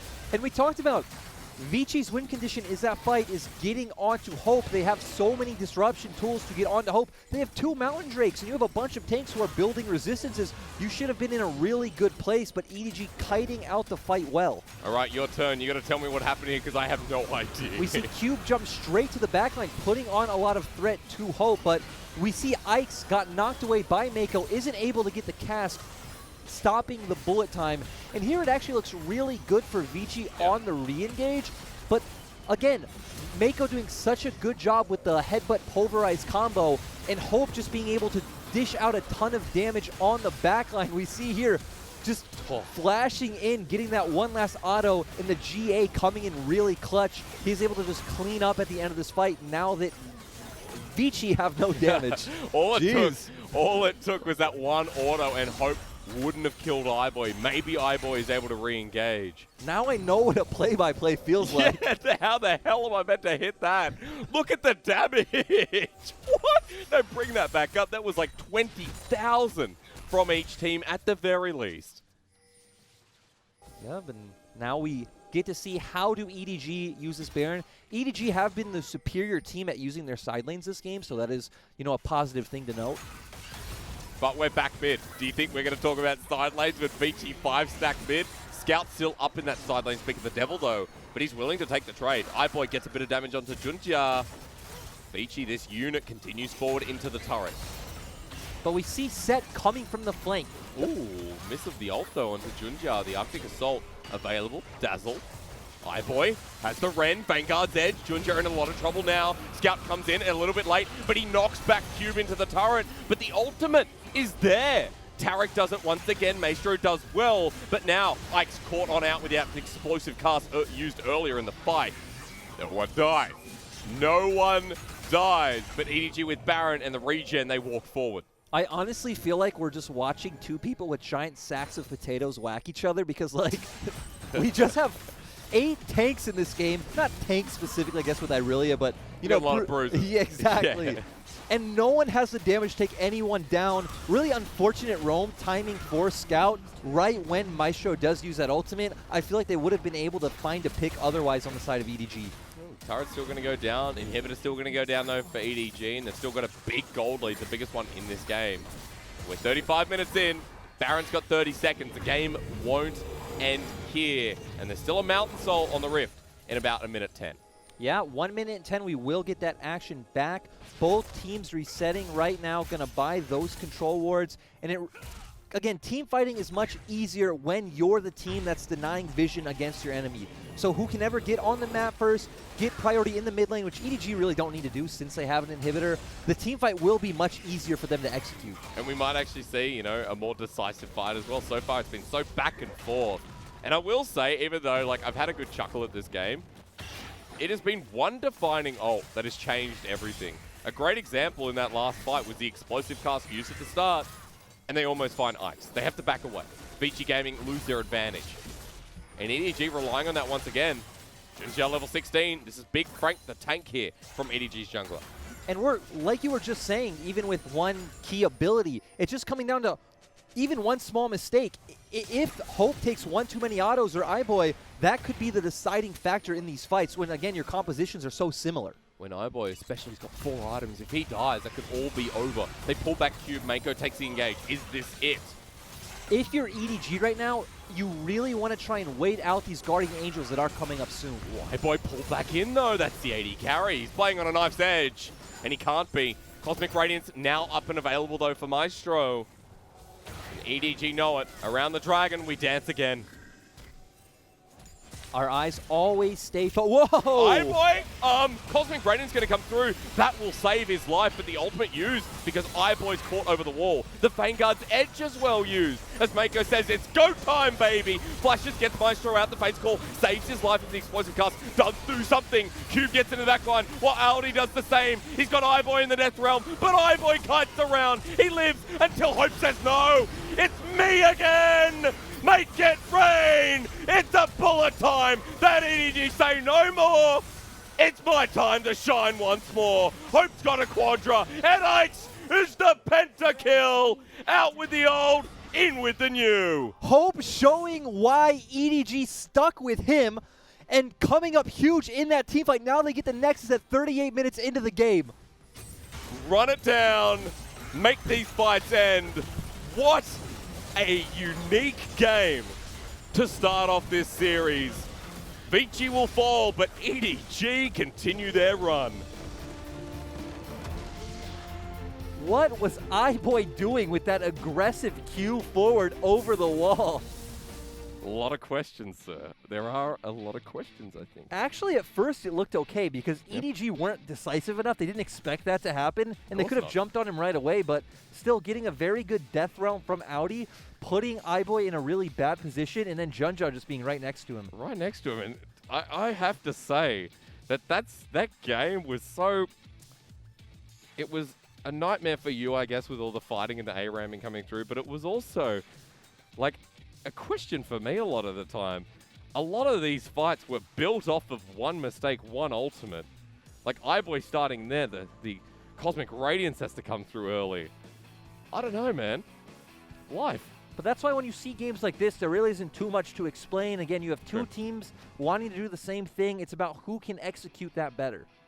And at the end of the day, it was EDG. For Vici Gaming, some highlights here to be talked about with Cube in the top lane. Forge stands strong despite the early advantage gained against him when Junjia and Audi / Scout really bullied him into the ground. And the fact that that game was competitive when EDG got off to a bit of a roaring start is still impressive. Even though Cube through solo lanes is doing pretty well. Tell you what, Forge got bullied. We also did see some small details that I do want to give EDG some credit for. Again, we saw them making much better use out of their side lanes. We talked about whichever team in the mid game can like find their pressure inside lane and bring that mid will come out ahead. And EDG were constantly doing that. They were constantly setting up the pushes, which Vici would have to react to or just lose waves. And I guess because we're talking about the Mordekaiser building game, I mean, the ability to approach your side wave or at least have dual threat with the Nashes does come through in a little bit, right? Like, I know you didn't like the build. I'm not... True? Still true? Still true. Still true. Okay, that's fine. That's fine. You can not like it, but at the end of the day, pushed outside lanes like a little bit faster. A little bit. You know, he won the game, so yeah, that's what he gets. go. Now he can stand behind that build and say, you know what, I won the game. That's all that matters. But I mean, in that game, Scout, we didn't get to talk about too much outside of the lane itself, but Scout was a big deal in those fights. Like, those ultimates were super key to set up people like Junjar and Hope as well to get those early picks and advantage. Scout was playing so well. A lot of his haymakers were on point. His ultimates were good. We were already talking about the side lanes. That was all facilitated through him. Yep. Again, even that one time when he came around for the flank, it was just kind of an unlucky timing that Maestro had already happened to use his ultimate. Because if not, that could have been a game-deciding point right there from Scout. It was, at the end of the day for Vici Gaming, felt like it was defined by Maestro. And whether his ult was on cooldown or not, and iBoy really bailing him out of the situation with his own. The thing I don't like about what we saw from Vici was, again, we saw Ike's playing such a defensive Gragas, like it looked like he was holding onto his cast to peel for iBoy, and we continuously saw Maestro flash in twice that game as the Taric. Yeah, and you're like, okay, what is the purpose of this? There's a lot more to go into in this comp and draft and like how Vici and EDG played this out. We are going to go to a break, recoup, go into a second game of this series and see what happens next.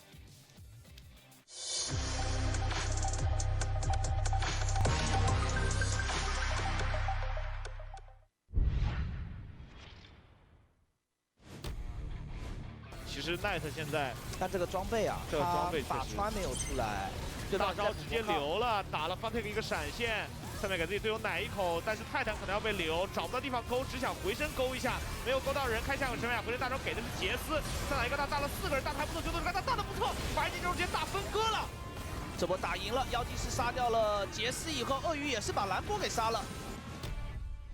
Dominus 这波不走的话，真的要出事。哎 ，Mark 这边，但 Dominus 要赶紧拿龙，这个位置过来 ，Hyper 想抢，进不去龙坑 ，Hyper 先被击杀，龙被拿下来，但是龙坑里有如困兽之斗，马哥他就来了，他带着营业来了。哇，一个都走不掉吗？走了一个。这波所有人在龙坑里，马哥手上抄着营业就来了。 跟这波勾塔下勾一个日女强杀吗？泰坦大杀起了女坦，女枪一个大招盖上去，后面没有人跟伤害，但是 Puff 已经先解决到了对面的辅助，这个 AD 感觉也活不掉，又是金轮追着他弹，研发秦桧叶宁很准啊！这一波刚刚已经被惹下来的大招烤到一丝血的 Knight 没有闪现，这波没有躲过2粉流失的一个大招，卡萨必须要踢回去了，踢回去但被烧死了呀。 我想捞点东西回来，能不能杀 Puff 是没有闪现的。用断波硬吸，但这波应该是吸不起来。哎，哇，给他吸死了！什么？这个位置这样换掉一个人，那滔博亏了呀。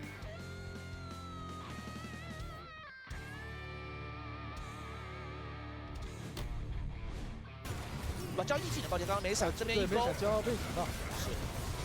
卡亚图阿拉夫大招是想要把往后撤的，飞机直接炸药包过来，在这个位置反复成为一个兰博的大招，所有人都被高额的减速跟这个灼烧的效果动不了了。飞机回头配合正面盲身以及泰坦都拿下人头，这波毁天灭地的团战，这是大龙没生啊！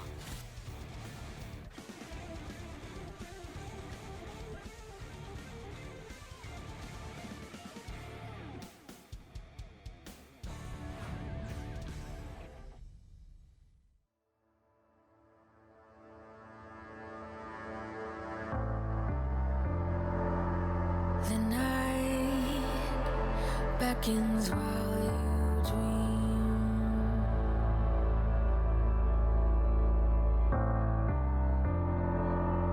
A life never lives in peace.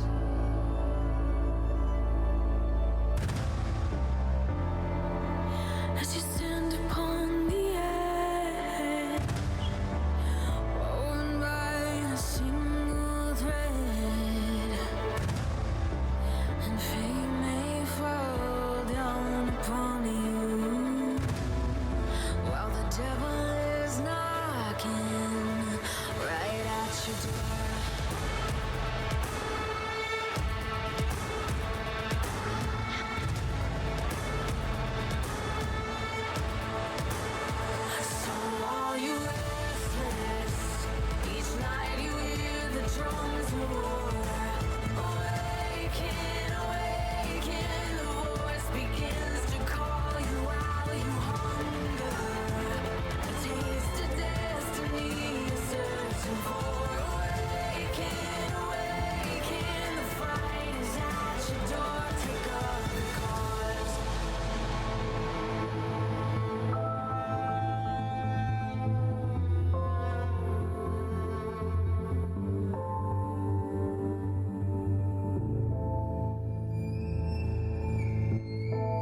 I know you're awake after that because Vici Gaming lost their fight and lost the game against EDG. A game one where we spent a lot of the time mid. Hello and welcome back to the LPL. My name's Derek. I'm joined by Lyric here. And my good friend, we did spend a lot of time mid in that game, didn't we?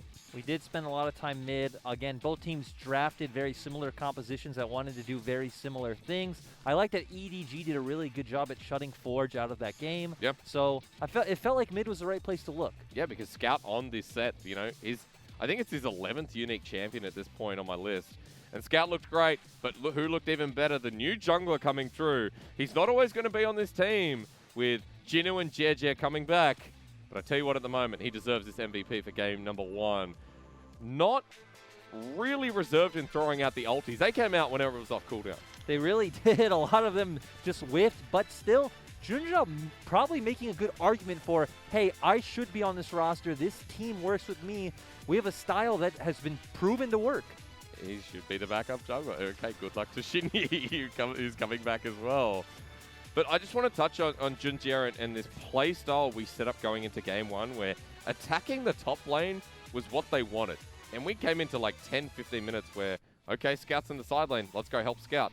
Aldi's here as well. Let's go help Aldi. And Junjia really consistent with the pressure he adds to that side lane. One thing you get when you bring in a rookie jungler is they are just very willing to listen to vocal players. So I would assume this is Audi and Scout really using their experience saying, hey, come here, let's do this, let's do this. And Junja, again, being very new, saying, okay, let's go, but executing very well. Really, really well. That's why this Sejuani is a big pick for him.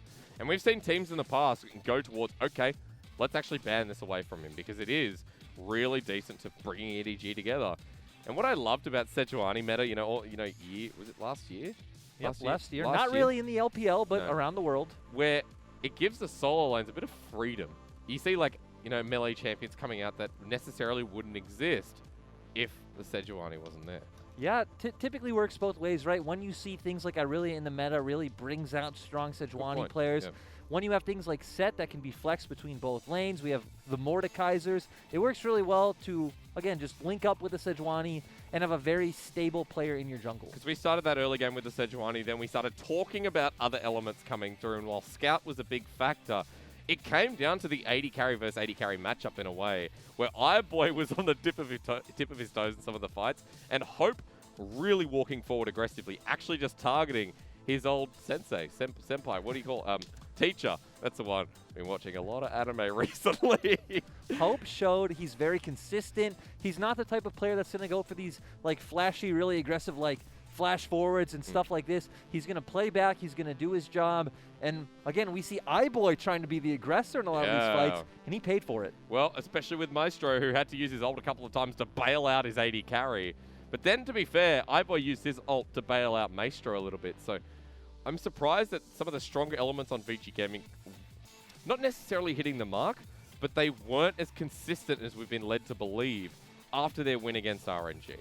Vici in their win against RNG, though, really, game one, they fell a bit behind, but they played through Forge in that game to get back into it. Game two, they played heavily around the mid lane, enabling Forge to be the big threat. When we see Forge shut down like he was in game one, what can Vici do? And in that game, when he's the 0-3 Irelia, you kind of look past him and you look at who can bail them out. Game number two, EDG on red side, Vici on blue. We see Vici with this Jarvan ban. Makes you wonder, are they going to third ban the Sejuani, which have been... Yep, there it is. He's only played 3 champions. Like we've said, he's played these 2 and the Nunu. What will he default to when he doesn't have these more early game ganking junglers who aren't very threatened by enemy jungle invades and things like this? They're very safe, very tanky, very versatile. Well, I want the Nunu, but probably not going to be the case. EDG banned out a jungler themselves in the Elise towards Ikes. Played a lot of that last year over on his side in Vici Gaming. Still the same team, by the way. We got a lot of flexing around. But one thing that stays the same is a Renekton first pick here for Vici. Yep, Vici taking the Renekton, giving over the set. We already said Cube does not play this champion, and Gragas was going to be what I highlight, because when you think of this playstyle, the Jarvans, the Sejuanis, the next thing with that would be the Gragas, a tankier, engage-style jungler that can just constantly look for gank, doesn't want to go for the early 1v1s, just very good at enabling your teammates. And the synergy there between Scout on set, if he picks that up again, is going to be shown. Scout at the moment, He's looking pretty consistent, pretty damn good. We'll question that as we see, because the set can still go on the top lane where it has belonged on other teams. But for Vici Gaming this time around, a higher priority on the Misfortune boy makes 11 games on MF now. Yeah, a good adaptation. This is his most played as well, and you are also denying Hope. Hope, we already see Aphelios banned out, Senna banned out. The only other champions he's played this split are Lucian and Ezreal. Will he go and take a page out of iBoy and go, well, maybe I'll play the Kalista into this? When you see something like the Nautilus, I would think he would go towards a pick like the Ezreal, which is much safer. He can pick up this Varus, but it is a lot more about your team kind of peeling for and giving you room to deal damage. So what supports him now? Because for Mako, we talked about his limited champion pool before. Brom sits amongst it. But Vici Gaming have 2 bans here, and there's no support for EDG just yet. Typically, when you think of Varus, the first thing that comes to mind is that Tahm Kench, so we should expect to see Vici ban out the Tahm Kench, and then it's a question of, do you ban out the Thresh, or do you ban out the Braum? Thresh, obviously very good because of that Lantern. Braum, not as good at enabling your lack of mobility, but still can always get in front of you with that stand behind me, so regardless, as Mako, you will have an option to protect Hope. I liked his Alistar in game 1. I think Mako was a pretty pivotal. I shouldn't use words that start with P, apparently. Mako was a big deal in game 1, point being, on the Alistar. We're not going to see his Thresh. We are getting slowly limited towards that Tahm Kench, if you want to call it limited at this point. Vici Gaming 1 ban left, and EDG targeting out solo laners, at least towards Forge. Yep, Vici, EDG targeting solo laners. Yep. Forge has played a lot of different types of champions this split. We've seen him on the Jace. We've seen him on the Rumble. He's pulled out things like the Kiana, the Lucian. The Kiana was what actually felt like won them that game 3 here against JDG.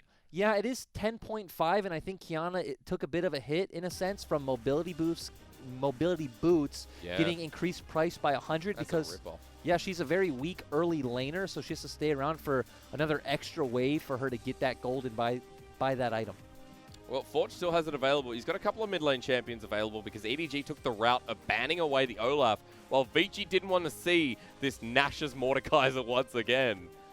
And we talked about that Vici really should have been looking to ban out the Thresh, the Tahm Kench, the Braum. You still do have 2 good options on the side of EDG here if you want to give Hope something to, protect him and let him get into these team fights and do well like he did last game. Maybe goes back to what he just knows so well and known so well this split.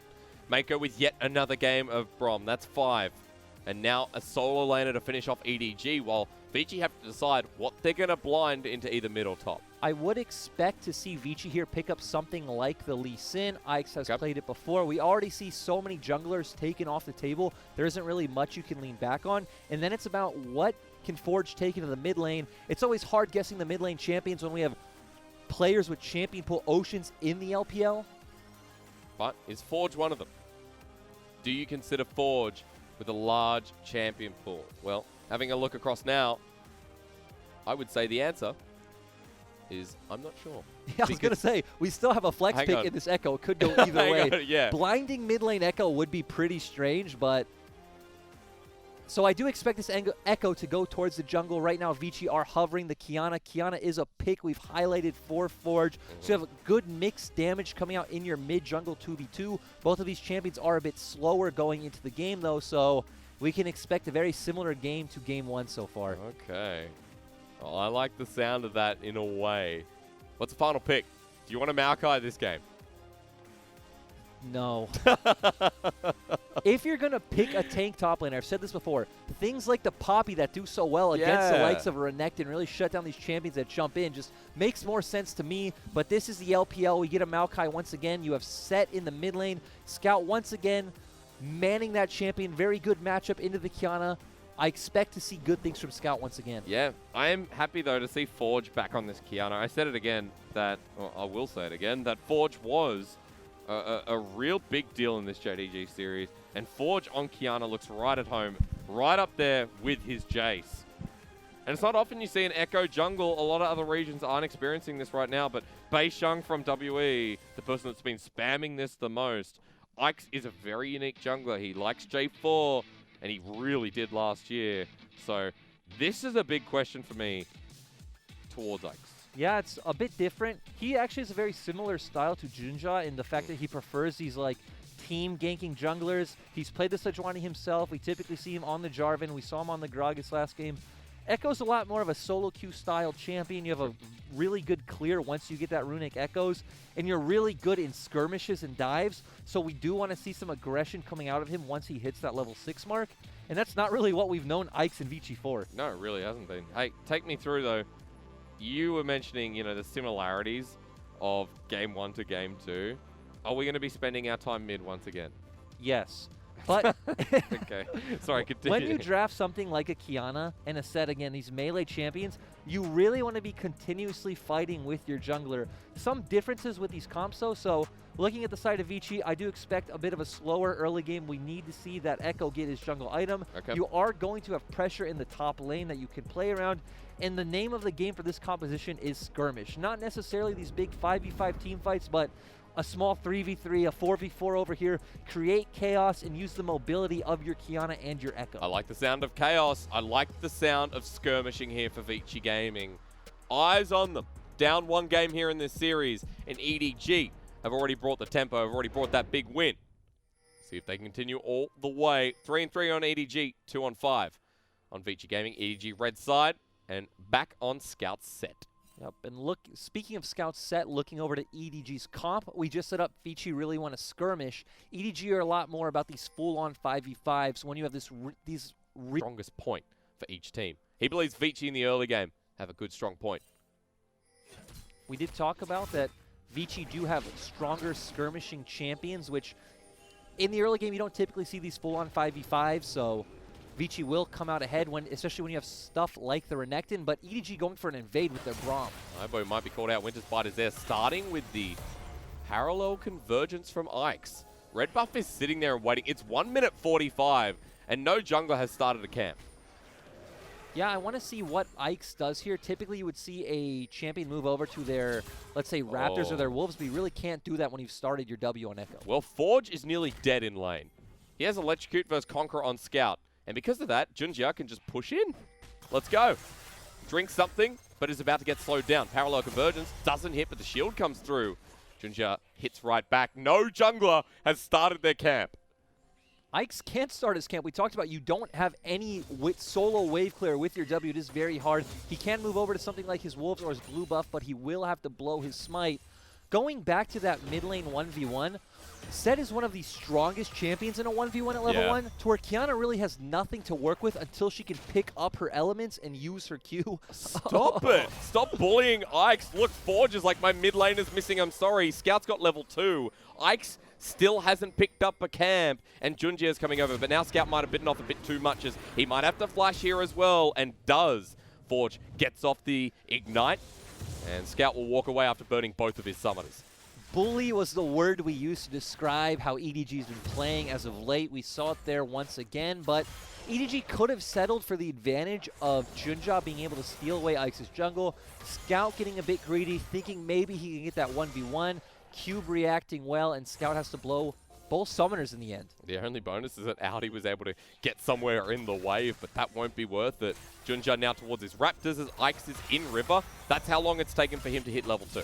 It has taken him quite a long time, but looking back at that mid lane, because this trade doesn't matter, you're a Maokai. Yep. We saw Scout was getting a big advantage just from his natural matchup and his skill expression himself. Why would you throw that away looking for an invade like that? It does kind of... EDG took 2 steps forward and then, 3 steps back. Unfortunately, EDG are not dressed like a cat. I'm sorry. I had to. Have you you know the song Opposites Attract?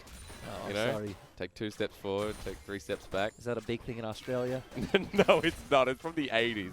It's like Paula Shaw? Paula Schultz. Paula Shaw. Anyway, it's a very good song. Thank you for taking me down that alley. Hey, with more important things on the table here, let's keep tracking, because Junjia is even with CS with Ike's. So that trade with Scout, again, really seems to have lost any advantage EDG started this game with. To be fair, though, Junja still has not cleared out any of his blue side jungle, and he's now getting the bottom scuttle camp. When it comes to these AP junglers that are more like Echo, the Talia, things like this that have really bad clears until they get Runic Echoes, it is very good to disrupt them early. So I really like that play coming out from EDG, and I want to see if they can continue to use this mid pressure to continuously set Ike's behind. Especially with what you said, which was, well, we need to get Runic Echoes on Ike's. Until then, Vici, play it slow. Yeah. And the speed on EDG's side so far, you can see the aggression is really adding to the side of Vici Gaming. Ike's walking towards the bottom side, but Scout gets the shove mid, uses the pressure to add a ward towards that red side and give more control to the jungle. All of Vici's early options come from either Cube or Maestro. We see a roam coming out from Maestro now, being able to use that dredge line. Good dodge. Forge actually surviving for now. The flash dredge line as well. Ignites there, and he doesn't have Haymaker. That was off the back of Forge, dodging the damage from the W. And this was a bit disrespectful from Scout because you know they made the reset. iBoy is showing on the bot wave alone. Maestro really has nowhere else he could be other than mid. He's not going to go top against this Maokai when Cube is pushing in. So Scout walking a bit too far forward. Very good play out of Vici when we just said all of their early pressure points are either from Maestro making these roams because Braum and Varus do not have any kill threat on iBoy alone in this lane. Yep. Or just Renekton outright winning his matchup. A and B. This is where you go for the early game if you're Vici gaming. And so we turn things around. A lane that Forge was under so much pressure with, now alleviated here as Junja needs to get something back on the map. It's not often you see him in the bottom lane.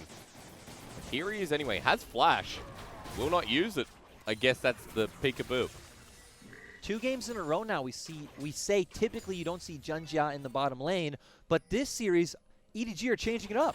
Yep. They're putting Audi on losing top laners and saying, hey, we're going to play more around mid, we're going to play more around bot. We are all leaning on Hope this game, and maybe it's them saying, hey, we're familiar with iBoy. If we can set him behind, Vici can't win.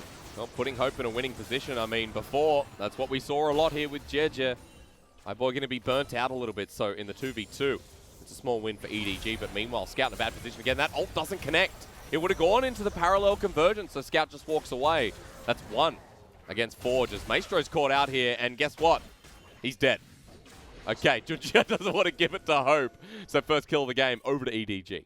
Yeah, we didn't see how that started and how Maestro got in that position, but really good play coming out from EDG, but a bit of a mechanical misplay with that supreme display of talent from Forge. And Scout still without flash in the mid lane. That's a good face breaker, but can he kill Forge? Is the answer?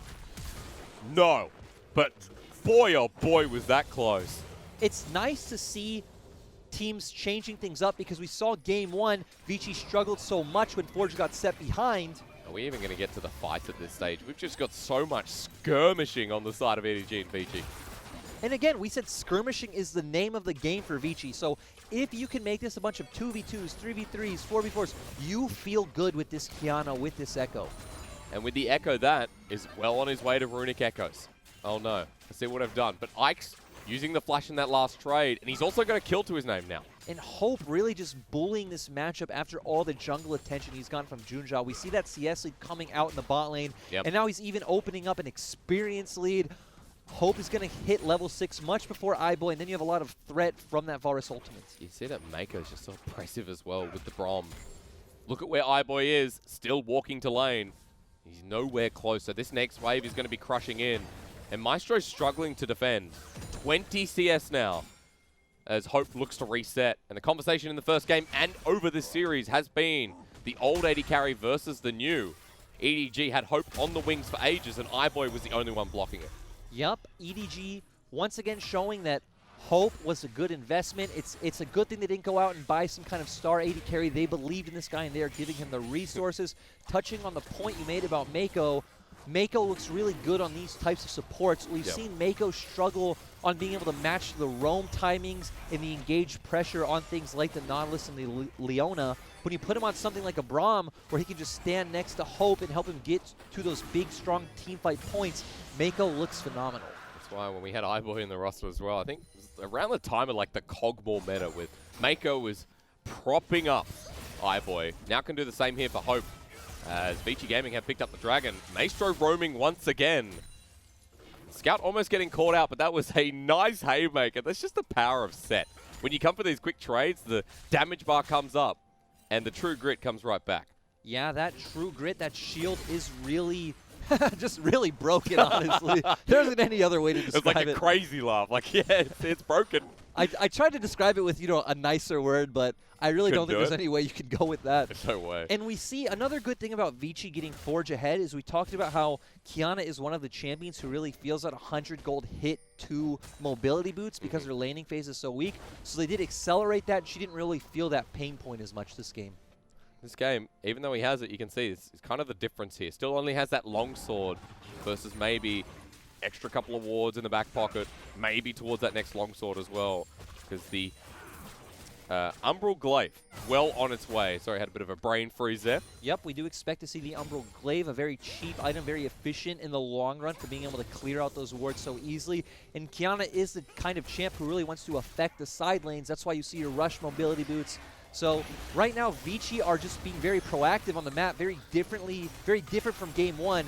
And we see these two teams operate completely with mid lane pressure. And off the back of it, with this Rift Herald, that'll be the second objective of the game that Vici have picked up. Cube roaming down as well, that's hard. Explosive cast secured. That's an ult down, so is Aldi's. And they just head top. That was just really confusing. Vici had already secured the Rift Herald by the time Junja even really started channeling, throwing out the explosive cask. Yep. So just losing some key ultimates. And now Vici are the ones who have First Drake and have Rift Herald, have all the pressure in mid and top lane. In a game that shouldn't have been theirs, with EDG start with the back foot set up early here onto Ike's. But Scout going and face checking that blue feels different as EDG's top going towards the top lane. There's no Herald here, Lyric. Ike's is just backed away. Ike's backing away is fine. When you have something like a Qiyana on your team, I would really like to see them use this Rift Herald mid, be able to take down this mid turret, and then give her a lot more free roam on the maps, enabling her teammates. It does seem like this is where Vici are all-inning on their advantage. You can see Cube now hovering around as well. The bottom lane has been spotted out, and Audi has head towards the bottom lane as well, while iBoy and Maestro choosing to stay in this lane. 2 minutes until that Mountain Dragon. And Audi is going to experience a bit of pain here shortly. But we'll see what happens on the rest of the map for EDG.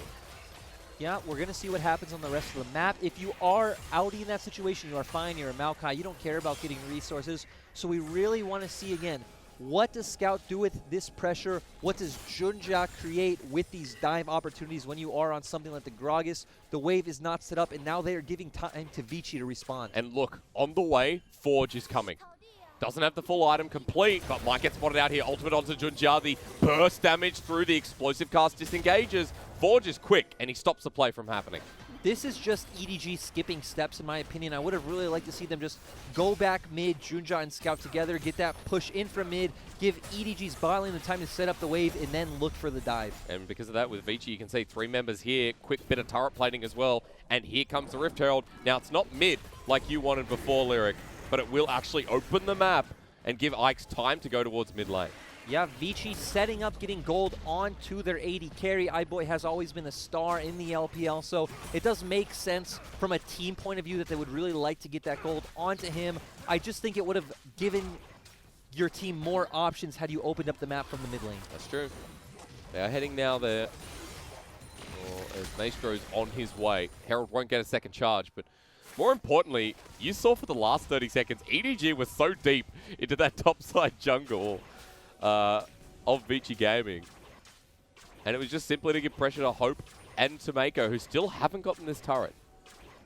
No, and this is what happens when we saw them set up for the play kind of haphazardly. They didn't go through all the steps like we talked about. Yeah. And we've said this is one of the problems we've seen from EDG this year is that they're very bad at reacting to what the enemy can do. It's how we saw them fall to Rogue Warriors, where Rogue Warriors would put down their Rift Herald, get 2 turrets, while EDG would just ignore it, thinking, oh, you know, someone else on our team will handle that. We saw Rogue Warriors start Barons, and EDG always react too late. Rogue Warriors would get the Baron before EDG would even show up. It does seem, though, like more consistently we are seeing EDG quicker on a play, but you're right, this time around we're getting that refresher as to how EDG have lost some of these games, especially with the newer roster, with a roster that is the feeling that I've said before. Will take time. Well, they've had their time now, and their time in the sun's kind of here. But in this game, Vici Gaming are taking so much more control. Another Dragon goes over. That's the 3rd objective in a row where EDG have just stepped back, not set up. And Vici Gaming are in a really good place as to your win condition before. The skirmishes that can come through from this team are getting pretty ripe with Forge just about at his first item too.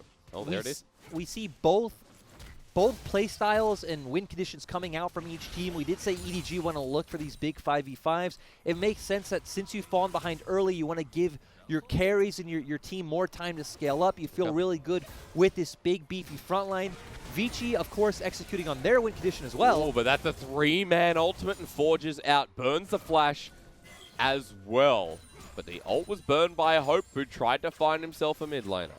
Yeah, we just saw Forge stepping a bit too far forward, but we were just saying Vici have been finding the skirmishes they want, converting it into objectives, and they're on their way to Soul Point, where if you hit a big supreme display of talent into bullet time, it doesn't matter if EDG has all this big beefy front line, you're still going to come out on top. And cut your way around it with the movement speed you're going to get from that. So a Cloud Dragon here.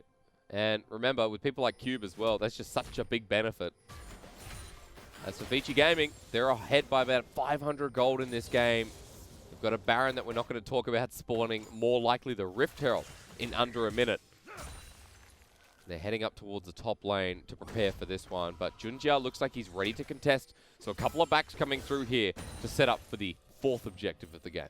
Yep. Another thing to look at for this comp, even though we have set up EDG as a team that really wants these big 5v5 team fights, there is so much backline threat coming from that Echo and that Kiana. Yeah. You already used the word mobility, not just because of the items, but because of how their kits interact. If Echo can get onto that Varus, he can pretty much just take him down in one combo. You hit a supreme display of talent and hopes out of the fight.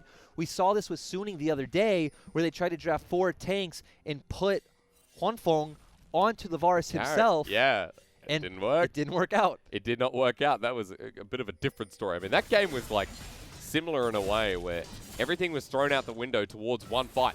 And one fight that Suning didn't win. But more importantly in this game, when you talk about that backline, I mean, look at what Ike's is building. Towards that win condition, that will be a proto belt soon enough. And that Echo is going to be such a threat. And even with Blade of the Ruined King, the movement speed you get, everything seems to be working out here for Vici. And with Cube on the side lane right now, he has teleport, he has level 11. EDG don't care. They're going to be starting up this Rift Herald. And it's up to Scout and Junjia to get this one kicked off. We do see pings coming up from EDG in the mid lane. We've already set this up. The 2 big things to look out for are Ikes and Forge, just like in the last game. Can he get a big supreme display of talent? Can Ikes get onto the backline threat of Varus? Well, are they even going to fight? Because, I mean, Cube is walking up here. The Herald's going to be secured. That one just given away. And EDG get a bit more time in this game to get towards that condition we talked about. So down it goes while Vici get mid-priority and maybe a Maokai. Quick stun there onto Aldi, but 4 people strong here. Vici can't continue the push. Vici did throw out pings to contest that Rift Herald, but it does seem like they just realized too late, got those resets done too slowly, and weren't able to get there in time. EDG come out ahead and don't lose anything for it. Yep, because Cube walked all the way to that play instead of continuing the push, adding pressure on the map. So Herald's going to be dropped mid here. Now, will it get the most out of it? EDG moving the rest mid, and hey, there we go. Now this feels more at home in the series, right? Look how many people we got mid again. EDG should be able to take this turret. Chain Disruption onto iBoy. He has to cleanse to get out of there. Summoner down once again. Ike's half health. Turret does go down. EDG get it, but still a gold lead here for Vici Gaming game 2. Forge showed on the top lane, so it did make sense for EDG just to drop that Herald and take that turret. It isn't going to equal out to much pressure on the map, but a bit more gold in their pockets is always nice. And again, let's just come back to EDG. When you talk about 5v5, I go, okay, well then I want time if I'm EDG. And that Herald, that open mid, gives a bit of time back over to the side of EDG. EDG's composition, despite it being all about hope, the thing that's going to decide these team fights is how the supporting units use their CC. Because if we see a good ultimate from Maokai, we see good peel coming out from Mako, a good explosive cast peeling off targets for Hope, yep. Hope will be able to just deal damage to a pretty squishy Vici team. Much like in the last game where Hope got access, you could see the interaction between the explosive cask and the Misfortune. Well, this time around, iBoy has to deal with that from Junjia, so a bit of a cross interaction where a lot more can be set up for Hope, and it's a lot easier for him to get off the ult and then do his job in the fight. It is a bit different, though, because in your last composition, you really wanted the Gragas to disrupt the Misfortune. In this composition, I really want to see him use the cask to peel for Hope. We might see that shortly, though, Lyric, because the full-on engage onto Scout was there, but Vici back away. It's in front of this Dragon that they really want to contest. So what next? Vici are channeling into this choke point. We want to, again, keep your eyes on Forge and Ikes. Can they get onto the Varus? Can EDG supporting members peel off these assassins? Here comes the Nature's Grasp right down the lane as well. It gets Forge on the backside. Now, Audi knows he's here. He has a guess. Walks on in, gets hit once. The Maokai takes no damage. Back to the Cloud Dragon. We're at 4K. We are back to where we were first game, where both teams are just slowly Yeah. feeling each other out. But nothing's happening. Nothing's happening. 20 minutes in. Hey, people are missing the LCK, man. They got to get their fix. We decided one series a week at least. We'd give them what they want. I think this is fine. That should be a completely different series. So it is nice we just sit back and take it a bit slower. Today's been like a ramp up, right? You know, Top and DMO first. I'm like, that's Tops. That series is a bit low key. This one's in the middle. And then IG and E start our match of the week after this. And EDG say, look, good, let's get to it. Excuse me, as Maestro gets pulled back in. The explosive cask was there, but now Mako caught out, has to flash away while the Kiana comes behind, gets the slow onto Mako with the ulti, but is it enough? The bullet time through the middle as well. EDG have been routed, and Scout only now pulls the ultimate out. It's a good haymaker, but not good enough to kill Maestro. 3 for 1, fight to Vici. EDG make mistakes and Vici come out on top, despite Forge completely missing with his supreme display of talent. We talked about this. EDG need to use their CC defensively to give room to Hope. We didn't see that happen. They were the aggressors looking for a pick onto Maestro, and Vici just have so much damage, get onto Hope first, and then EDG's composition really just doesn't have the damage to deal with Vici gaming. So far in this series, Misfortune is reigning supreme, and we'll show you how, because Chains of Corruption started this one off, but onto the Nautilus. They use all of their CC looking for a pick on this Nautilus. Now again, you have no disengage for your Varus. Hope has to flash to get away from their Q. Very good flash W getting that CC down. We already saw Forge's supreme display of talent miss, but kind of a sad ult coming out from Scout on the back end. Not much he can do, just trying to get the most out of it, see if he can pick up anyone on the end of that fight. A bit disjointed in the end, I think is a good way to wrap that one up for EDG. Now down 2,000 gold here in the second game. And at a very good point is iBoy. 2 items, IE and Essence Reaver after that fight. Almost second lethality item for Forge here as well. The Proto Belt complete for the Echo in the jungle for Ikes. And on the other side, you're like, okay, Zonya's Hourglass for Junjia. No second item here for Hope just yet. So the Gwinsu's, the DPS layered on, is not quite there. Right now, EDG's carries are falling behind in terms of items and damage. We see this Misfortune is going to start hitting like a truck with her 2 BF sword items. Echo is at that strong point. He has the Proto Belt. He's going to be able to get onto that backline very easily. When you look at Hope's chances, you say, okay, guys, I need a bit of help. Robo Colonel comes in with a big 70% thumbs up. He does this, you know. Another good point for Vici going into the next phases of this game is you will have pressure in your side lanes from that Renekton. He will be always able to push the bot lane in it and move. Same with the Kiana, so we want to see them aggressively looking for vision in EDG's topside jungle. Which they're doing right now. I mean, they've already cleared out the pathway into it. A couple of deep wards here that they have to get rid of on the side of EDG. And Baron lit up like a blue Christmas tree for Vici Gaming. EDG are going to struggle to get towards this one. It's good to see Vici Gaming exerting control, even trying to get something off a Scout in the top lane. On the side of EDG, you have 2 real options at this point. You can either just give up what you can. You know, if they keep making aggressive moves to this top tower, you just back off, you keep scaling, and wait for, let's say, 30 minutes where you feel more comfortable to take a fight.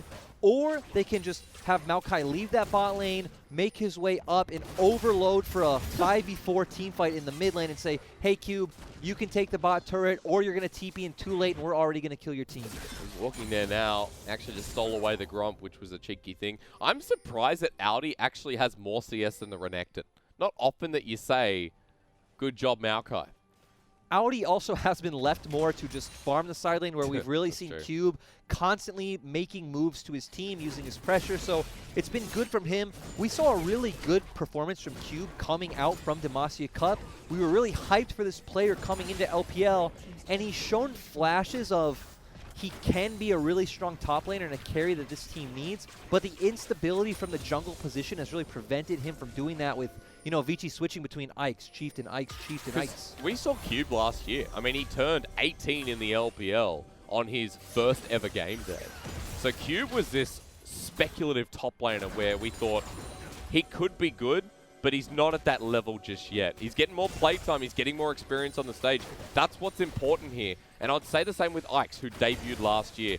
Ikes over Chieftain right now, looking a lot better, and has a lot more wins under the belt, but hold that. Forge might be in a bit of trouble here as he gets pulled back, but Scout now, the one in trouble without a shield. Good turnaround here from Vici. Maestro walking up, though, in the middle of 4. He has the stone plate available. He's turning it around. Hope gets ulti, but it's outside the realms of the bullet time. EDG turn. They find one. They change the Corruption Cube. He gets explosive cast away. That's not the ult you want. Vici might be forced out, but Cube's still alive. Scout was the one who aggressed that play. We saw he had no damage onto Forge. Vici picked him off easily, and then miscoordination coming out from the side of Vici with Maestro going in a bit too early before Cube even got there, and it ends up being a 1-for-1 trade, and you're feeling pretty good if you're EDG. Yeah, off the back of what was, oh man, my setup didn't work. You're in front of Dragon now. You've got Maestro coming up, but they have to reposition on the side of Vici Gaming. There's 20 seconds until this is up, and EDG have full bottom side priority. We want to see EDG set up these control wards and get vision on the Dragon. You really can't avoid this 5v5 teamfight any longer as Dragon's coming up in 8 seconds. Yeah, you can't, especially if Aldi's sitting mid. You know that there's a fight on the horizon. Boys, we back to the China ARAM once again. 5 members in the river, 5 entering the river now from Vici Game. Yep, and once again, if you're looking to this fight, we're keeping our eyes on Forge. Can he get this big flank on Kiana? Can he hit a massive Supreme display of talent? Good scrying, whatever that Blossom thing is. It spots out Forge. Dragon secured here. First one of the game for EDG. They deny the Cloud Soul. The game goes on. More time added to the clock. Despite being 4,000 gold ahead, it looks like Vici aren't very confident that they can take a straight 5v5 team fight. We did set up that EDG's compositions are a lot stronger in that area. Yep. But with the item advantage, as Vici, you might even be able to just force one right now and come out on top. Right in front of Baron here, you can see exerting that pressure. Junjia walking into jungle. It's like, that's mine. If you're EDG right now, you can make a play to force Baron. Forge is showing in the bot lane, and he has no TP. You can look to start Baron, bait a fight, have Audi TP in, and that's where you can find a big advantage. That'd be such a cool move, but they're not making it. And Forge is so quick that once he starts moving across lanes, he's already mid. EDG just slowing down this. Oh no. Maybe a little bit, but slowing down this game, looking to get more items onto their Varus, onto their set. We already saw, despite Scout using his whole combo on Forge in the top side, it did maybe a quarter of his HP at most. He's not doing any damage at all. I mean, he didn't go Blade of the Ring King first. He went for the Black Cleaver first. But even when sets typically go for this build, we see some pretty monstrous damage coming out from the set. Not the case when you're behind. And it was against the Kiana, so you would expect that to come through, even with that one item. But I have to say, Forge this game has been playing a lot better than Scout. If you just want to put mid laners against mid laners, Forge has been the bigger playmaker. Forge has been the more consistent one here on his Kiana. It was really one greedy decision coming out from Scout, and then Vici as a team. We saw Maestro bringing a lot of ganks to the mid lane that set Vici up for success. Oh no, however, you talk of success, the explosive cask again! Forge should not be getting out there. That should be a Baron start for EDG. We talked about that we've seen Junjia be effective on 2 champions, the Sejuani and the Jarvan. What happens when those are taken away from him? Gragas definitely not on that list, I'll tell you right now, Lyric. Because that is the second time, the 3-0 Gragas, by the way, has given a member of Vici Gaming an escape path. Not much to say for Junjia. Well, back to square one, at the very least here. We do see Varus this game going for the Runon's Hurricane. Earlier in the day, we did see a Nashor's Tooth coming out. We did. Yeah, Runon's Hurricane a lot better when you're wanting to deal a lot of team fight DPS compared to the Nashor's Tooth, which will give you more single target on hit damage if you just want to peel off one target. But of course, Hope has to deal all the damage for his whole team, so the Runon's coming out standard build, but just highlighting it because of what we saw earlier in the day. Especially since you got that front line to play with as well. You know they're going to be close together. You know that Hope wants access to whoever's in front of him. Doesn't go for the Renans first though. We have ourselves a Phantom Dancer third, so a more defensive build here for Hope. Yep, more in light of the defensive situation. The build itself, I don't know if it makes much sense when you think about if someone from Vici Gaming gets on top of you, you probably are already dead. You do need to rely on, again, Mako, Junja, Audi to peel off these targets for you. If Ike's and Kiana get on top of you, he's dead. Yeah, lights out. All right. Well, if you don't like it, then I don't like it. But Vici like Baron. I'm not saying I don't like it. I'm saying there might have been a better option. Okay. Look, I'm with you. Hey, but meanwhile, while that Baron's getting done, Junja is in the bottom side. Baron is going down. It's not quick, but it's happening.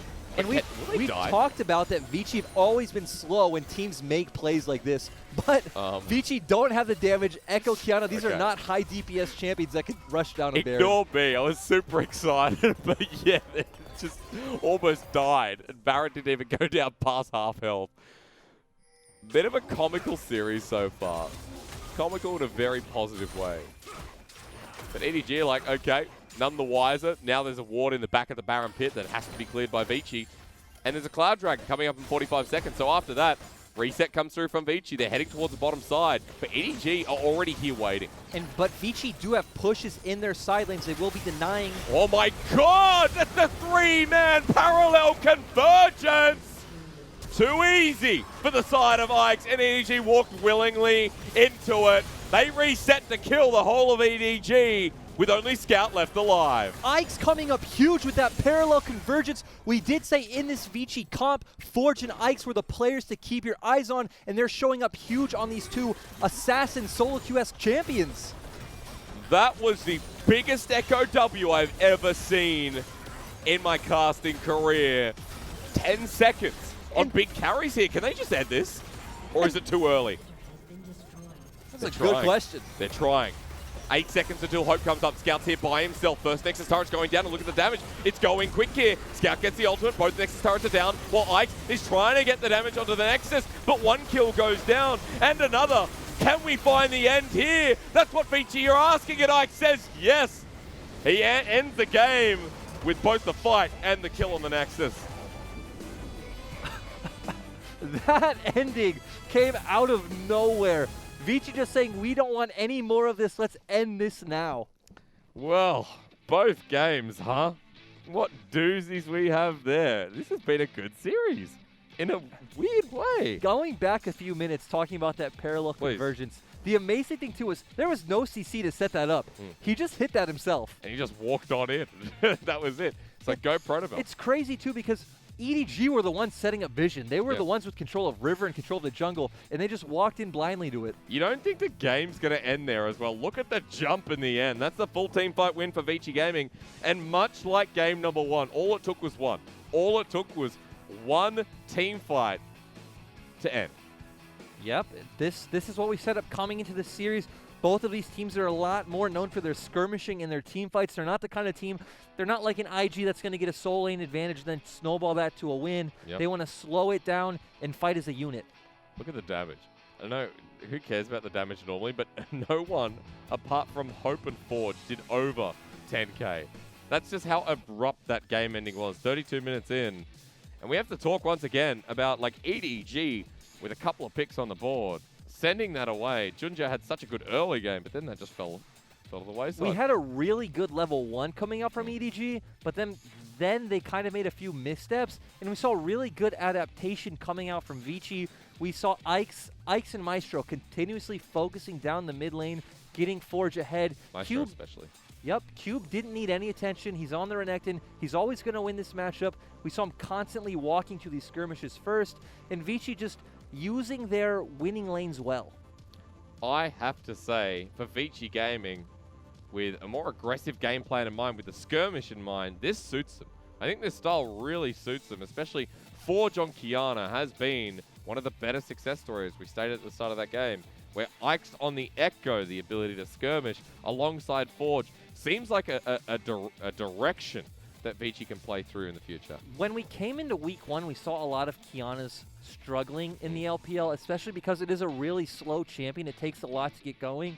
But Forge on Kiana just looks really natural. He pairs very well with Ike's. We talked about the instability in the jungle with them changing back and forth, but it seems like both of these two taking a step back and now coming back into the roster, they look really rejuvenated. Now, at the end of that game, MVP goes to Ike's. If anything else is just stupid, it's Ike's who's getting MVP. And we talked about the success of junglers here. And I was looking through as to how successful they were with Chieftain. In the 3 games that Chieftain, or 12 games that Chieftain played, he only won 3. 4 games, 1 out of 6 for Ike's. So this makes number 5 out of 7. So Ike's is just statistically and on the Rift, he looks like the better jungler that should be staying with this team. He does look like the better jungler. It does seem like they did bring Chieftain in to combo with Sika, you know, the Korean duo. Yep. Does also make you question if there are any communication issues, though Chieftain has been in China for a long time now. That's very true. And over the side of BLG, I remember him on that team. We're going to go to a break. We're going to recoup once again. We're going to a game 3 here. And I can't wait. See you soon.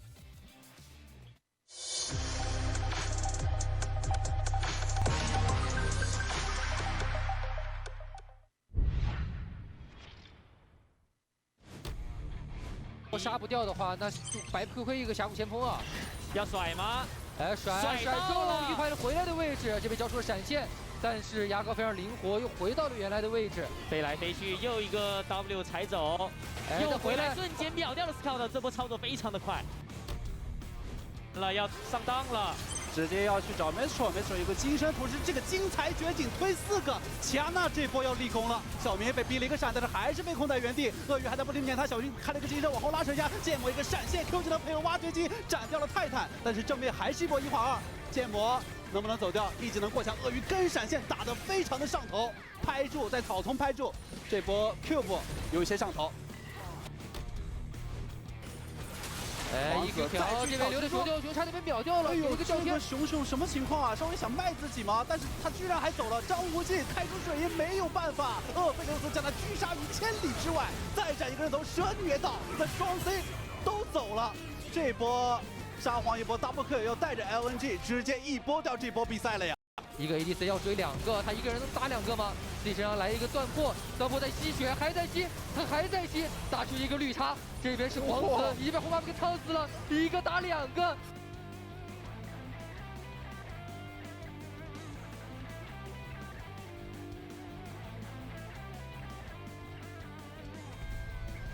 降龙翔哥很难受，自己其实不是特别好走啊。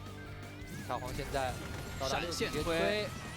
在冲下 PK， 这边差点换掉了一个，凯旋再回一口，还可能再换一个吗？再考一下，1换2，一个打了2个，0换2，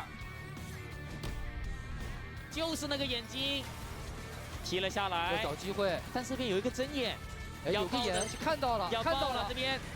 这边要找楼肯，被爆了回来。楼肯这个位置能不能走？自己这边打死了，已经要赢下这场比赛。Hope 老师拿到了3杀，他成了 EDG 的希望。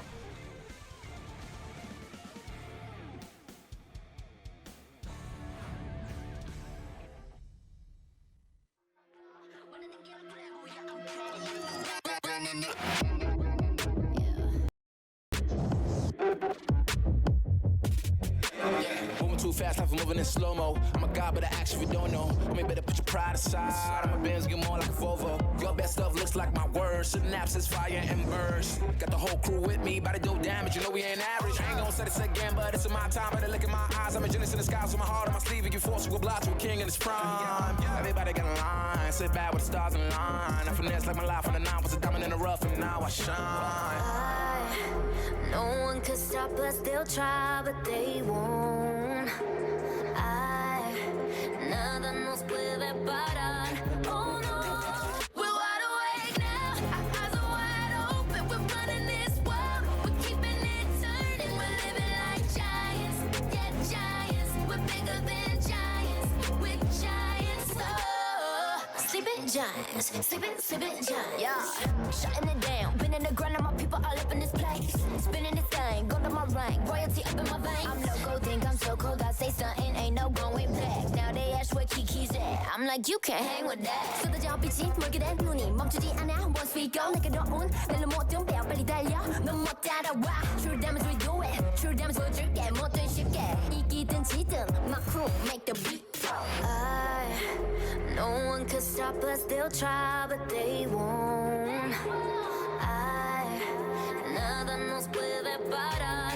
Oh no, we're wide awake now. Our eyes are wide open. We're running this world. We're keeping it turning. We're living like giants. Yeah, giants. We're bigger than giants. We're giants. 'Cause not the way we're weak, but we coming right back. This time you're gonna see how we do it like that. We're living like giants. Yeah, giants. We're bigger than giants. We're giants. Oh, sleeping giants. Sleeping giants. I keep on shattering time. I might just leave you behind. Homie, you stuck on rewind. Yeah. Yo, you should quit sleeping on mine. You got your back on recline. When I damage your delicate spine, please don't act out, shy and surprise. They be like, what you mean? What is your winning scheme? I got a giant team. Biggest my self-esteem. Run it back, run it, man. They think they go hard, I'm like, come again. You run out of time and I'm busting in. While you stumbling, I got this blade in my hand for your punishment. We're wide awake now. Our eyes are wide open. We're running this world. We're keeping it turning. We're living like giants.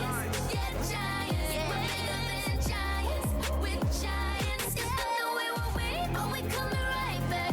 This time you're gonna see how we do it like that. We're living like giants. Yeah, giants. If you walk into a parallel convergence, you're gonna die. If 3 of you walk into it, the game is gonna end. And you know what? EDG walked into it, but even better, Vici Gaming set it up, and they took us to a game 3 here in this series. Lyric, Hysterics, Ike's MVP. Because that was good. That was nice. And Ike's really came back for what could have been a bad early game. Ike's really surprised us again. He isn't known to be a player who would bring out something like this Echo pick, and he really made it work. We talked about how, again, it has a bit of a slower start, but he was constantly looking for those skirmishes once he hit that level 6 point, and he brought them to victory off of his parallel convergence play. Wasn't set up by anyone else. It was all him. We'll have a look at it again, because over the wall, Ike's just surprise partied everyone.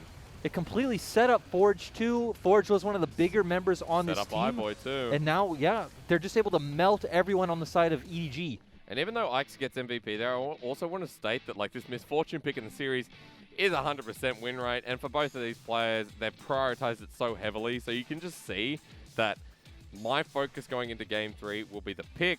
Plus, if Vici decide to go for like a skirmish type comp again, that was interesting. And it really suit the players on this newer lineup. It really does, and it's what they got their wins over against RNG. We saw Kiana and Silas in the mid lane. We saw Gragas and Sejuani in the jungle. A lot more duos associated with these strong early game 2v2s and 3v3s. Because I think the Echo shows a bit of identity here for Ike's. The newer jungler, if you compare him with Chieftain, who's been around on BLG before, where, you know, Chieftain has played the majority of these games, but Ike's has looked better in the games that he's played. We've got no roster changes here, so we will be continuing forward with the same roster we've seen so far. The thing I like about Vici with this roster is Cube and Ike's are homegrown talents. Yep. They were brought up through this organization, like you said, last year.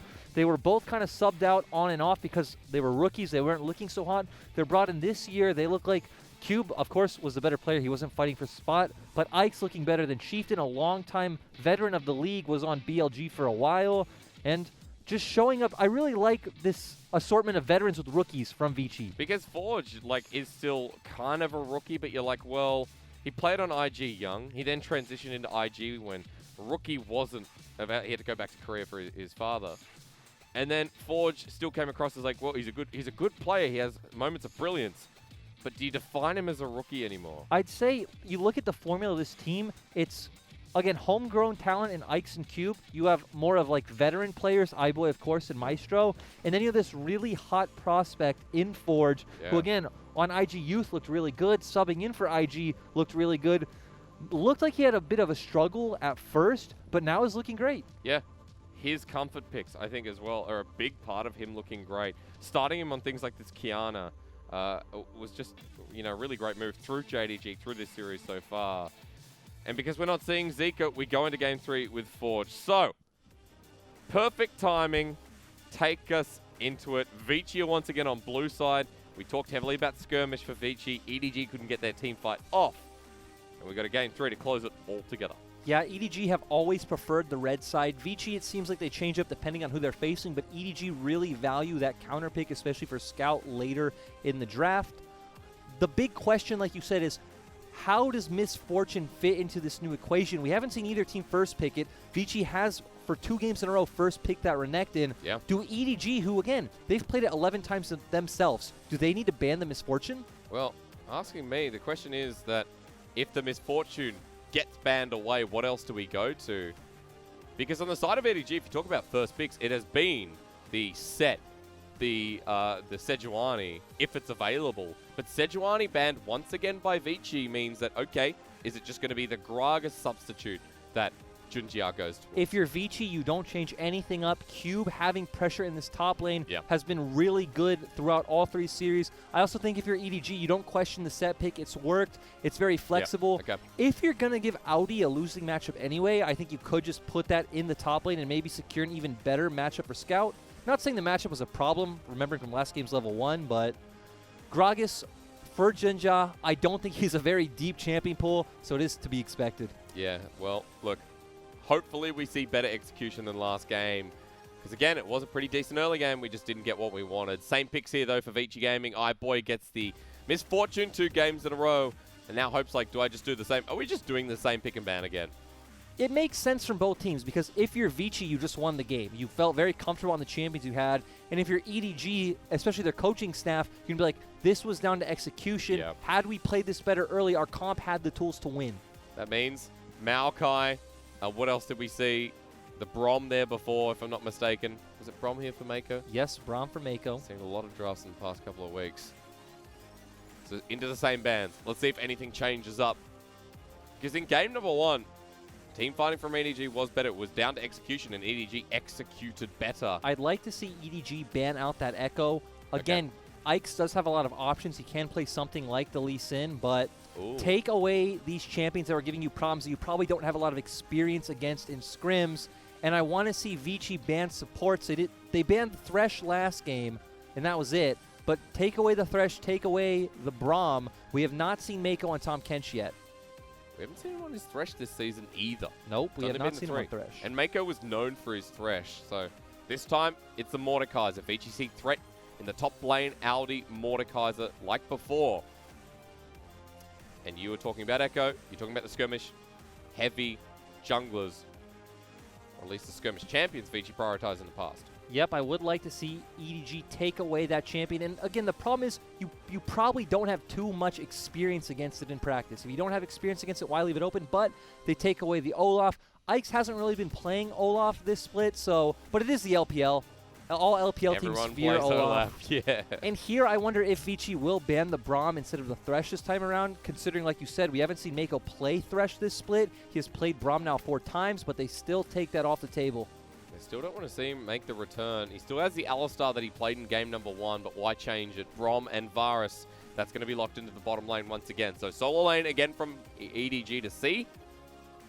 We said EDG always leave their last pick for Scout, though that has been different because they have been sending that set to the mid lane because it has a decent matchups in the first 2 games, but still a lot of flexibility there. Sylas has been Forge's other big champion this split. We think of him as a Kiana and a Sylas player. You do also have the Rumble if you want a bit more of early game pressure. Got the Jace there as well for someone like Forge too. Yeah, you have a lot of options, and it really comes down to what they want in the jungle. We did talk about the Lee Sin in the last draft and this one. Lee Sin has been a champion who is defaulted to in the past. So I think it'd be really well. You have a very strong early game 2v2 skirmish, which is what set you up for success in that last game. And if Forge on Sylas here stays in the mid lane, then get ready to see Ike's accompany him. 5 seconds. It's going to be the Lee Sin. And there we go. And then here, I wonder if, gonna pull out something like the Irelia. Yeah. So both teams going back to their roots. We talked about strong mid 2v2 for both of them. And that, to me, changes the dynamic for EDG.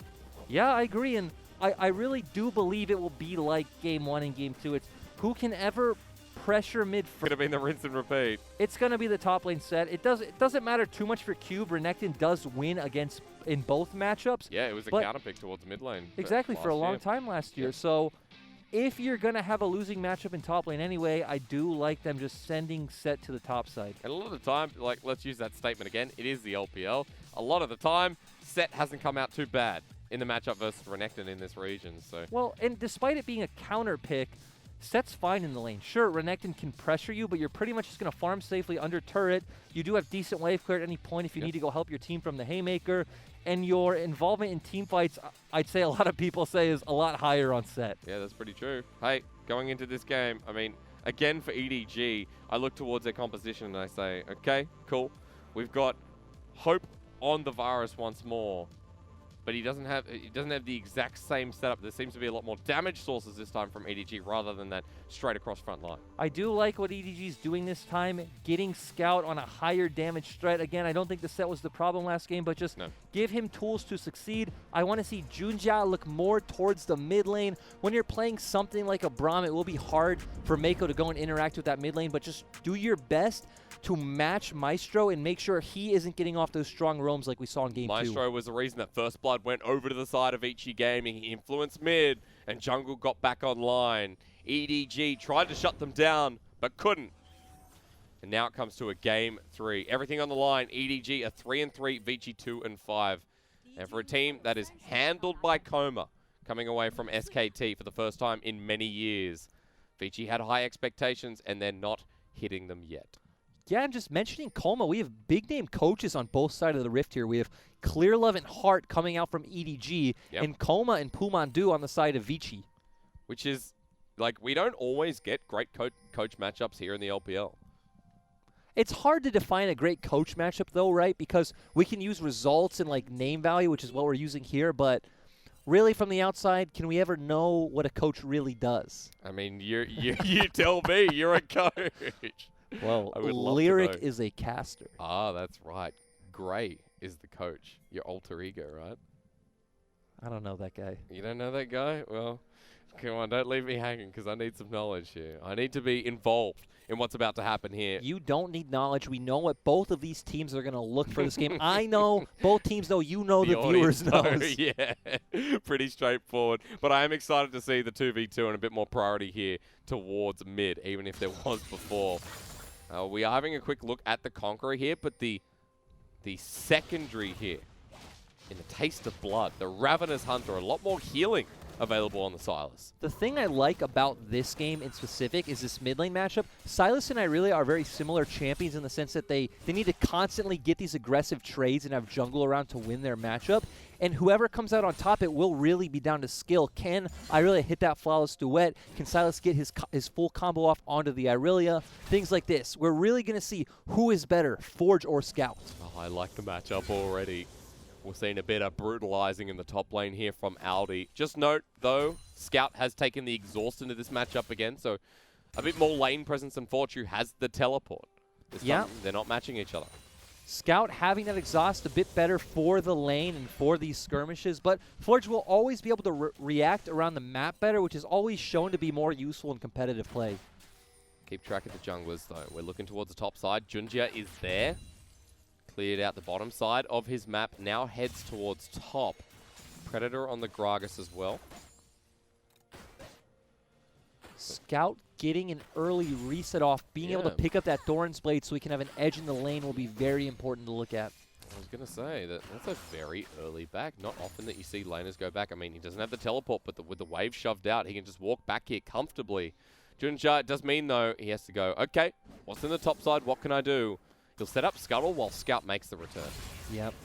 Just getting some good vision for Audi to be able to push this lane. But going back to that Irelia play for the Doran's Blade, it is a play we typically see more out of bot laners, especially Misfortune. You get that early 3-4 wave push, you back, you buy an extra Doran's Blade, you come to lane, and you're coming out on top of these trades.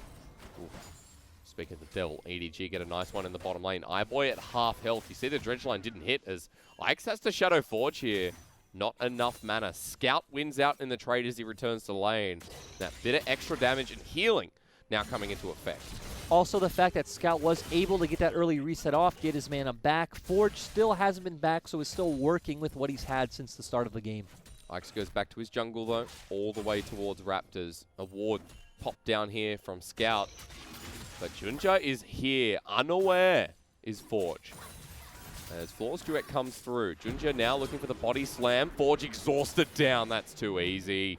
Ix farming while he loses his mid laner. This might just look like an obvious gank to, you know, anyone watching, but this has been set up since the start of the game with Scout getting that push into turret, getting that reset off, getting the Doran's Blade, and now Forge's wave being pushed into Scout, setting up Junja for a very easy game. Especially since the top side, the scuttle was secured early on, and Junja got so much information when he went up there.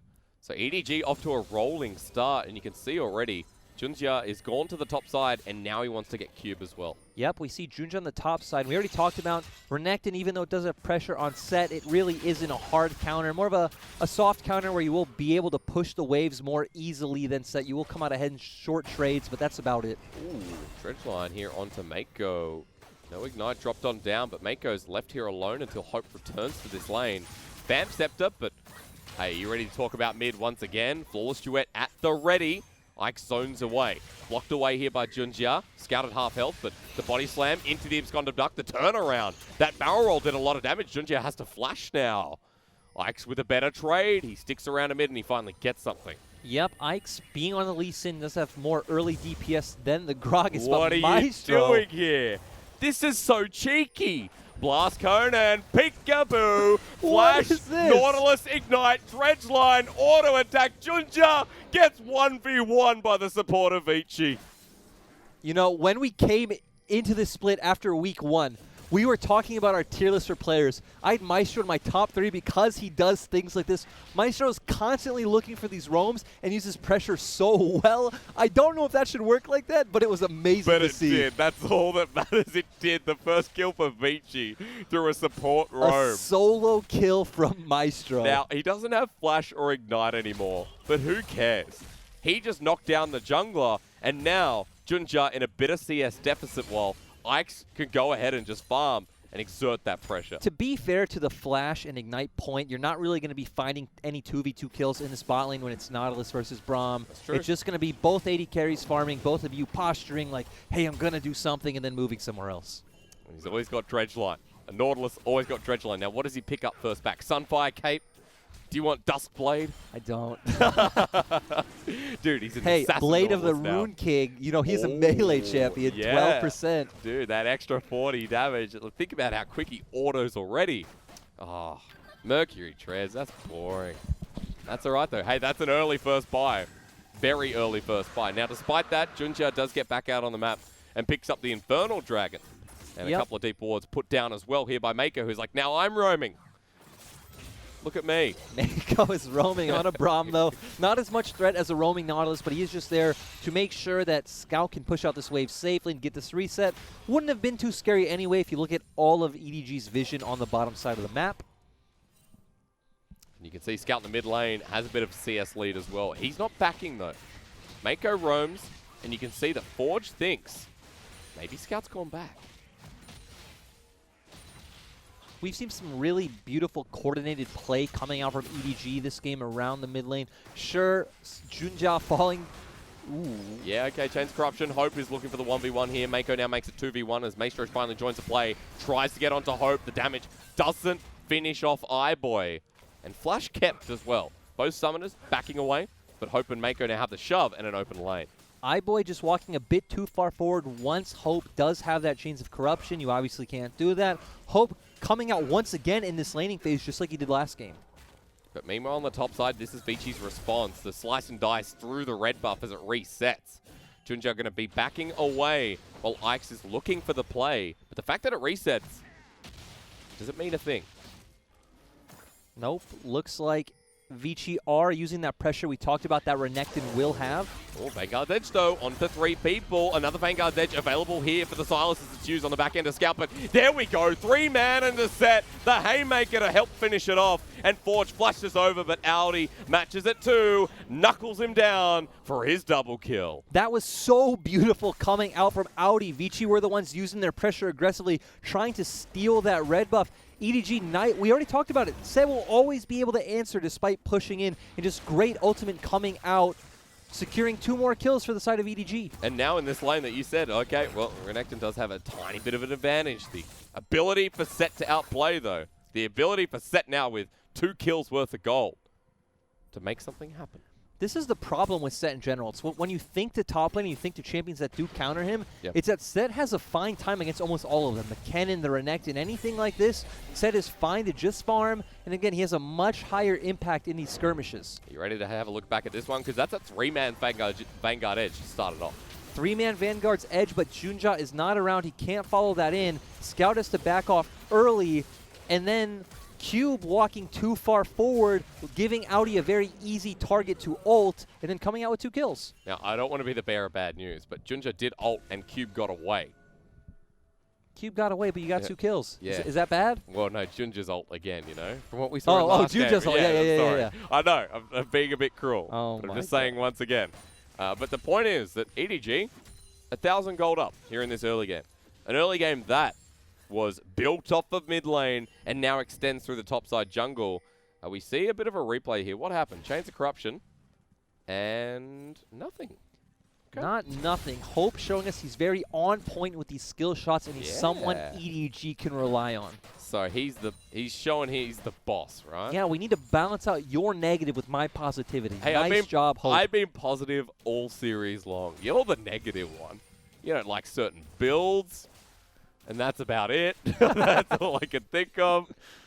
We've been super positive, haven't we? We have. We are both believers in Chinese League of Legends. Hey, we are. And next series, I believe that E-Stars and IG will be only the cleanest of plays. But no matter what, it will be the best series. I think it'll be a very slow and drawn-out series. Maybe 2 kills by the 60-minute mark. That's IG. Yeah, they play games super late. Like 45, 50-minute games from Invictus Gaming.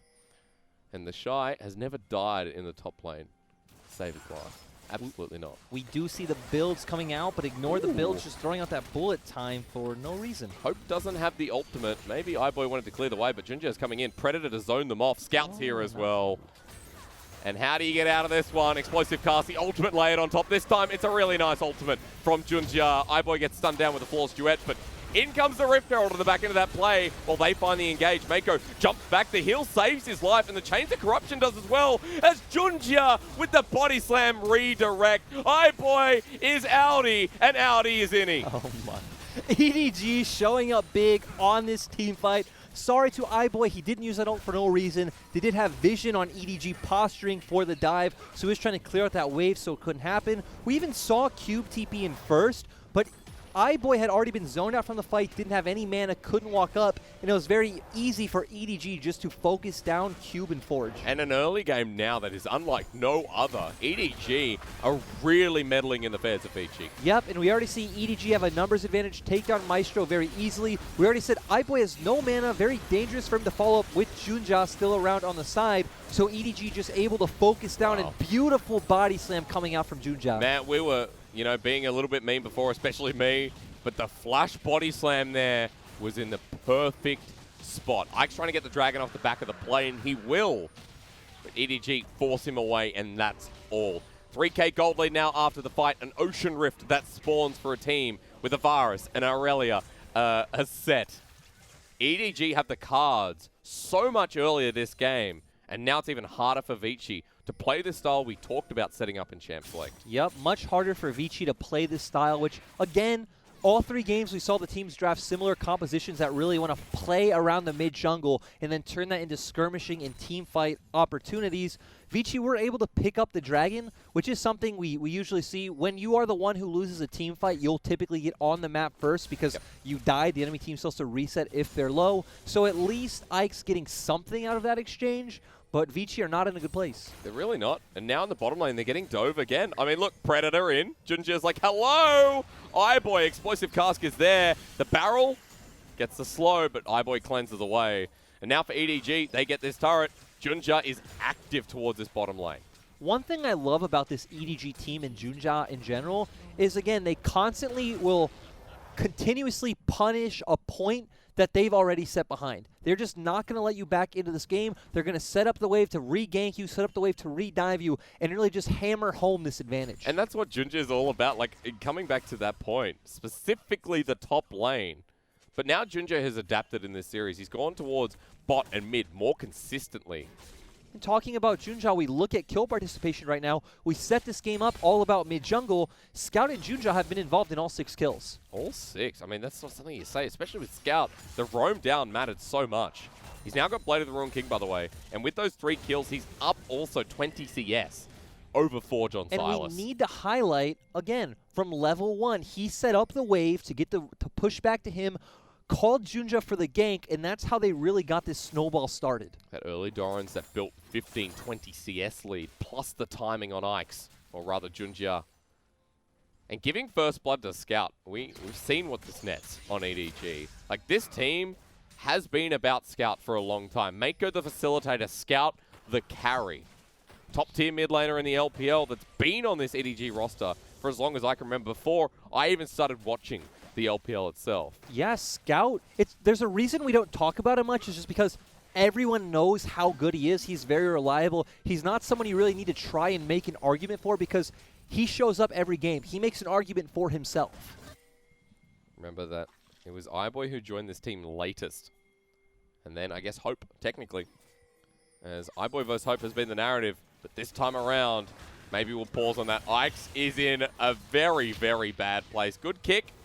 But how do you get out of this one? Sejuani, the Gragas, these kind of bulkier champions that do have an easier way of getting out of sticky situations. He has tended to go away from the likes of Alisin because he can put himself in bad situations that we see how it ended up. Yeah, we really did. Look at the jungle difference, 20 CS there for Ikes, but 0-2 now. And Junjia has had a stellar game. Junjia on something that isn't the Sejuani. That isn't, what was it, the Jarvan we were talking about a little bit earlier, where his limited champion pool seems like this is a bit of a redeemer. Thumbs up. That's very nice. He picks up the Rift Herald here, and the redemption game for Junjia is looking pretty strong here in number 3. Redemption game for Junjia, but looking over to the other side for Vici, they did just struggle from the level 1 point, couldn't find anything to get going. We did really just see Forge just kind of fell behind from level 1. And now this kind of brings an interesting statistic up that we haven't talked about. Throughout the whole career of these organizations playing against each other, EDG is 13-1 in series and 31-11 in games. Wow. That's 2015 through 2020. 5 years of history. Because remember that Vici Gaming have not been a successful organization. I mean, it's been a while since we've actually seen this team with a barrel of success. I thought this was the split that broke the curse. If you didn't see our opening segment, we talked a lot about how, hang on, Forge flashing Vanguard's Edge. Scout gets his ult stolen. His Vanguard's Edge on top of each other. Forge will heal up, but Scout's just autoing at this point. He gets him. Gets out alive. Guardian is a saver. And we talked about how this matchup would allow a lot of skill expression coming out from both of these mid laners. Scout showing, hey, I am the veteran, you are the rookie in this league. Still, though, we saw all the healing from that Kingslayer was insane. Looked like it would be able to be a 1-for-1, but Scout outplays. Conqueror with Blade of the Ruined King. That's just how it goes. And after that kill, you know, Trinity Force / Black Cleaver will be pretty damn close. Turret's going to go down mid for EDG, and they've just got everything going for them this game. So, add one more to the list. Give him a dragon. Vici don't have many options at this point, and we were just talking about their kind of history as an organization. And Vici joined the LPL. We remember it was that Dandy and Mata squad that they were plagued by numerous in-game and internal issues, which led to the roster eventually getting relegated. It was the one that also had Long, Easy Hoon, and Bengi. Like, this team has always been able to get big name players, but they've never been able to bring it together and make it work. And then they drop to the point where they have newer players, Well, many years later. It was last year where they brought in Chiliza, Ikes, Jay, Puff, and Southwind, where they're like, hey, we're going to focus on bringing rookie talent up. And it was rough. We saw Puff and Southwind really were the stars of that roster, and they did still finish towards the bottom. But hang on, I'm going to have to interrupt you because Scout might be caught out here. Doesn't have the ultimate, used it before, but he's got enough healing. Ignite's coming through, double TP. What a flash! Wow, that was super smooth from Scout. He's out, and Vici Gaming go with him. Scout played that so beautifully. We were both looking at each other like, this should not work. Great flash coming out from Scout, and once again, EDG are the ones with the pressure on the map. And now they're looking for another play. I mean, Vici Gaming are backing away underneath the turret, but that won't be the case. Baron coming up in 50 seconds. EDG stomping Vici in this third game. And let's go back to that conversation because at the moment, EDG just setting up for this turret take nice and easy. Last year, the risk of newbie talent, it was like, well, is this even a risk? There were so many new players on this roster. They wanted to take a chance because Vici in the past 2 years have been really lackluster with their results. Well, it makes sense too, right? When you failed so long with these big name imports, you're just like, hey, let's take a step back. Let's reevaluate what we've been doing. Let's try some local homegrown talent. It still didn't work out, but now you're ending up in a place where, again, it works on the long term, right? Cube is not a bad player. Cube is working out. Ikes has brought new life to this roster. And you've brought back iBoy. You've brought in Maestro. So it's like you're continuously building on a long-term project that you started last year. You're looking at iBoy and Maestro to be that rock. I mean, a lot of the time when I would talk about Vici last year, I would say Puff and Southwind were that rock, and you could build a team around that foundation. Well, iBoy and Maestro have the same sense, except they're already established. Puff and Southwind weren't. And you see what Puff and Southwind are now over on Invictus Gaming, which is coming up next against E-Star, where shining lights built within the realms of Vici Gaming to give them a bit more stage experience.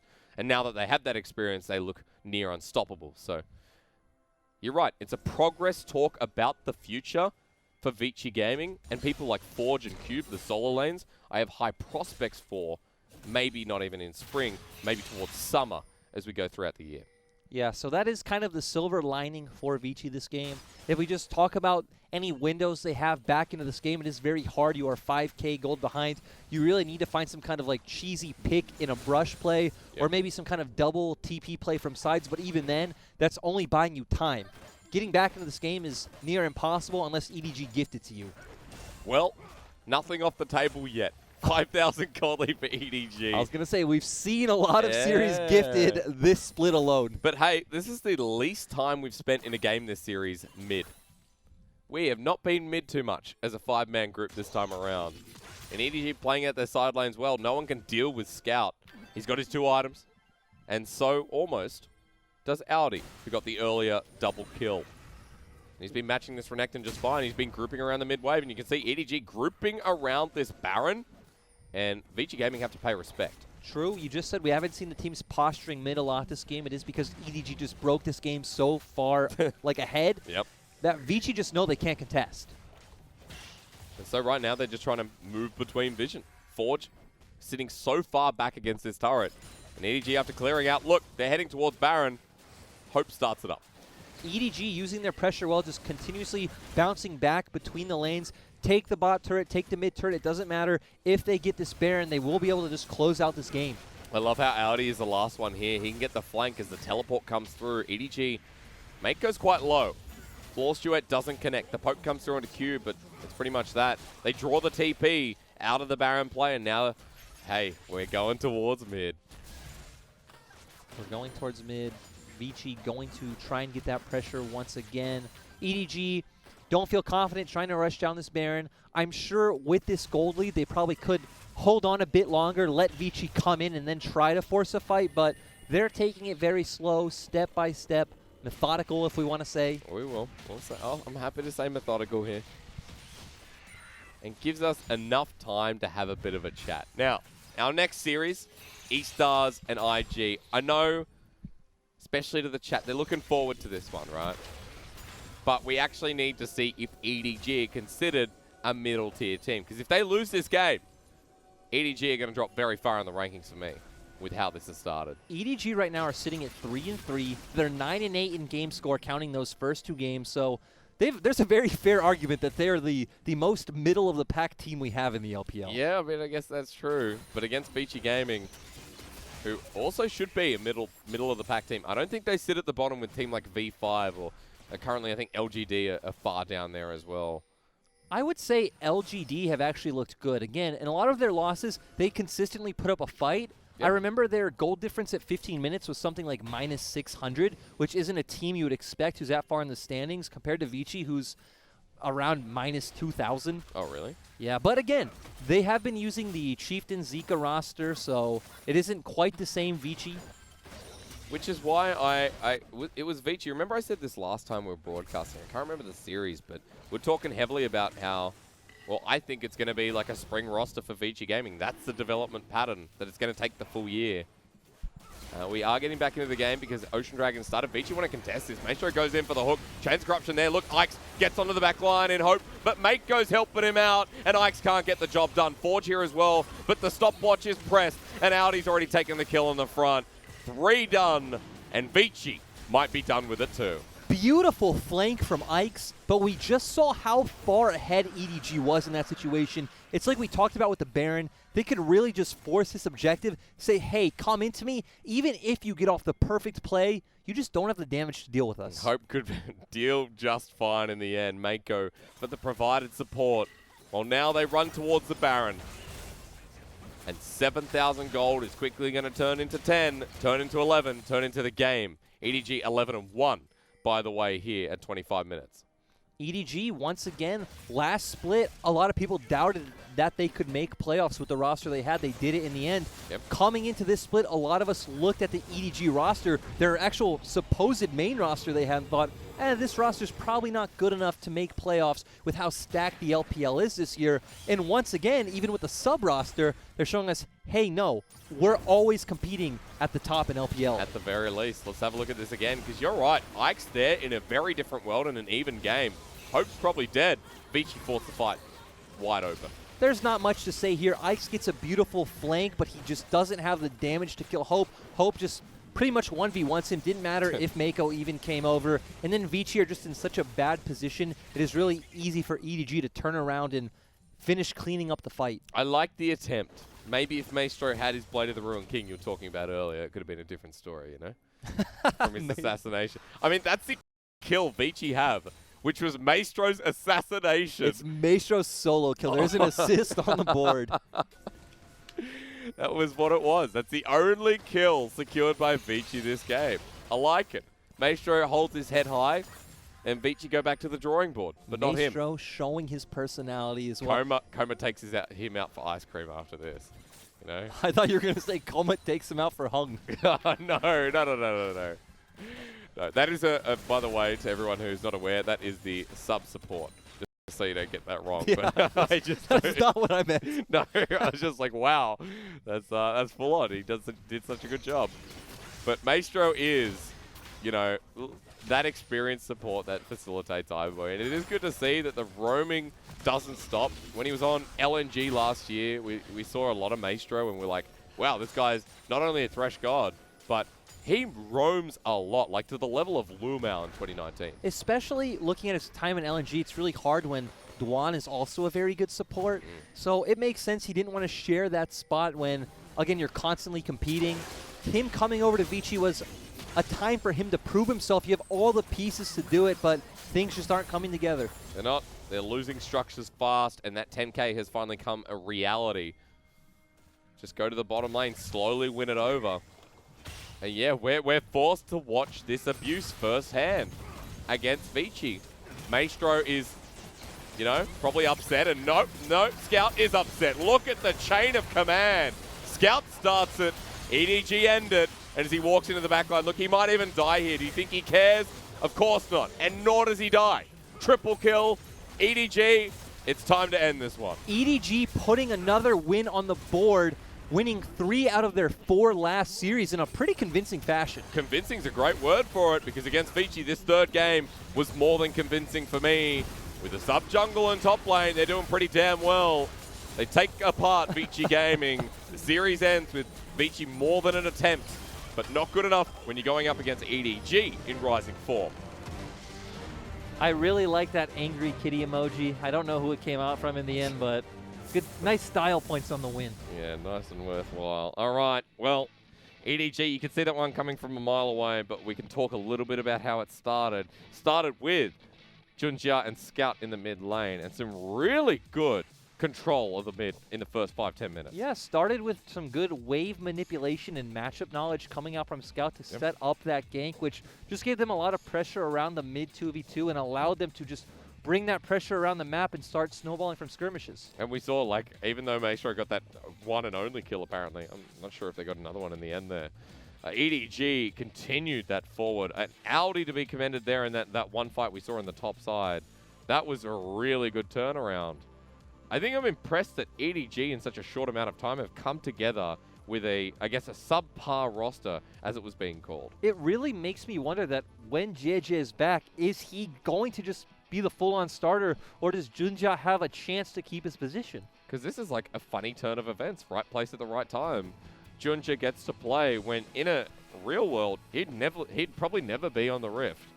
He never even played in LMS or anything. He was literally an ECS player, LMS second division, he's literally third in the chain of command for junglers, JJ, Shinny, then Junjia, and just kind of by poor chance, gets the spot. He gets 2 thumbs up at the very least. Some pretty good gameplay out of him. Scout facilitated. Audi had his own time in the sun in the set lane as well. And like Hope and Mako as a duo lane, I think they're really rising to become super consistent, but also just a really good lane in general. I want to say we've criticized Mako's play a lot this split, and I think fan sentiment is the same. That Mako's individual play just isn't what it used to be, but you look at this lineup from EDG, and it should not be competing at the level it is. I'm sure he takes a lot of credit for that as a veteran voice in the team. Of course he would. And Hope coming in is a fresh voice in the team. Remember, he replaced iBoy.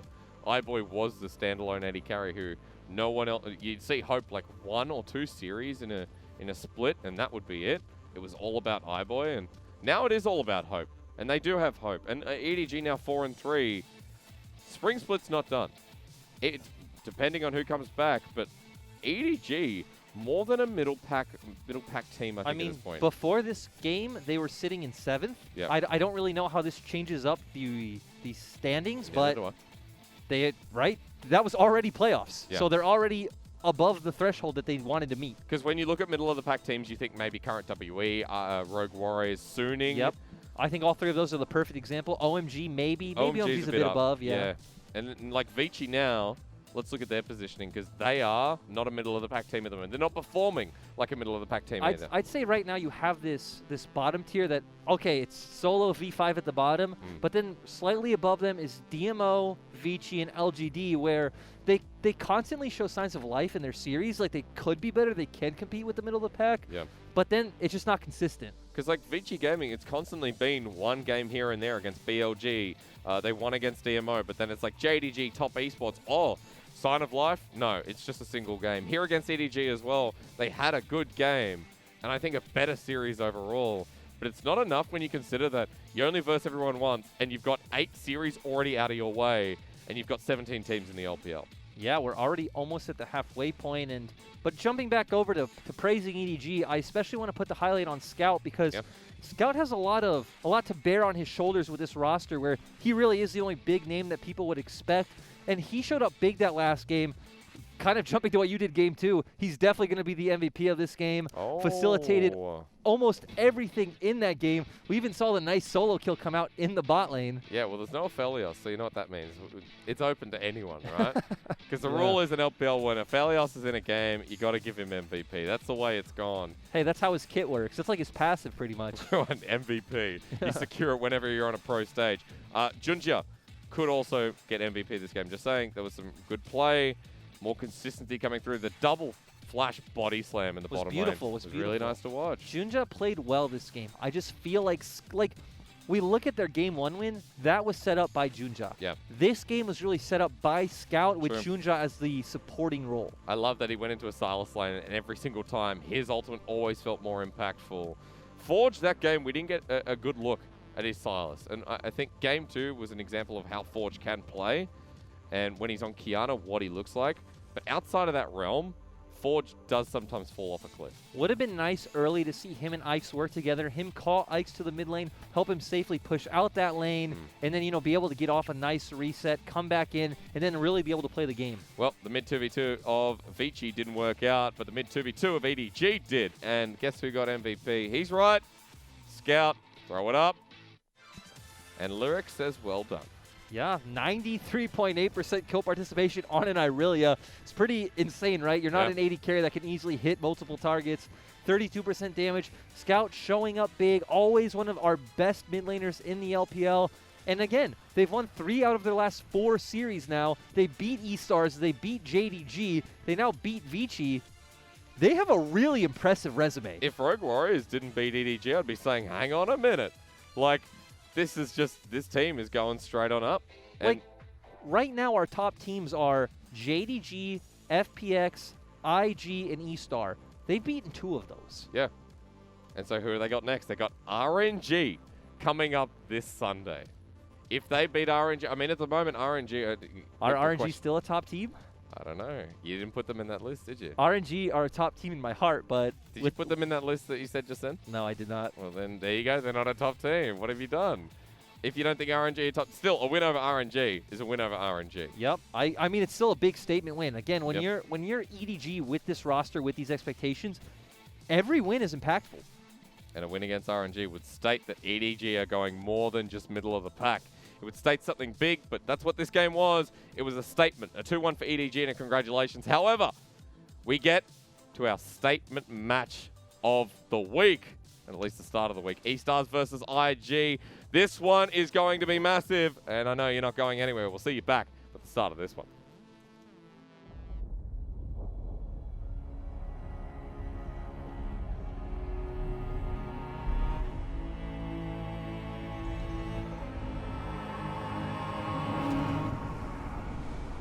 As a child, you would wait and watch from far away. You always knew that you'd be the one that would find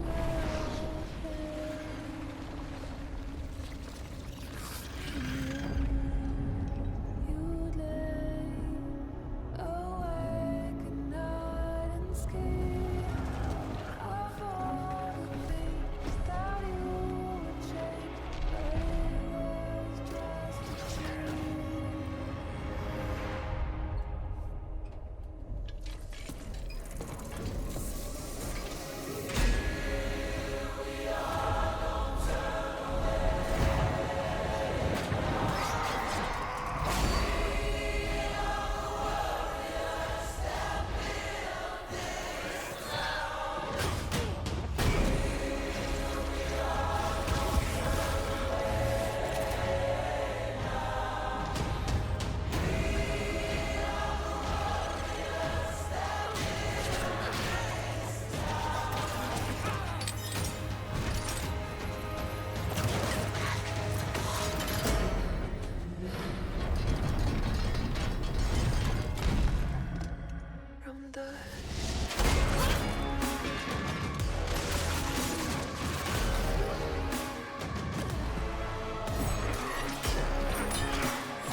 We're finally here, ladies and gentlemen, another match of the week as we bear down on Shanghai. It is a gorgeous looking 7:30 right now. In fact, it's 6:45. I don't know how to tell time, but I do know how to tell that this is going to be a good series.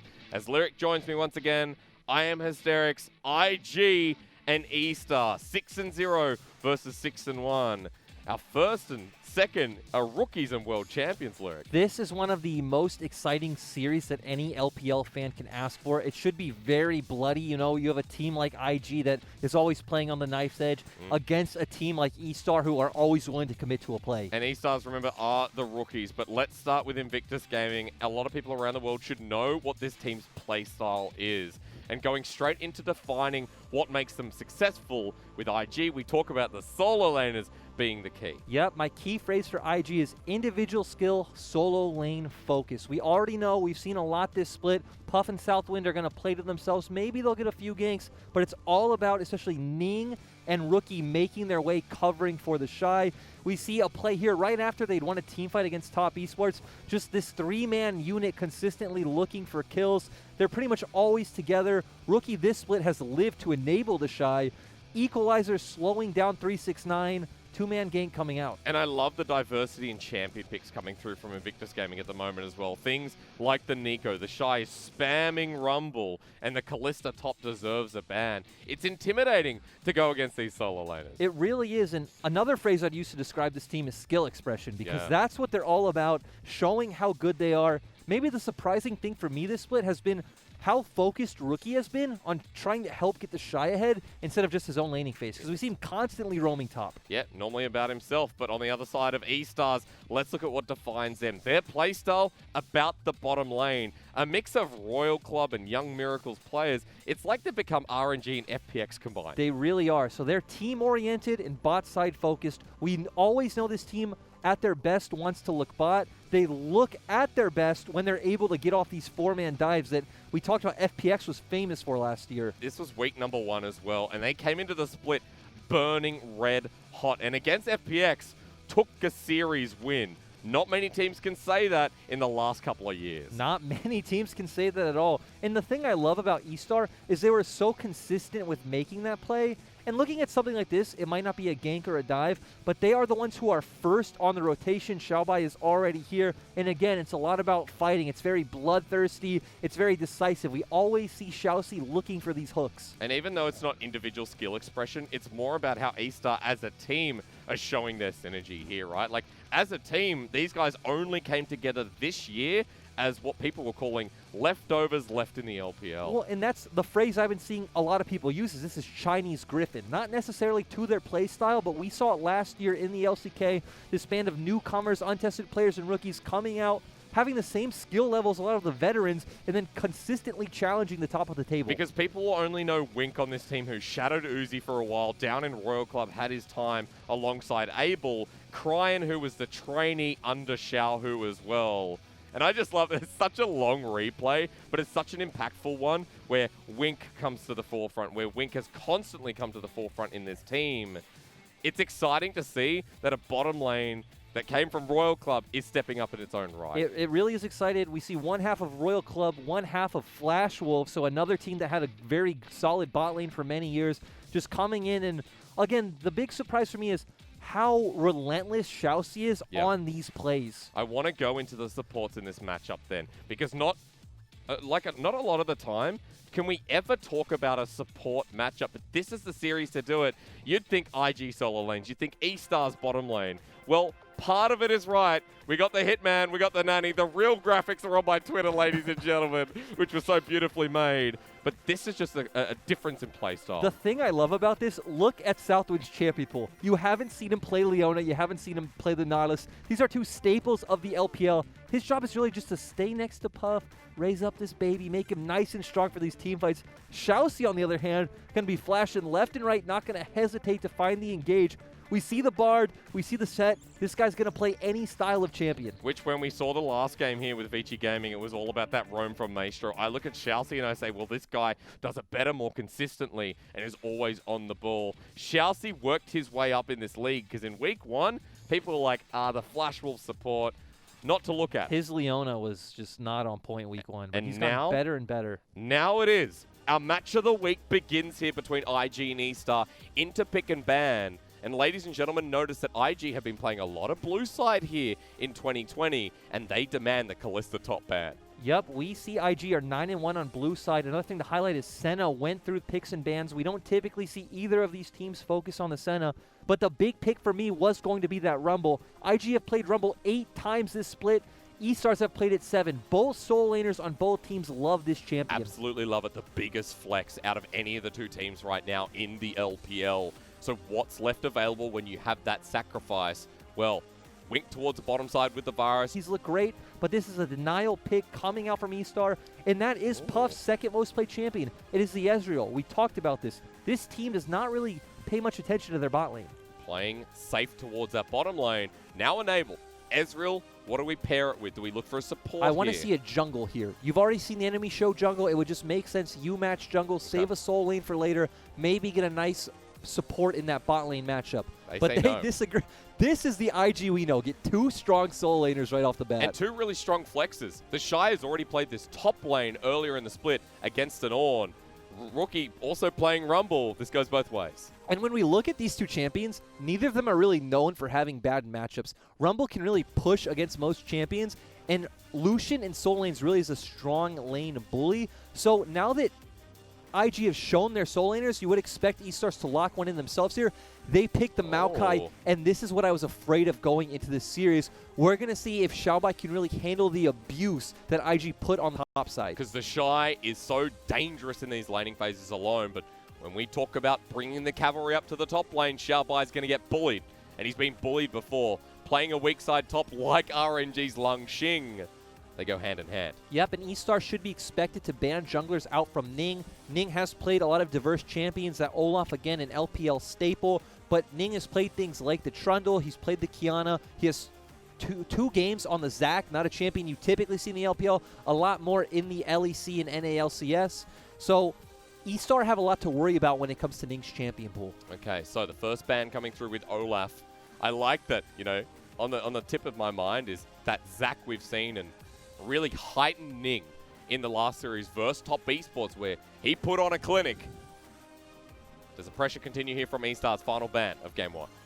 Yes, I would like to maybe see something like the Trundle if you are going to play a lot of tanks like the Maokai and the Jarvan. But what I'm more curious to see is what does E-Star go for in their solo lane? Because, again, we know E-Star as this team that really likes to take pressure through the mid-jungle 2v2, but you really don't have anything that could pressure either of these two champions. Maybe we could see Cryan go back to something like a Cassiopeia. I was going to say Cassiopeia or the Azir. The Azir is banned. Cassiopeia, he does have 2 games on as well, but oh. Yeah, okay, we're going to look at this hover a little bit lightly. Cryan in the last series, let's not forget for E-Stars, when they went up against BLG the final game, it was Cryan's Corki which really cemented it here. Good lining of packages, and that will get locked in for him yet again. Yep, so we see from E-Star comp so far, they are really focused on scaling. They are running the double 80 carry. Same as IG, though, but a lot more of a scaling option in the Corki pick. We already have seen him have beautiful packages. And here's that Trundle we were talking about for Ning. Yep. He's really liked to go back to this champion. He has 2 games on it, really strong. And again, it goes really well against what E-Star have drafted. Yeah, ease of access, using it on the Maokai there, who's just going to get tank stats so easily. I like that IG, though, you know, going back to, okay, do we put Southwind on something that can kind of match something like Xiaoxi? Do we see a Nautilus coming through? Questions answered for me, and Xiaoxi might answer that hook with another. He will. This is Xiaoxi's most played champion, and E-Star are a team that surprisingly like to leave their last pick for support. Yep. And it's actually not too surprising when you think about their playstyle of, again, really enabling their bot lane and making sure that they can get the job done. But I'd say you have 2 really standard compositions, like for these their teams. team, yeah. We set this up as, okay, let's go and dive top. Let's put a time limit on this game and get the speed through those solo lanes versus we're bot, we're going to team fight, we're going to slow this one down. Super easy to start us off here in our match of the week. Yeah, and breaking down kind of these compositions early on, we already know what IG want to do. IG are going to let Rookie and the Shy play extremely aggressive. Ning's going to kind of hover both lanes just to make sure that they can, you know, put the punishment down as they please, as Puff and Southwind just kind of grow up into a big team fight threat. Fifth game of Rumble, though, on the top side of the Shy, and quickly hitting that. With Invictus Gaming, part of that identity as well is the fact that the Shy has the majority damage on this team. The Shy is close to 30%. No other top laner demands this respect. And I think every spring we come back to, are IG looking good? And the answer always seems to be yes. Yeah, and you know another thing that really scares me about this Rumble versus Maokai matchup? It was against, if I recall correctly, Rogue Warriors, where he solo killed Kingen under turret as Rumble against Maokai. Yeah, no, that sounds about right. Well, look, Maokai's not too exciting, but on the side of Invictus Gaming and the side of E-Stars, they've drafted like we expected. Remember that IG and E-Star, no matter what happens in this series, they're both still going to be first and second respectively. But whoever wins this series takes the top spot. And in this series, IG are coming in as not clear favorites. It's actually really matched with expectations, which against IG, in form, not many teams can say that. E-Star, this is their debut split. Chinese Griffin. I like that lyric. Let's take that into game number 1 as our match of the week kicks off with Invictus Gaming versus E-Stars. For me, IG aren't coming in as heavy favorites, just kind of how their playstyle shapes up, where, again, it's how they've played since they went on that ridiculous run in 2018, where Rookie and the Shy are constantly playing so aggressive. They do get picked off a lot. They do get caught out a lot. So you see a lot of kills in IG games, and you also can see them fall behind and see an enemy team snowball. I mean, last series against Top Esports, game 2 ended with the Shy almost at a negative KDA, but he was still huge. And that's very much like Invictus Gaming, to go all out and not really care towards some of the more confident plays. Now, Lyric, I have the ex-coach of Flamengo. Sir, you're going to tell me a little bit about why we're seeing so much Halo Blades Corki, especially on Cryon. I don't think we're actually seeing a lot of Halo Blades Corki. Hey, 2 counts as a lot. We're seeing 2 games of Halo Blades Corki, and when you think of Halo Blades as a rune, it's just a lot better for these shorter skirmishes where, again, you are able to quickly get off those 3 auto attacks and walk away, coming out ahead in the short trades. Well, he's going up against Rookie on Lucian. Quick look here at the rune choice. The nice thing is it also allows you to get that taste of blood in Ravenous Hunter, a lot of sustain in your runes, also the Legend Bloodline, so always looking to stay pretty healthy. But we're going to start here with junglers. Now, look at the pathing from Wei. Heading towards the bottom side, much like the win condition we set up.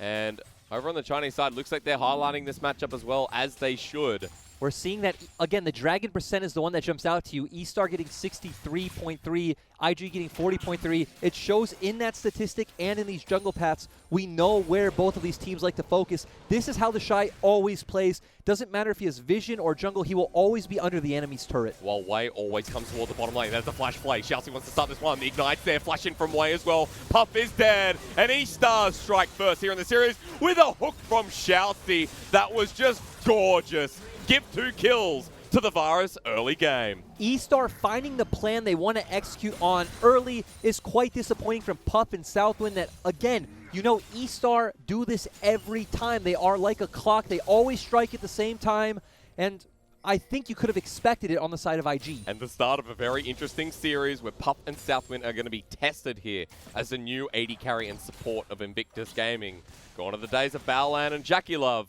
Puff and Southwind start this game up 0-1 with hardly any items versus a Vampiric Scepter here on Wick. We look at it well. The wave was set up well as we see Puff and Southwind trying to aggress for the push. Just sets up Jarvan for a very nice 2-camp into a bot side gank.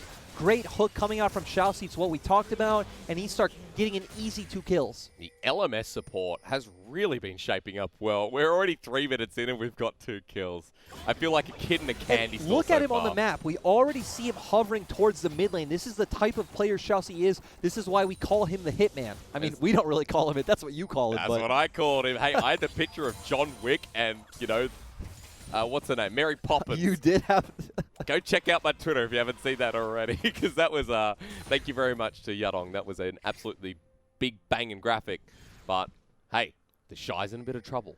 This is what we talked about with the Shy too. He will always play under the enemy's turret. Doesn't matter about vision. Doesn't matter about the enemy jungle. Peekaboo. Okay, Teleport's going to come in over the flag. E-Stars want to commit to this, and the Shy might be in a bit of trouble. Ning finally coming up as well, but Cryin has come on in The Halo Blades Corki ends up forcing a flash out of IG, and this early game out of E-Star is rolling. We talked about IG's playstyle allowing for a lot of things like this to be abused. We didn't know if E-Star would be an experienced enough team to abuse it, but E-Star is showing that, again, this is the battle for title of best team in the LPL right now. Gives a bit of space to Xiaobai in that top lane. Ning is invading because the Shy has teleported back to lane. With a blasting wand.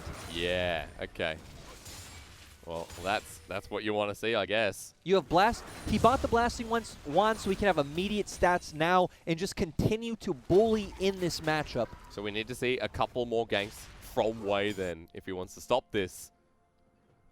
As Wei, you do have another option. You could either, again, try and counter this aggression on topside, or just say, okay, we picked this Maokai for a reason. You're going to accept the punishment, Xiaobai. Best of luck, buddy. Head towards the bot side and keep snowballing Wink. Keep your teleport up and available. The Xiaobai teleporting to the bottom lane. The option not there right now. E-Stars do have the shove in here, but Ning now heading towards here himself. As Wei doing the same, level 4 on both the junglers, with an exact CS copy. And let's slow it down just for a second. Might be our only chance to slow it down and set up kind of overall win conditions of these teams, of these team compositions. We already talked about the E-Star. They would like to take it slow, scale up for these late game team fights. Obviously, they're not doing that. They're accelerating the game, and it looks beautiful. On the side of IG, they're doing what IG always does, draft strong lanes, just come into these later skirmishes and really let your skill shine through. We actually saw in their last series against Top Esports where they came in with a 2-0, we saw that those IG shenanigans in Magic where they're forcing 4v5 team fights and coming out ahead just because they're better. And taking risks, while the Shy just burns Xiaobai to a crisp. He's going to have to back now, and the Shy has free roam in lane, but further to that point, remember that in the last series, Ning came out with the Zac at game 1, and it was just play after play. If it doesn't work, try and try again. That's the IG mentality. And we'll see it come into play in this series. E-Stars, meanwhile, while the top is getting burnt asunder, E-Stars have started up this dragon, and there's no contest. E-Star, we said, very team-oriented team. They're always working as a unit. Even when they're going for the wrong play, they're doing it together, and that's what we love to see in this team. Meanwhile, the Shy, look at Ning, now following him. Oh, Xiaobai has pushed out. Was it the right move? I don't think so. The Maokai's like, I've got to get out of here. Equalizer, but no flash available. Xiaobai has his flash while bottom side gets the setup. And to be fair, it's not about the right move or not. The Shy pushed that into his turret. It was naturally going to bounce back. And this is what we know Xiaoxi for. Super aggressive. Tries to get the play through the minion wave and now just zoning. Proxy farming as a 3-man unit. Pup and Southwind getting the old Jackie Love and Balan treatment. This is what we know them for with Wink. Wink has the second highest gold share of 80 carries in the league. The only person higher is Huanfeng. So when we look at this, this is typical E-Star. Bully the bot lane, get Wink ahead. And he's ahead. He's got 2 kills. He's got 3 loads of turret plating. Wink and Xiaoxi almost level 6 as well. Only going to get worse when he has those chains of corruption. Yep, only going to get worse, but let's also move our attention to the top side just for a second because we see Xiaobai buying the Bomby Cinder, which does show he's going a lot more for this team fight route. He doesn't really care that he's getting bullied by the Shy. If you cared, maybe we would see something like a Cowl or him rushing Merc Treads. Yep. But he's saying, you know, again, I accept the punishment. I took this Maokai knowing you were going to take the Rumble. But that's, I mean, in its own way, a confidence play here from the Maokai top saying he will survive the lane enough to not give the Shy an advantage. He trusts his team, right? And we've already seen that this trust is paying off. They have the first dragon. They have the first 2 kills. Xiaoxi's the one aggressively moving around the map. And to contrast that with Southwind, Southwind doesn't roam as much as a lot of these other supports. We said it. He likes to stay with Puff. He likes to keep Puff safe. He really is that nanny figure. He's going to help Puff grow strong, go into the team fight, so when the enemy team is focusing down Rookie and the Shy, Puff will just be able to have his way and do whatever he wants. He's already got a Sheen here, and you can see there's a Mana Crystal in hand, so no tier picked up. Instead, the damage to enhance the trades through this Ezreal is what's there first. Now walking back to lane, Two-Shot Barrage interrupts the back. And they walk in, ready to get pushed in once again. Cutlass picked up here by Wink. But, yep, we'll have a look at top. Xiaobai. And we see Ning pinging out the Rift Herald. He wants to do it. He knows the Shy is super strong right now, but E-Star already expected. They've already brought Crine up to this top side. He's the package, and I think E-Star look very good if a skirmish breaks out right now. Really depends on how the Shy can land his equalizer. And you can see Blind in the river, so Rookie's not leaving lane until he gets information on Crine. Now spotted in the lane itself as it resets through. Rookie ahead in CS by 15 in this lane. There's 40 just about in that top side, and 10 for the bottom lane for Wink's advantage. But Ning now up here. Equalizer available. But E-Star know what they're doing. They've already brought Xiaoxi and Wei, and they're ready for this aggressive play. Got level 6 on the Thresh, but Wei has the Cataclysm. In comes the package. The Shy might be caught out here. Cataclysm now used. Equalizer down. Slows them down as Ning hasn't been spotted. But now they're like, hey, there's a Trundle up here. They're converging in on his position. Ning's got to run a very far way away. The Subjugate now used as 1 versus 4. He flashes the hook. He'll survive, but there was a lot used there from the Shy and Ning. Yeah, E-Star coming up, countering that topside play, blowing summoner spells from IG. The downside is, though, IG roamed up with Southwind, and they are now the ones who are able to get this Rift Herald. But I don't think you care if you're E-Star. No, you don't, because Wink is just absorbing this gold by himself. This Varus ahead so far up the clock. Okay, Rift Herald's there. IG are like, the time is ticking. We got to go. Yep, and again, they get the Rift Herald, but it doesn't really matter for E-Star. You already get the bot lane turret plates all onto Wink. Wink is your main man. We do see E-Star now transferring their pressure to the mid lane, so while IG have to invest resources in top, E-Star can go for a unified push in this mid lane. Yeah, because Rookie just used his ultimate. He's at half health. Doesn't want to burn the heal or flash if he has to. Xiaoxi looking aggressive through the mid lane, while this Rift Herald's going to take some time to get the charge. But first turret was already taken by E-Star, and that charge doesn't get it fully. Meanwhile, E-Star start transitioning towards the enemy jungle. So the resources across the map still in E-Star's favor. We see Dragon coming up in 20 seconds, so getting that vision down for the Drake is good. You're going to have Xiaobai answer this wave now and maybe start roaming over to the Dragon just to make sure, hey guys, you can start it. I'll be close by just in case. And if IG choose to contest, you know, then we see what happens. I can't wait for this fight. I mean, this is just, I've been waiting for this series for a long time. You're getting a look at gold. Of course, Wink's so far ahead of the Shy. And it's really top versus bottom. But E-Star's already started this Dragon. There's going to be no Drake contest here from Invictus Gaming. 2 now on the side of E-Star. They've got the gold lead. They've got the first item onto Summoner's Rift. The Shy, IG choose not to contest, but talking about the Shy's build, not a big fan of, not even just Morellonomicon in general. Bring this up. No, but it's not about Morellonomicon, it's about Rumble. Because Rumble really benefits from getting that Leandri's first item. I would have liked to see him go for Leandri, then maybe lean on the Oblivion Orb, and then, you know, choose your build path from there. Sure. Him going straight for these Grievous Wounds instead of the Madness passive just doesn't make a lot of sense in this early game. Because I guess it's not like you're seeing Xiaobai get in range to get that passive heal anyway, right? Yeah, So and we talked about it. Rushing Morellonomicon is not bad if you need immediate stats. If you know there's a fight right now that's going to decide the game and you only have enough gold for this, buy Morellonomicon. But you're playing Rumble. Rumble really benefits from that Madness passive. There's no Grievous Wounds to worry about. You don't need to worry about healing right now.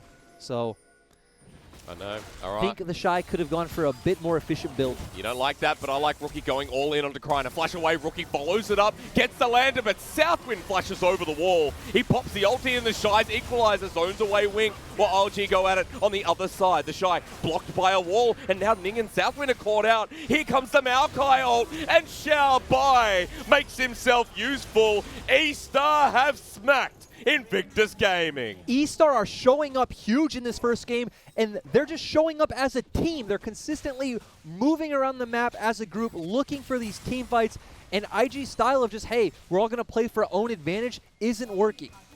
And now Xiao Bai, who was so far behind in this lane, picks up a kill. He already had the Spectre's Cowl, and the Shy, who's the most fed member on the side of Invictus Gaming, alongside, I guess, Rookie, have been minimized. Yeah, and we see Xiaobai catching up in CS at this point, only about 20 CS down. But we see this fight. IG are the ones to start it. They have everyone moving over except Puff, who sat in the mid lane. Cryin does go down. Southwind extremely aggressive, kind of uncharacteristic for him, but E-Star just all pile in. They have the damage there. Xiaobai coming from the backside, and we see how strong Wink is after all that gold got piled onto it. What a kudo. I don't think I've seen a Maokai ult that impactful in an LPL game so far. They've been suboptimal, and that was just nicely done. E-Star's up 6 kills over IG's 1. 2,000 gold over the 2018 World Champions. The 2020 rookies fight first. We've criticized the Maokai pick a lot in LPL, but E-Star are one of the teams who really pull it off well. It fits the style that they're going to go for, and Xiaobai really knows how to, you know, maneuver this champion. And after coming out of that lane with an even experience gap between the Shy, I mean, that's not too bad. Almost has his ult up and available, still has his flash as well for the next fight because, oh, you saw that coming. Xiaoxi a second later, or earlier rather, and that would have been another pick for E-Star. And despite E-Star being pretty far ahead, 2K gold at this point, we got to remember, one, IG's comp does scale pretty decently itself with the fact that you do have this Ezreal pick, and two, this is IG. Again, we saw them pull off crazy shenanigans just the other day against top esports, winning fights they have no business to win. They've done that since 2018. That's very, very true. The ability to use a double AD carry here on both teams, though, at the moment, looking pretty good here for E-Star now. We're on their hype train. We're going to continue forward a little bit. Crying close towards the Trinity Force, but close towards the second item here for Wink, who has a Kachea's Shard and the Zeal in hand. So Wink is just so hyper-accelerated. Yeah, Wink is getting very far ahead, and now the question will be, how do they use this pressure from this 3-man unit in mid lane, and like, how can they find another 4v4 or 5v5 skirmish to get out ahead of IG? Well, right now, Invictus Gaming have control on the top side, so it doesn't seem like it'll be there. But Wei has been really deep towards this red side jungle of Invictus Gaming. Rookie has been cornered out and doesn't know where Wei is. So, being super safe against the turret, while Puff is doing the same in the mid lane, not giving E-Star another opening that could further break this game. We just saw IG push out their top lane, answer the bottom lane, and now they're both heading towards the Dragon. They do know that objective's coming out in 20 seconds. And again, you do have a lot of good key ultimates on the side of IG. If you could hit a good equalizer, you can hit an Arcane Barrage, then you can come out ahead. Rift Herald also up there towards the top side of the map. Ning was walking towards it. Cryin has package around Dragon. I mean, what good timing here for the Corki to have his best ability. And we saw Cryin with these package uses the other day against BLG. Me and you were the ones casting that series, and he just put the game on his shoulders that series with his package around the Rift Herald. The Xiaohu trainee is now level 11 as well. Cryin in a good position here. Posturing for the fight. Level 11 across the board. Chains of Corruption's going to land. Package still in hand. Ning flashes away with the Subjugate. Equalizer laid down. Wink low. He's over it. And the package, though. 2 lines of fire got me confused, but E-Stars were poked down massively, and IG actually in a position to steal the Dragon. Yeah, just good play coming out from the side of IG. They're going to be the ones to contest this objective. Oh, Hook's going to land onto the Shy. He's caught out. He flashes away. One more auto. Will it tick over? No. The Ignite is not going to go through, and the Shy just walking mid for no reason. Xiaoxi is so... That was so beautiful. We expected the fight to be over. We thought IG were the ones who came out on top, and they end up getting an extra summoner spell out of it. Xiaoxi doesn't miss his hooks. Yeah, give him a phone. He deserves it. He gets an oppo, ladies and gentlemen. That's what happens. He hits one once again. Crying with no package this time as it was used offensively. The teleport coming through from IG. Looks like teleport coming in from the Shy, just making sure they're able to get this Dragon. Though E-Star are posturing like they want to contest. Of course they do. It's the LPL. It's IG. E-Star, we're going to fight again. Way on the outskirts. Dragon at 1,500. The Shy. Cataclysm down. They're turning their attention. They kill the top laner in exchange for the Dragon, but the flash forward. Xiaobai gets to the back line. Bramble smashed down. And Rookie gets poked on down by Wink and Cryin. Puff escapes to the backside, but Xiaoxi with the flash. Death sentence. The Hilda come through with the Flay, but even he has to flash into the waiting arms of the Maokai, who ults for the fun of it. E-Stars are taking it all. This team is so decisive. We've constantly talked about Xiaobai as the weak link of this team, but that flash W was so beautiful. Then Xiaoxi flashing over the wall. It's just consistent aggression coming out from E-Star. They always know their limits. When it was the Wink Wei, and Cry and Party. We called it the Cry and Wink and Wei. That's what we said. Xiaoxi and Xiaobai, the weakest members, doesn't feel like it this game. As a 5-man unit, they are walking over IG in these fights, and they've taken even more gold. 4,000 lead here in game 1, and we'll look at this again. We just see all the ultimates are down on the side of IG. The Shy is zoned out, easy ultimate coming out from Wei, and just good flash coming out from Xiaobai. Very aggressive. Unfortunate that Rookie flashed it and brought Xiaobai into his whole team. And here we see just, again, the relentless aggression coming out from E-Star. Rough for Puff in the end, but the aggression doesn't stop. He used his ultimate to secure the kill. Is this decisive? That's what you want, and that's what you're getting. Sunfire Kate picked up, and when you talked about the build earlier on being used specifically for these fights, it's working out for Xiaobai. With that one item, along with the Spectre's Cow, with the Cinder Hulk on the side of Wei, with Trinity Force plus a pickaxe, finally completed here. And even the rapid fire count. Interesting, yeah, I was going to say interesting build coming out from Varus. Typically the on-hit Varus, we do see Rage Blade second, but it does seem like Wei just wants maybe the extra range. He does know, hey, as long as this team can't get onto me, which they really don't have any way to other than Nautilus, maybe the slow from the equalizer, things like this, that they're going to come out on top. If Wink can stay safe, E-Star win. Okay. Wink has been pretty safe so far, 5-0-4. BT on the horizon. Imagine the lifesteal that'll come through from that third Again, item. this build is very interesting because typically we'd see Blade of the Rune King into Rage Blade into Runons. I don't think we have time to look at build, though. Look at where Rookie is. Rookie, run away. Spots 3 of them. Cullen comes out immediately to change the corruption, lands, and into the back line again. Xiaobai has been beautiful, but with a 3-man knockup, can IG turn it around? Southwind lives for now, but no longer. Whoa. The equalizer hits 4. If everyone was alive, would it be different? The Shy's still at full health, and E-Stars have to back away because of one 5-man ulti.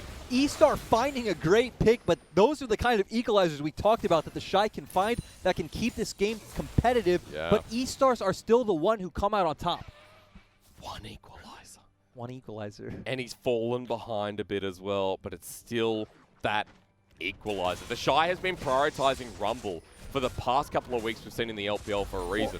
I need to talk about, again, I keep referencing that top esports series. If you haven't seen it, I remember there's one fight specifically around Dragon where Southwind just gets caught out and dies. IG still then choose to engage. He hits a perfect 4-man equalizer, and they come out on top. Consistently that series, they were fighting 4v5s and winning. I mean, the Shy, we talk up in a lot of our series for a big reason, and the fact is this guy consistently performs. He demands a Kalista top ban, the only team that this champion gets banned against. It's not even just about performing, right? It's the fact that IG makes things happen that shouldn't work by the rules of, like, macro and League of Legends and things like this. IG doesn't care about your rules. And it can sometimes be a curse. We saw at the world stage, everyone watching will remember the FPX IG series in the semifinals, where in Game 4, IG with the Kale, like the Shy, was making really questionable plays, but then he can also be an absolute god. So it has its benefits and doubts. Right? I mean, we see that in this game. We see the downsides of this, that a really coordinated team who knows how you're going to play can punish you very easily. If you look at IG's games, you know they're not going to put any pressure around this bot side. E-Star did a good job. They punished that. They said, hey, Xiaobai, you go survive on the top lane island. Not something we've talked about much this split. He did great. He did absolutely magnificent. Took the hits in the early part of the game. We saw a player... It wasn't King, and I misremembered. It was Crazy. We saw Crazy get solo killed by the Shy, someone who's had experience in the LCK. Xiaobai is a completely new player and handled this perfectly. Because Xiaobai, I mean, when you think about top laners, you don't put him on a list because he has only made his debut. Ladies and gentlemen, remember that E-Stars are the newest team in the LPL, but the only person to play in the LPL is Wink. Crine never got his chance. Xiaoxi played in the LMS. Wei was a sub in the LDL. But didn't play in the LPL, the main league, But that's what I'm saying. No, but he was a sub. He didn't even play in LDL, right? Yeah. He was shadowing Xiaolong Bao.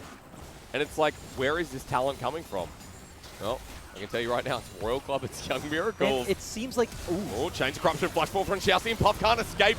Death again as Southwind goes in, but who's there? Rookie getting soloed out by Crine. He has to flash as well. In comes Wei with the Cataclysm as the... Yes, that's the equalizer again, but everyone's dead. Wei will die because of it. Somehow IG get one. But again, Xiaoxi is a menace. This guy doesn't miss his thresh hooks. Amazing team fight come out of E-Star. Just I don't think anyone expected this series to look like this.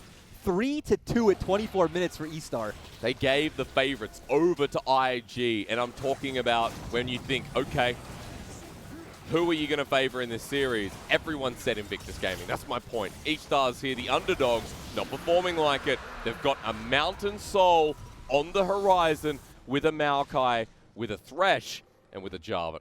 Yeah, and again, going back to Wink's build, he did finish that Bloodthirster, so it is all about that survivability. Does seem like E-Star recognized, hey, we're far ahead. As long as this Varus is alive, we can't lose. And you've got on the horizon as well, you got Crine with an Infinity Edge. Like, that is coming very, very soon.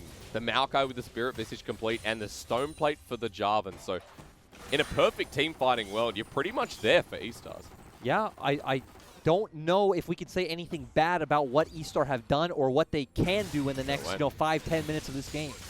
I like the Locket purchase here as well from Xiaoxi, especially with these early fights. They're all inning on survivability for Wink. If Wink survives, we win. And so far, Wink 7-0-5. I'll keep saying it every time you bring up that point because Wink is not dying. It's so hard to get through Xiaobai at this point in time. IG somehow, though, managing to push into the river. It's like you said with that IE. Even if by some miracle you if you use your IG magic and you somehow delete Wink, you now have to deal with a 2-item Corki. And powered Xiaoxi, though. You saw that hook every single time. It's either super close or it's on the mark. IG grouping is a 5-man mid here. They've got 6,000 gold against their name. And at 25 minutes, E-Star's looking confident. But IG still as aggressive as always. And I want to say, Xiaoxi was handpicked by Betty and Swordart to be his replacement on Flash Holes. And Swordart was known for his Thresh in the LMS. Yeah. So, looks like Xiaoxi took a lot of notes, got to learn a lot from the famous duo. And unlike Swordart, who came into Suning in his first split and wasn't really impactful, Xiaoxi has done what everyone wanted out of their LMS representatives. He's come in a very big way. He's represented the region well. And hang on, pause. Chains of Corruption has missed. That's a big ult from Wink that he's hit every other time. Yeah, I don't think it matters too much, that key cooldown being down. If you're E-Star, you did just push the top turret as well, but even if you do lose a few minutes of inability to create something, it doesn't matter. You're still so far ahead. You're 6K gold ahead. Okay.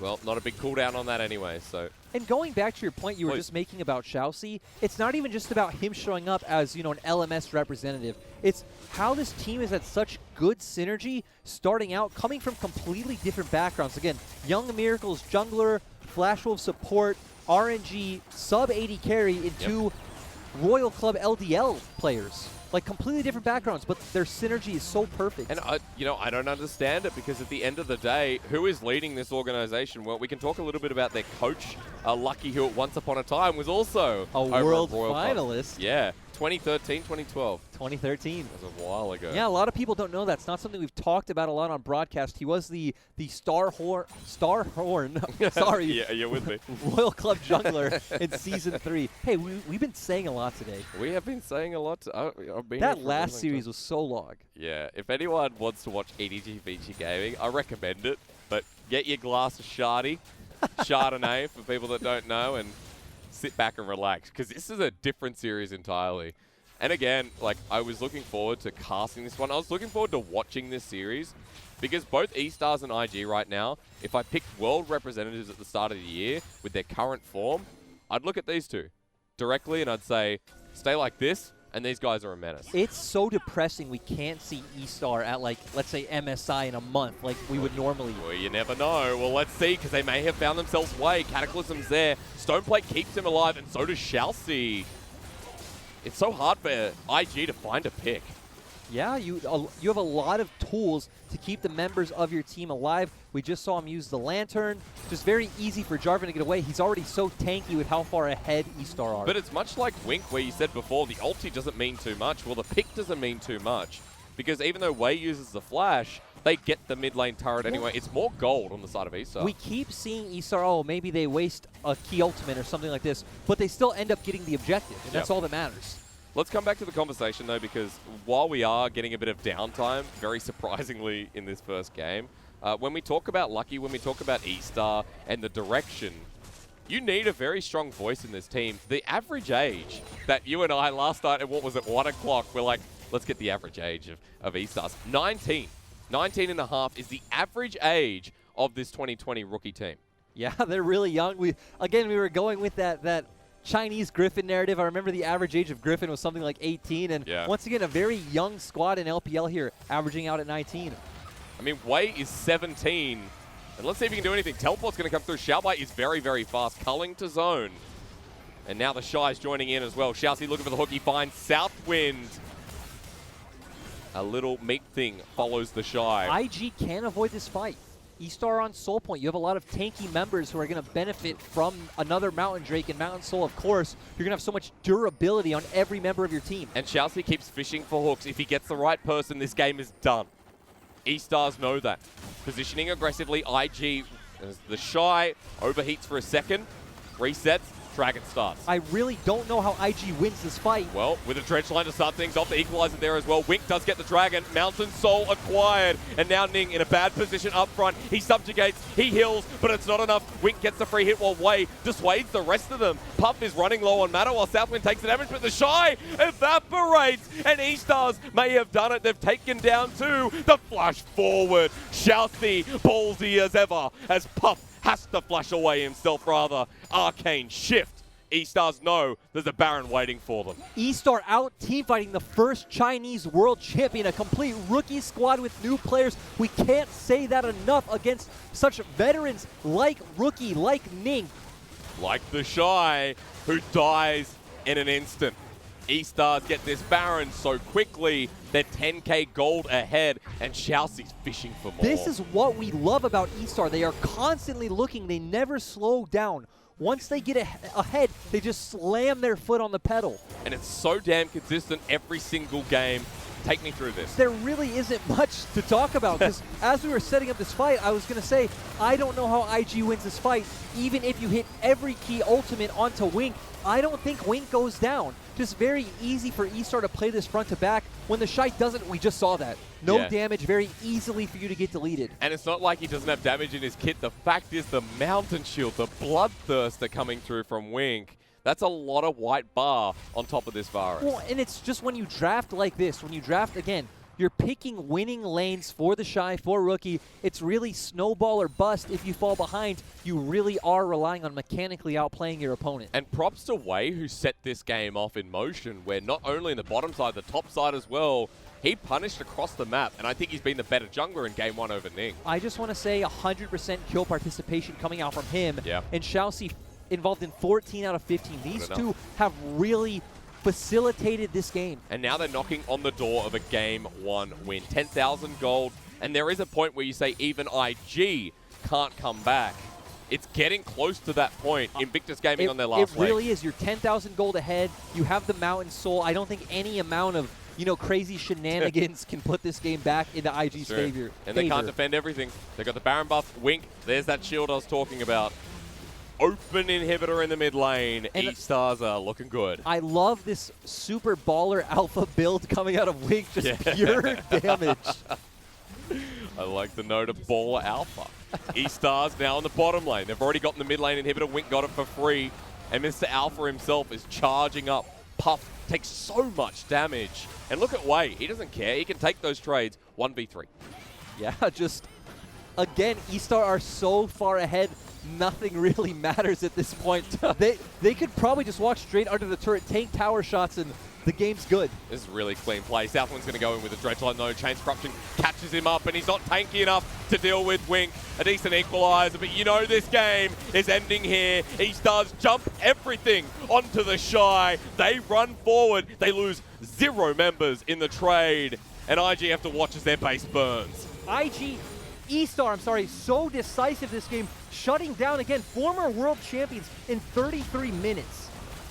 Final push coming through. The first Nexus turret will be taken down, and those former world champions have been outclassed, outplayed, and Xiaoxi is just so good with this Thresh. He put on a clinic in game one, as did the rest of E-Star versus Invictus Gaming. And again, this is no easy feat. Even more than them being first place right now, IG, is They got to the semifinals of Worlds only just a few months ago. Yeah, that's right. And E-Star's still able to just make it look easy. They made it look effortless. It's like they knew IG better than IG knows IG. I mean, there was a really solid game plan coming into this from E-Star. And again, at the end of that game, I talked about Wei and how decisive he was in that early game, where he impacted both bot and top in a 10-minute period. Yeah, decisive is a great word, and the other phrase I keep using for this is either relentless aggression or unrelenting aggression. They just never stop. What a clean game. The gold graph sells it really well in this 33-minute epic first game. That's what it was? It was a slow push against Invictus Gaming. It was control, exacerbated from Xiaobai in that top lane in the weakest part of the map. Everyone did their job. Xiaobai survived the, onslaught, very solo Q-esque play coming out from the Shy. Wei and Xiaoxi set up their carries around the map. Cryin did his job on the Corki, just farmed up, was going to be that reliable second threat if Wink, for some reason would have gotten bursted down. Because Cryin as well, like on this Corki, is so controlled too. And we're using a lot of these words, controlled, calculated. Calm is another great one. Yeah. Because a rookie team against IG shouldn't be this calm in the face of such solo lane adversity. Another word I'd use again, another kind of generic phrase is consistent, just because they do the same thing every game, or at least something similar. We always know they're going to look towards that bot lane, and it's always been one of the things that makes a world champion is it doesn't matter if you know what they're going to do. They know they can out-execute you. And that's because E-Stars have just built such good synergy. I mean, where does this come from? Lucky has been away from League of Legends for like 6 years. He must have been planning, so this is a 6-year plan. A lot of these teams, it typically is just kind of your natural, you just click together. They probably played the first scrim and it just worked. The voices in the team, the people who want the resources are louder. The role players know their job. It's clicked since day one. So now what changes here, especially on the IG side? Because for E-Star, that was such an E-Star comp, but it was also an Invictus Gaming comp that's worked for them in the past. I was going to say the problem with what does IG change is knowing IG, I don't think IG changes anything. I think IG will look to do a similar thing and just hope to do it better. Because for IG, just remember, they've only lost 3 games until that last one. E-Star take another game, which not many people can say, one away from taking a series. And in a match of the week that I had expectations where I think IG will be stronger on the day, I've been proven wrong so far, especially if the series goes on like that. I think most people could have seen a back-and-forth series, but if you thought there was a 2-0, most people probably expected it to be for the side of IG. That's right. No one thought it would look this clean coming out from E-Star. See what happens in game 2. We're going to have a short break, recoup, and see what happens moving into the next game and match of the week.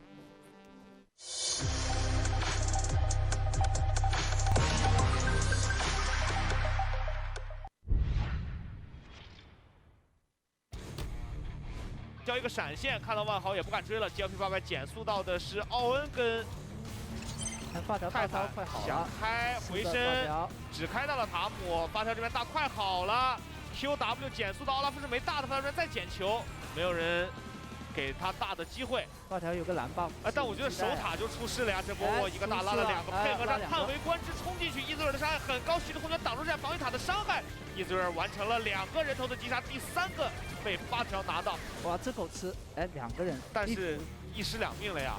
完了，奥拉夫起来了，而且这猫咪奥拉夫太猛了，续航太猛了，他只能探了。他要探了，这波直接探到一个猪妹，反手打一个余震，肉得住吗？第一时间飞机还没有给到一个输出位置，但女枪的大招位置直接把女坦给带走了。这里强行的抱进去以后，一技能拉到，而且家里要过来，幻风被杜一碧从后方绕后找到一个机会，直接给偷掉。那幻风倒下了。爆炸亏，对吧？但我教的闪现就是爆炸亏，再多亏一点点。再多亏一点。中路的超级兵的压力，直接打龙。这个位置 W 想过来接团了，西叶在侧面绕，想找一个好的进场位置，先吃水。另外看 Nature 在正面1打3，看一下后续，但是反手做出了剑魔是回头配合艾克先把对方的一个泰坦给处理掉，伊泽瑞尔，但是卡莎没有人在管啊。最后 Nature 没办法，以1敌4的情况下被打出了自己的守护天使，有4个人在跟这个尸体。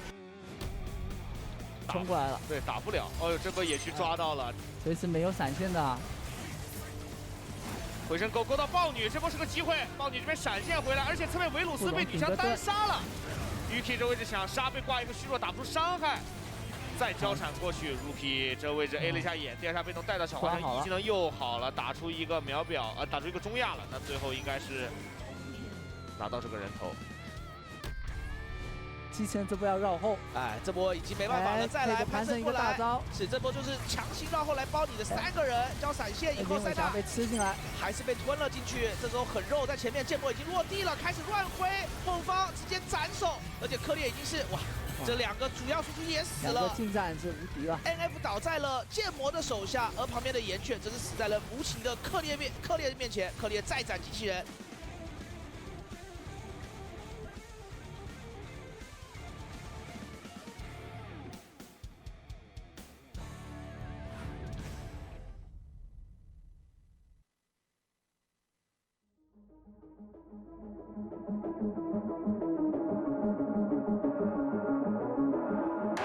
Welcome to the world, no heroes and villains. Welcome to the war, we've only begun. So pick up your weapon and face it. There's blood on the ground, go and take it. You get one shot to make it out alive. So higher and higher you chase it. It's deep in your bones, go and take it. This is your moment, now is your time. So prove yourself and rise, rise. Make them remember you. Push through and rise, rise. They will remember you. Welcome to the climb up, reach for the summit. Visions break the one false step, lead the end. So higher and higher you chase it. It's deep in your blood, go and take it. This is your moment. Take to the skies, go. Prove yourself and rise, rise. Make them remember you.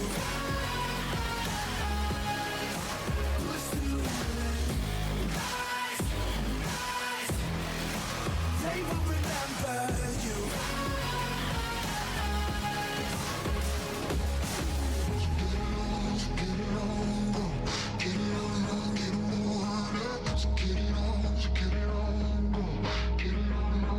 It is your fight among the dead, beneath the dirt. What do you know yet? What do you want it? And when the giants call and ask you what you worth, do you know if win or die? Prove yourself and rise, rise. Make them remember you. Push through and rise, rise. They will remember you. Prove yourself and rise, rise. Pick up your weapon and face it.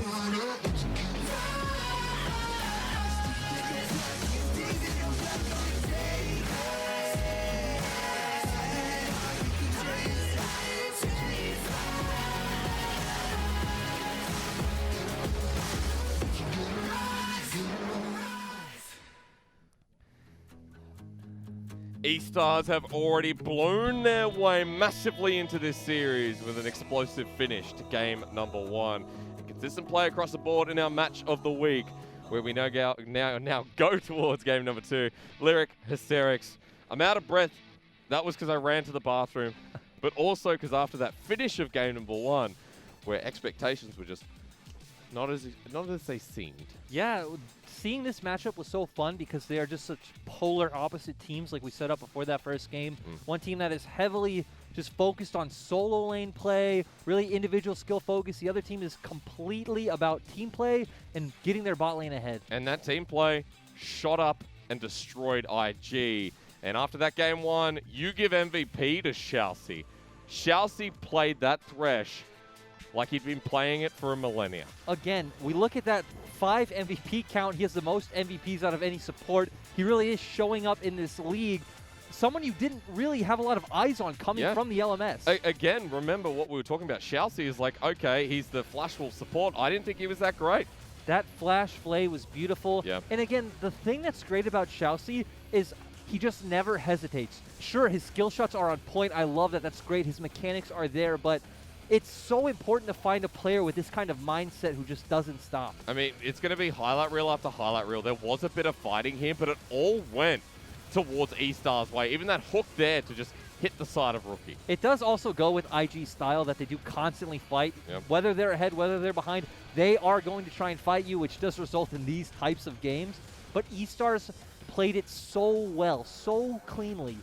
And then one side of the map for the Shy didn't work out because Xiaobai got involved in a lot of these fights. And again, like, you know, we're looking at a highlight reel of Xiaoxi, but you could as easily just be looking at a highlight reel of Xiaobai, of Wink, of Wei, of Cryin at certain points as well. Like, it was a consistent effort, and as you said in game, they're working so well together that IG were caught unawares. And it looks like E-Star really did their homework on IG, but it looks like IG were really unprepared for how E-Star play, which, again, when you have two teams that stick so well to their game plan is pretty shocking. Because in the bottom lane, as we go into game 2, Puff and Southwind were left on an island, and in other games that would be fine. IG would win through those solo lanes, but they couldn't. They couldn't win through the Lucian, they couldn't win through the Rumble. IG are once again on the blue side. They've chosen this side here, Lyric. Yep, we see both teams actually prefer the sides they're on. E-Star love right side, IG love blue side this split. This is actually only their second loss on this side right now. Okay. They are 9-2, if I remember correctly. Yep, 9-2. But the difference we already see here coming out from IG is them banning the Jarvan. It is Wei's most played champion this split. Yeah, apart from that, Wei was spamming Kiana at the start, so it drops off a little bit after that. Set going to be taken away from E-Stars as well. And do we get rid of... I mean, like, you're not going to ban Maokai, right? No, I was going to say the other question I would have is the Rumble. Because if you want to change something up, again, we've seen both Xiaobai and Cryin play this champion as well. It's Cryin's most played champion. Yeah, and has been the Shy's focus as well. So it must be a priority to get rid of that. And the Nico taken away from IG. More important. Makes me wonder if he's going to go towards that Varus for Puff, because it is Puff's most played champion, and there it is. And it's something he really finds a lot of comfort on and gives the IG bot lane some aggression to play with. Also, I like taking it away from Wink after that last game. After that first game, that blew the bottom lane out of the waters. Yeah, and I would expect to see Wink go back to something like a Misfortune. Okay. It has, again, it's just the best meta pick we have for an ADC. It's something he's played 6 games of. We'll feel really confident on. And we always see Wei also lock in an early jungler. He's a Jarvan. He's a Lee Sin player. At least is not something we know him for. But it's definitely up that kind of alley, isn't it? We're talking Lee Sin. Up the same alley, but week 1, E-Star were perma-banning this champion. It was not something Wei was playing. And Ning hasn't been playing it, so they just get it for free, of course.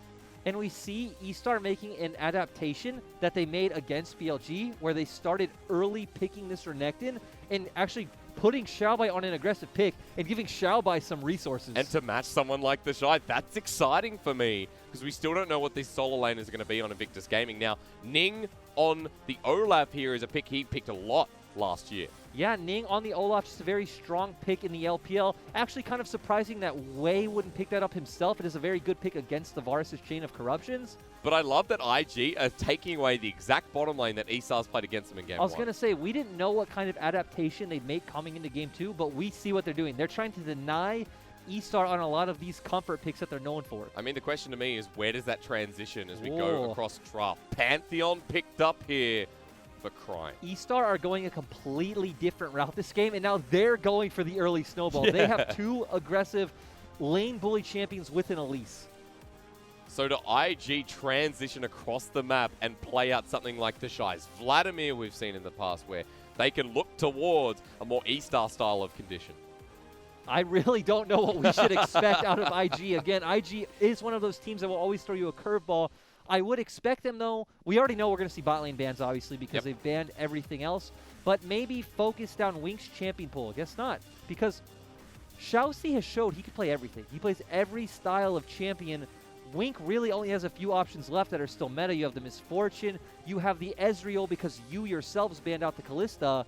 What's deeper in Wink's pool? Remember that we talked about it, just coming back to the supports, where we talked about the Hitman versus the Nanny. Southwind is acting more like Xiaoxi, so I wouldn't be surprised if we see Xiaoxi act more like the Nanny of Southwind. We see the Syndra here and locked in. Does that mean Syndra bot? It means Syndra bot or Pantheon bot. Or Pantheon support. We've Yeah, seen Xiaoxi's play set support, so this wouldn't be outside of the realms. We also have seen this in the LPL done in Rogue Warriors against V5. And Senna's still open.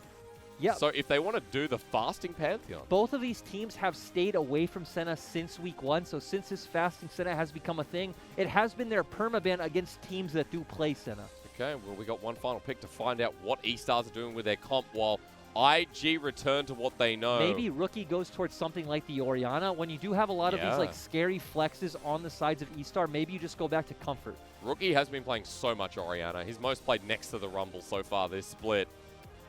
But it is actually banned, so excuse me, that's my bad. Yeah, however, I'm sorry too. What else can impact the team fight? We're along the same lines with the Lysandra finally locked in. You just want to pick a very safe laner when you look at some kind of flex picks like E-Star are doing, because again, you don't know what you're going to play against. This Lysandra's nice because it just neutralizes a lot of lanes.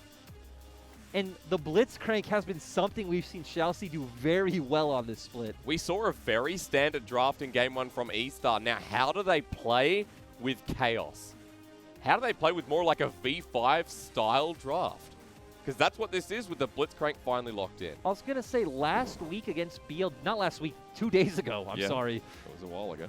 Against BLG, E-Star showed a new dimension to their gameplay, playing around topside with Xiaobai. And once again, they're showing another layer of what they can do if they can pull this off. And IG are going back to a lot more of a standard composition, really strong team fighting, really strong skirmishing. They have a lot of avenues to play around in the early game.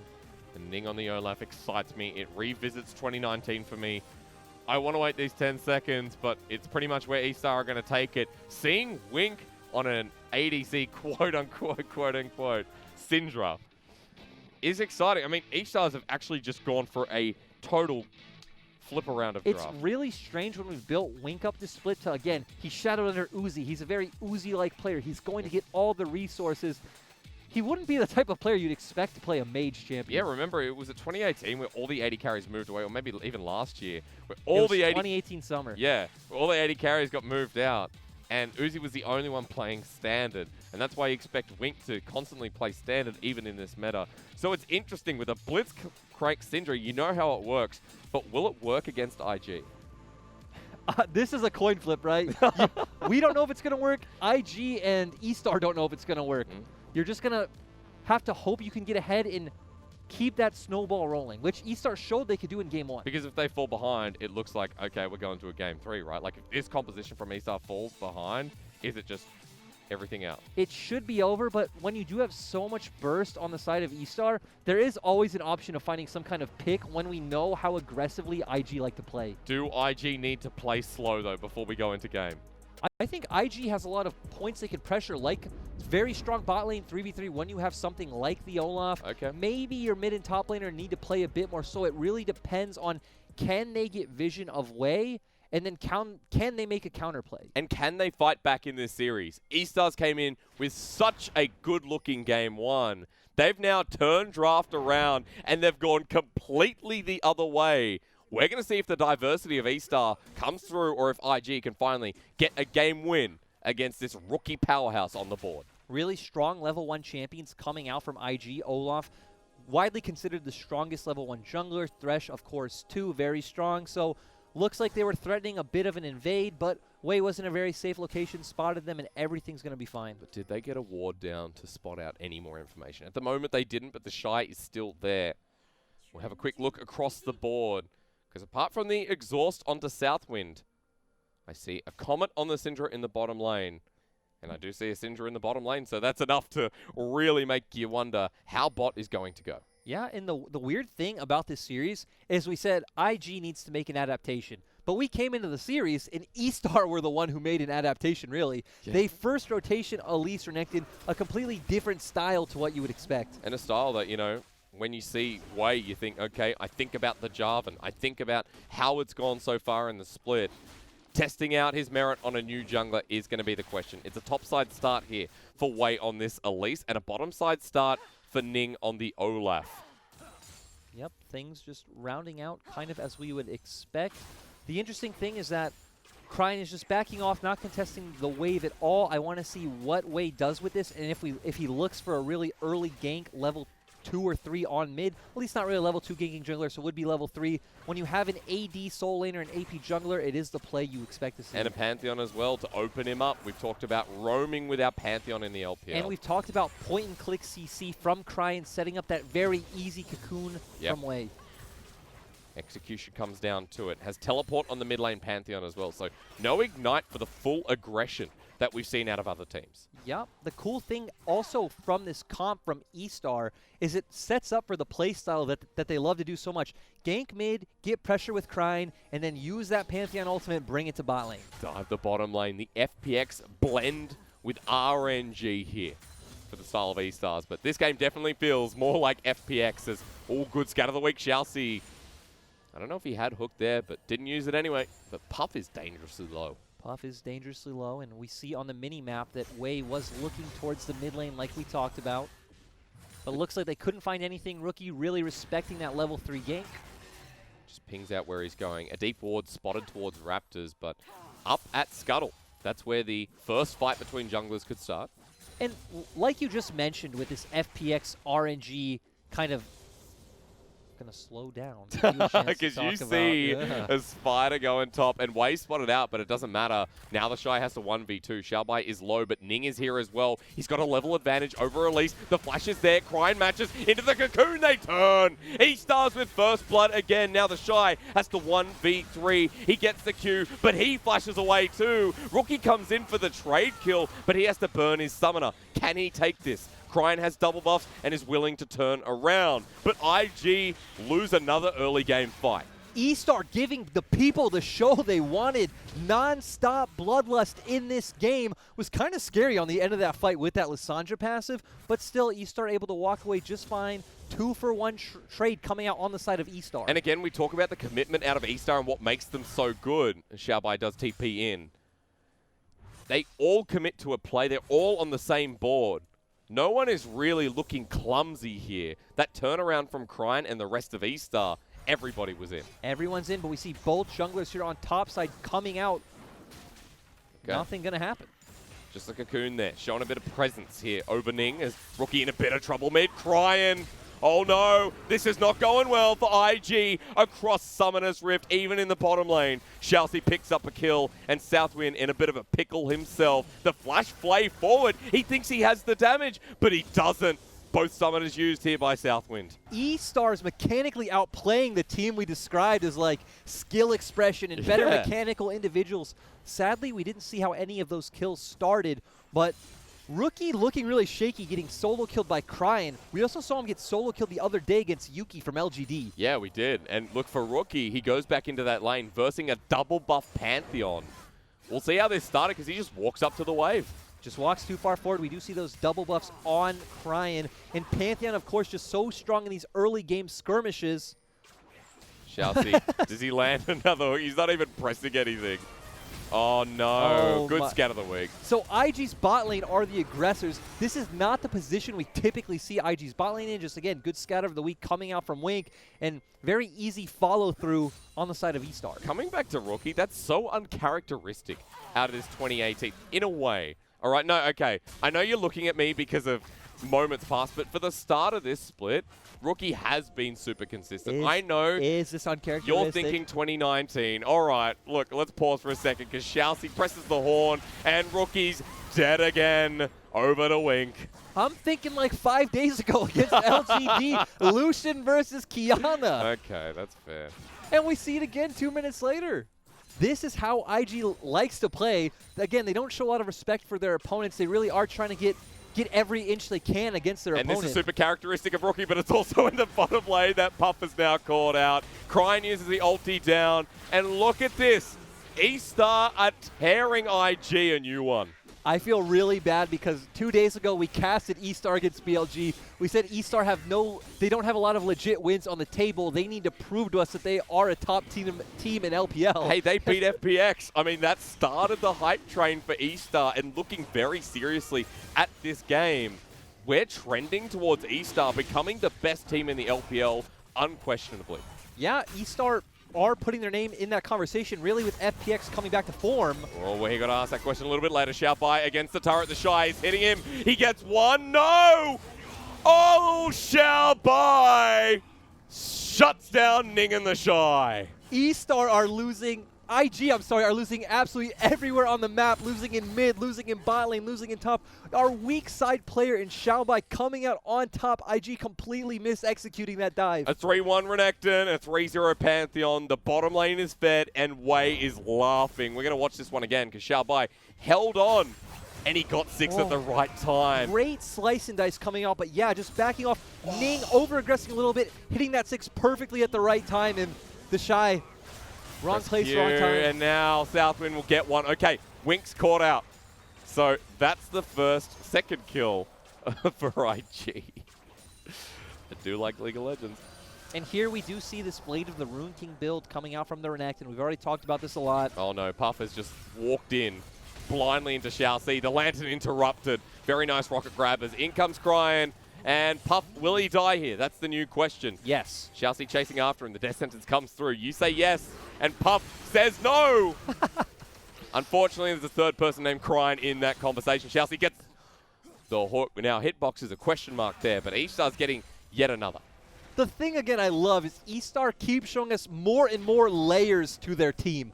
And they keep fighting. They just will not stop this. Great Cocoon, once again, there is an ultimate available here for Ning, but doesn't pop the Ragnarok. Meanwhile, E-Star get more gold in the bottom lane through turret plating, and Cryan presses Q once, and that hurts. He just doesn't stop. Xiaoxi throws that Q every time it's off cooldown. 8 minutes in, 11 kills, very much an IG game, but not to their merit, especially not this time. Yeah, slowing down in Game 1 we talked about Chinese Griffin. Though it's true from a narrative standpoint, playstyle-wise it's completely different. Griffin were a very slow team, did like to get a lot of farm onto Tarzan in the jungle. That is not what E-Star is about at all. They do not know what the word slow means. I mean, it's very much about the fact that, like, you put Chinese in front of it, and that insinuates the LPL style, which is faster-paced League of Legends. But we talked about the age before in game number 1. Very low combined for this team. And the fact that we're looking at them on the precipice of destroying IG kind of shows you how, at the start of the split, they already looked developed. They're still developing. They're still growing. Yeah, again, each game, more and more, they are adding new dimensions to their gameplay. At first, they just looked like this team who only know how to dive bot, and they showed us a few games where they were able to play around Xiaobai, and now here we go again, them pulling off this completely unconventional draft with Wink on the Syndrome. What the flash forward onto the Ragnarok Olaf, but he gets pulled in first. Cryan now caught out a little bit. The Shy gets a bit of AoE, but that scatter the weak through. Xiaobai says no. The Shy has to run for the hills, and Puff has no statement to make. 3 more kills, and Xiaoxi almost hits another. This team just keeps going. They're continuously finding picks, and IG are just walking into them blind. 4K gold lead at 10 minutes. 10 minutes into the game against IG. That is a big feat, and Wei is on the precipice of a Rift Herald 2. We talked about before this game what... Oh, no. No. You don't want to be here, Southwind. The only reason he's alive is Wink doesn't have ulti. Yeah. We talked about before this game what happens if E-Star aren't able to snowball this draft, and they showed us there's no way they wouldn't be able to snowball a draft like this. I mean, this is a pretty big snowball at 10 minutes into the game. Pretty confident play so far. And it's also how these two styles just match up. We already said IG are a team that never really stop contesting. They never really stop overstepping in their lanes. They're always looking for those aggressive plays. So this game would always tend to be a stomp one way or the other. But here, just great hook coming out from Xiaoxi. We just see all the damage coming in from E-Star. It's really weird to note that IG are the ones who chose to go in on this, but we just see how far ahead E-Star are. Great damage coming out from Wei, and Xiaobai just walking away from it scot-free. Such a confident hook. He had vision, by the way, on the corner of that new brush heading into River. But even so, Just such a nicely placed look. And look at the gold lead at the moment. Everyone from E-Star ahead of the most fed member in Puff on IG. Stop it. I was going to say, the gold graph says it all. Waiting. Look, he's waiting for Krugs. Oh no, Krugs are IG buyers. What the heck? That's not fair, but neither is this Rift Herald push. Turret plating fully available. First turret of the game available. E-Stars now 5,000 gold ahead at 12 minutes into the game. A very comfortable lead. And Wink is still getting a lot of gold here down the bottom lane. 10.5 turret plates are worth more, so accelerating the E-Star snowball even faster. And when you look at what you're going up against, a Pantheon with Youmu's as flash forward, Puff wants to take the fight here, Crying, dodges a lot of the damage, but 3 versus 1, make that 4. That's a shutdown onto Crying. That slows the game down, but Puff, rather Southwind, dodges away. Puff showing a bit of swagger himself. This is not what we typically expect to see out of Puff. Very true. This is a lot more of a Jackie Love-esque play. Puff is an AD carry we know to just stand back, play from the backline, but they see Crying overstepping in the mid lane. Very decisive flash coming out from the IG AD carry, and they at least get something, you know, in return. The Mountain Dragon on top of that, that's very significant. And at this point, they may have found Way as well, looking for the dive deep into the side of the jungle. Southwind gets blocked by a little Spiderling as the Shy comes over the wall. Way gets exhausted and flashes away. IG so far behind, they shouldn't be making plays, but they are. Consistent as all hell as the Shy. Doesn't have an ult to lean on. Way and Crying are low, but they turn it around. Puff walking forward, he has no other choice and dies as well. As Xiaobai and Wink close in on Invictus Gaming. They tried, they wanted to get something from E-Stars, but E-Stars wouldn't let them. IG think they can make this play after finding the pick in the mid lane and getting that dragon, but E-Star showing them, no, we are too far ahead. You might be former world champions, but we are the best team in this league right now. Xiaosi just alphas the chicken off of Rookie as well. That's the game state here. 16-3, 7,000 just about now on the board. Turret plating still available with how quick the game's gone, and the mid lane's going to yield too. E-Star just constantly keeping up this aggression. We see here, great ult in here from Crying. They just focus down the Shy. Might have looked like Way overstepped when the Shy jumped in, but IG just don't have the damage. We see Puff here hitting, but Xiaobai on the backside with great scatter of the week, and IG are just deleted. So coordinated from the side of E-Star, and I was going to compliment IG after Puff got that pick where IG will try and try again. They'll try the same play, and despite the gold lead, they'll be consistent with how they're going to win their games. But this time around, E-Stars punish them really thoroughly, and all they can do is say, well, Puff and Southwind, it looks like it's up to you. It's really surprising to see a team come into the LPL not only with such good mechanical play, but also such good macro understanding on how to play as a unit, how to go for these rotations, go for these team fights, and they've always been 3, 4, 5 steps ahead of IG. Because let's look at the last team that came into the LPL that had good synergy, which was Sino Dragon, right? As Blue Buff is going to get taken away. Sorry, Ning. It was Sino Dragon in 2019 Spring, but even then, they came from the LDL. They had time to refine their play style. They'd played together for a long time. That's right. And they developed that synergy through playing in the LDL. Here, E-Star, they've played individually on the LDL. They've played in brief moments with each other, but not all as a unit, not all together. So this is just insane to think that this team has developed over such a short period of time with nothing but the LPL games to work off of. Now we're going to see how do E-Star use their pressure coming from the mid lane. We do see Xiaobai threatening some picks in the jungle if IG overstep, but Xiaobai just always looking for it. Level 11 on the Renekton, and he's almost got his second item there. You can see Xiaobai has the flash available, and with that pick with the Blade of the Ruined King, 6-1 and 3, this guy is really stepping up to the table in what has been a better top lane for him, in a top lane that even Way didn't visit, but this time around, he got a better matchup. We saw Xiaobai really did struggle in terms of CS, but he has held it together, 6-1 and 3 on the Oh no, Puff has missed his ultimate. They hook in Crying, but now they definitely don't want to take the fight. I may have misspoken. Stopwatch going to be used here, but a Cocoon maxes, lands at max range. Wink hits the two-man scatter of the week, and Xiaobai's now coming in. IG are torn, and Wink half health Ning. E-Star trying to make this aggressive play, but IG did get too close to their tower for E-Star to follow. And the hook that comes through. Goodbye, Rookie. IG left with 4. Xiaobai dominance over the wall. Lucky that the Shy gets out with the help of Southwind, but they're in front of another Rift Herald, and E-Star say thank you. When you look at that movement from Rookie just there, you know E-Star are The moment. But there's been a lot of focus on IG, and when Rookie in the past has sacrificed himself or there's been a mistake, IG have capitalized. But how do they capitalize out of this? Teleport coming in, the Shy flashes in. They're so far behind, they still want to take the play. Teleport getting matched. IG ready. It's on to Crime, but they can't get anything else. IG have played the same way for 2 years. We always know what they're going to do. We always know they're going to consistently look for these plays. It doesn't matter how far behind they are. Yeah. It does create a lot of situations, though, where if you are the better team, you get to show your individual skill. That's how you come out on top. If you can keep dragging out this game with these long, bloody skirmishes, we can get to a point where IG can't take it. Slowing the game down for Invictus Gaming. I mean, many times before has Rookie and the Shy put themselves in such a good position when they're 0-4 behind, by the way. I was going to say, they're 8,000 gold behind. Even though I just said maybe they can do it. Maybe it's a strong word. It's very not likely. But in games like this, we have seen Invictus still fight their way back. Having said that, E-Stars have been so consistent this series and have been so on point. 17-3 as a big reminder at 18 minutes. And an Ocean Dragon sitting in there with an Ocean Soul. Our match between our top 2 teams likely to come out under an hour as the series as a whole. Oh, how can you state that? I mean, how can you expect to go up against Invictus Gaming and just have such a dominating win?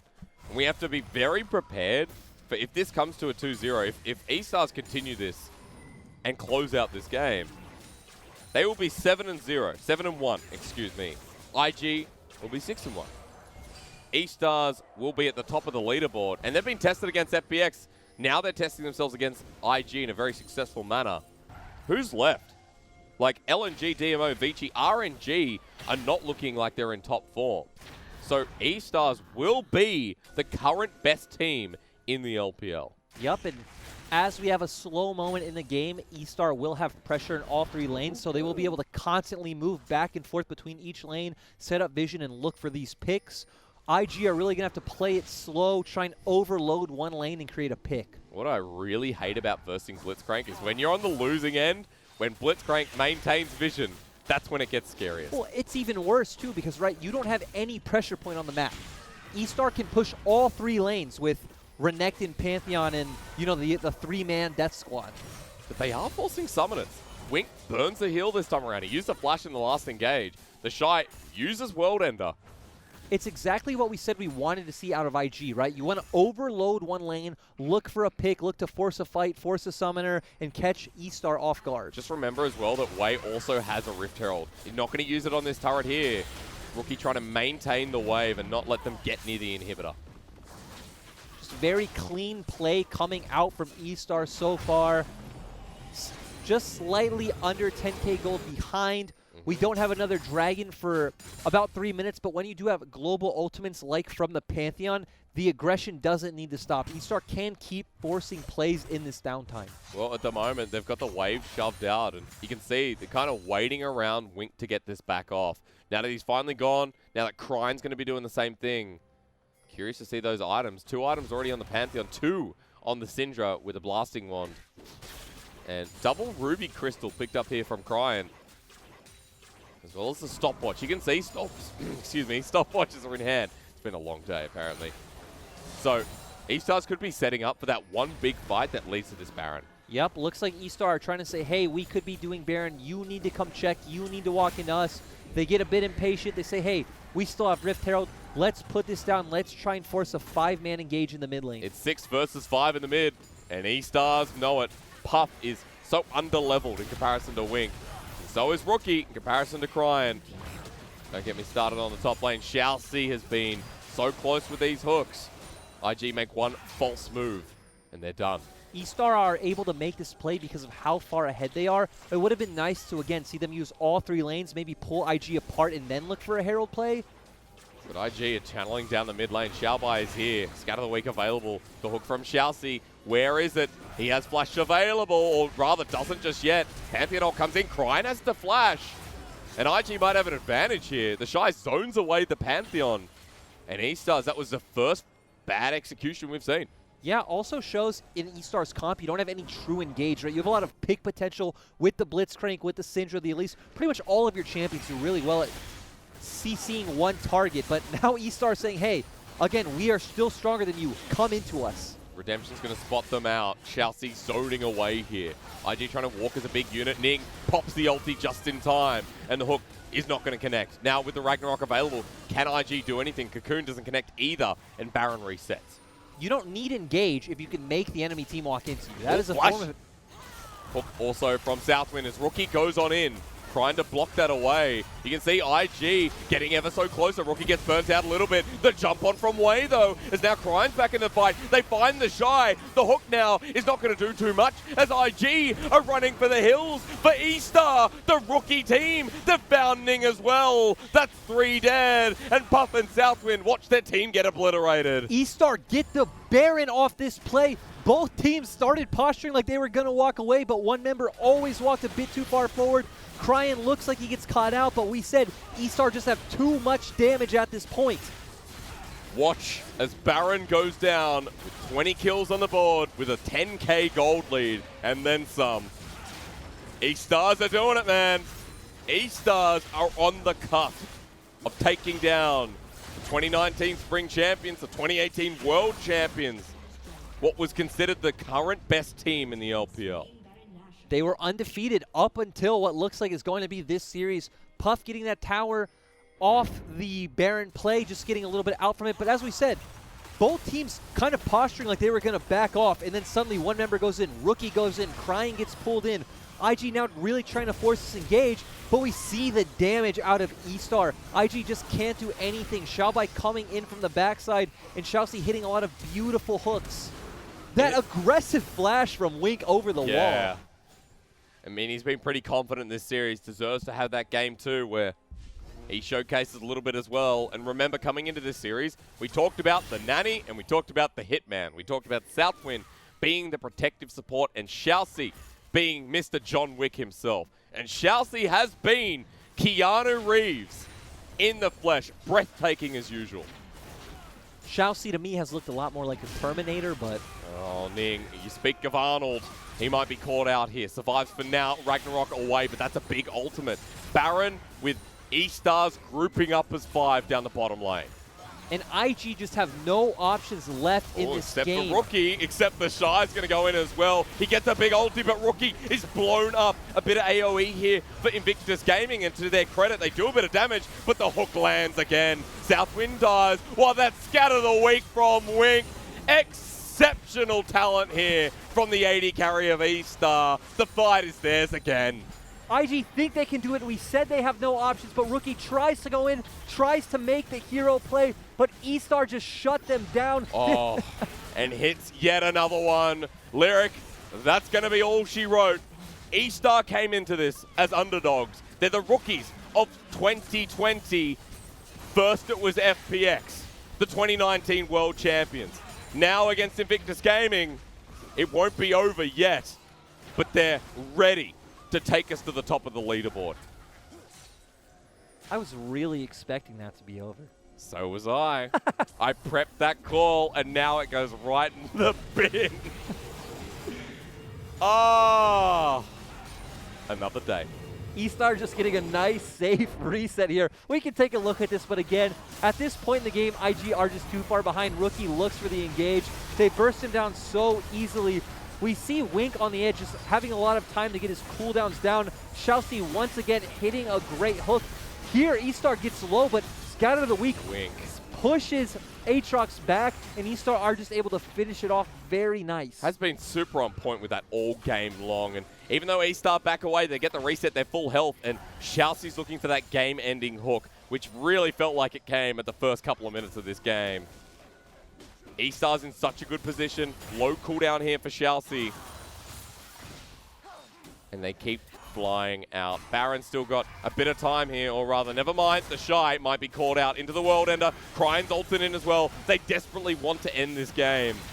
But they're not letting them just yet until Southwind gets hooked in face first. As Rookie now has to go in himself. IG do the only thing they know, which is to fight. But Cryan's so large. Rookie is not. He dies as well. Xiaobai dealing with the Shy while the rest of E-Star watch in horror. Xiaoxi, stop. This is not... Oh, and Cryan just going to die as well. Ning will get a trade kill with the help of the Thresh, who died a long time ago. But E-Stars are trying to batten down the hatches there, making this a cleaner end. They've only died 4 times. And now Puff, the flash forward. Xiaoxi hits again. From the LMS to the LPL, this support has really made a statement. Every time it looks like IG gets away, E-Star hit another skill shot, force another skirmish, and it just keeps on rolling. The problem is the death timers are not long enough at this point in the game. IG is still doing damage to E-Star. Wait, they have to back away again. You mean this is not 40 minutes into the game? This is not 40 minutes into the game. Camera zoom in on Xiaoxi for a reason. Okay, look here. Look here, smartass. In all seriousness, Xiaoxi is a weapon. All of them on this team have just been so on point this series. Yeah, all weapons. Have you seen The Expendables? I have not. Neither have I. But I know there's a lot of famous people in that movie. And that's E-Star. I don't think that's a fitting reference. No one is famous on E-Star. Yeah, well, they are now. After this series, they're going to be the Expendables, right? Maybe it's going to take a little bit longer, but the point stands. E-Star look too damn good. No, I like it. Your point is that E-Star are going to MSI. They're winning. They're going to Worlds. They're taking everyone down. 3 years in a row, China's going to win. You know why? Because Xiaoxi doesn't miss. Oh, this is just not fair. Really isn't. And IG, what do you do now? You watch. I was going to give you the honest answer. IG, what do you do now? You just keep watching as E-Star take everything on the map and eventually taking your base. Ocean Soul. Not that it matters. Not that it mattered from the first couple of minutes. The problem for IG is, let's say you find a good pick, you find a good flank, you kill Wink. You still have so much damage on all the other members that you're still probably going to go down in the resulting fight. You're 15k gold behind. What do? Well, you run, because here comes Cryan to steal Gromp, but to also kill Ning, who has no ultimate available. Cryan is massive. This guy has 3 items, and Ning knows it. Xiaobai's coming in red hot as well, and Cryan will just take another kill. Now for E-Star, turning the rest of the fight with Wei here, and Xiaoxi. The Shy is low. He explodes. Wink's coming around. The Shy will drop. Big death timers at this point in the game. I think we've got our fight.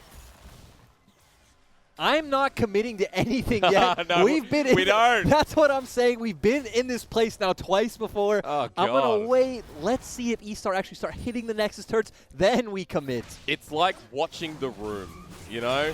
It's so good. I don't understand your obscure Australian references. The Room is not... Actually, no, The Room's not a good reference whatsoever. It's like watching McBain. You seen The Simpsons? You seen McBain? You know, he's like an Arnold Schwarzenegger, like a, you know, you know what? Have you seen McBain? My pop culture's not on point, my friends. What have you seen? I hit you with The Room, which is the biggest internet meme movie in history. And I hit you with McBain from Simpsons. You know what I've seen? I've seen E-Star clinically dissect You don't watch IG. anything but League of Legends, do you? Not really. Okay.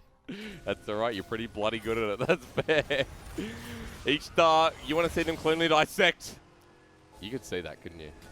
You could see that hook coming through. I mean, this is so clean, but this is going on for so long. There's such a big gold lead. IG, they've truly, in a way, slowed the game down, but E-Stars are so hyper-accelerated.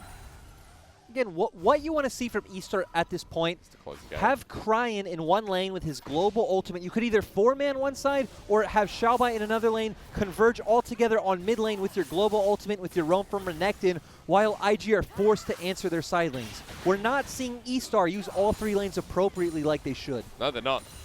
Look at where the Renekton is. He's with Cryan at the moment. Xiaobai and Cryan by themselves. Xiaoxi just looking for that hook. But IG have stopped giving them opportunities. Puff is going to find his ultimate here onto Xiaobai. The hook doesn't connect. And the sloppier this gets, the less confidence I have. I was going to say, E-Star are starting to show some flaws where they really could use again. Oh, but they do find the hook here, and they do find the deletion. Never mind IG being caught out as Unleashed Power comes through. We finally see it. It would have been disappointing to watch as IG win this game. E-Star still got it from minute 1 to minute 31. Now with the hook to finish things off. Xiaoxi doesn't miss. And E-Stars, as I was saying before, are your best team of the LPL Spring, taking down the flawless IG. E-Star taking down the first Chinese world champions. They were sitting hot, undefeated, 6-0 in the LPL. And E-Star just, I don't know what we can really say about that game. Even if it was like 31 minutes in, there you go, welcome to my desk. Even if it was, we need to clean this. Even if it was 31 minutes in, where you expected that game to be over for at least 10, 15 then. IG held up.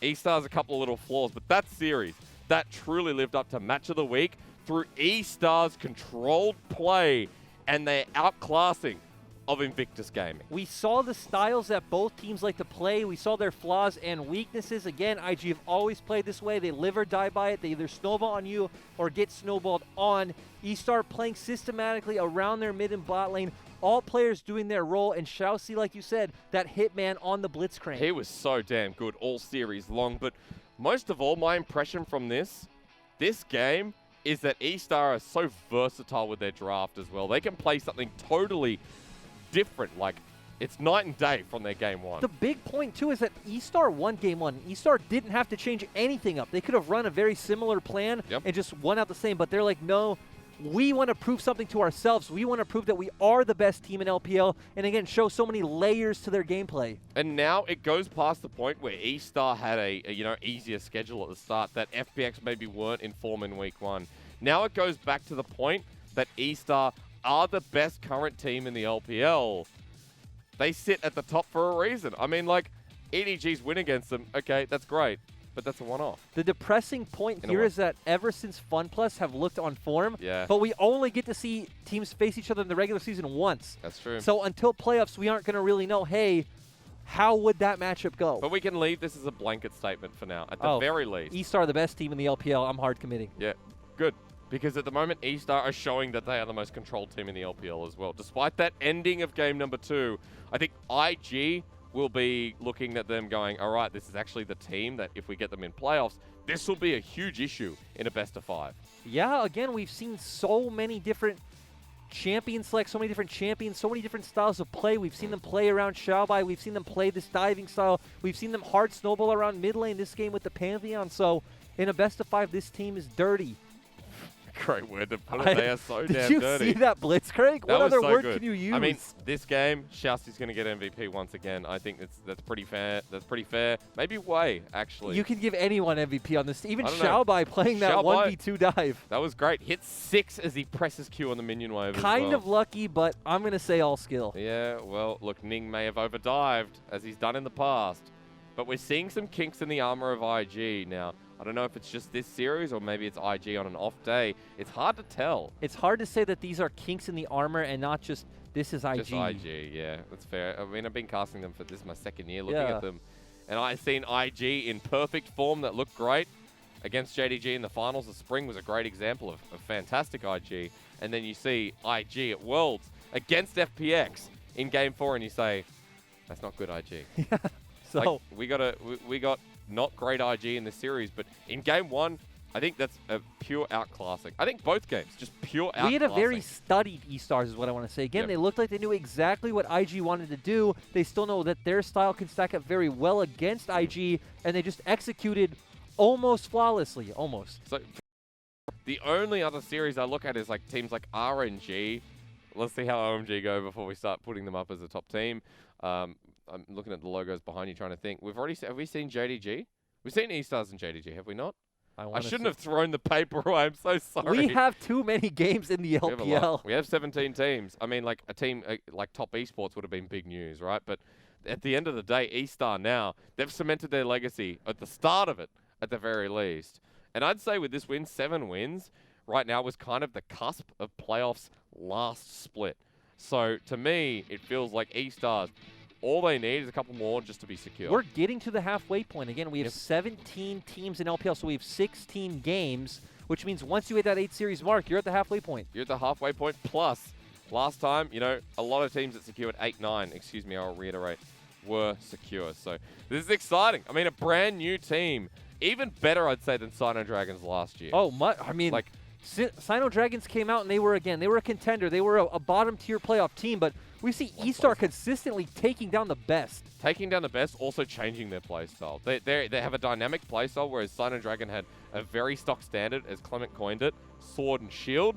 And then once they were figured out, they were destroyed. They were gone, right? Yeah. Once the Scions started getting banned out, they were done. But all on E-Stars, it doesn't matter if you ban out their champions. It doesn't matter if you can figure out their play style. In a series, they're still going to come out on top. They are. And if we keep seeing Xiaoxi play like this as well, I think E-Stars are going to be just fine. Like, who was going to be the weakest member for you? Was it Xiaobai or Xiaoxi?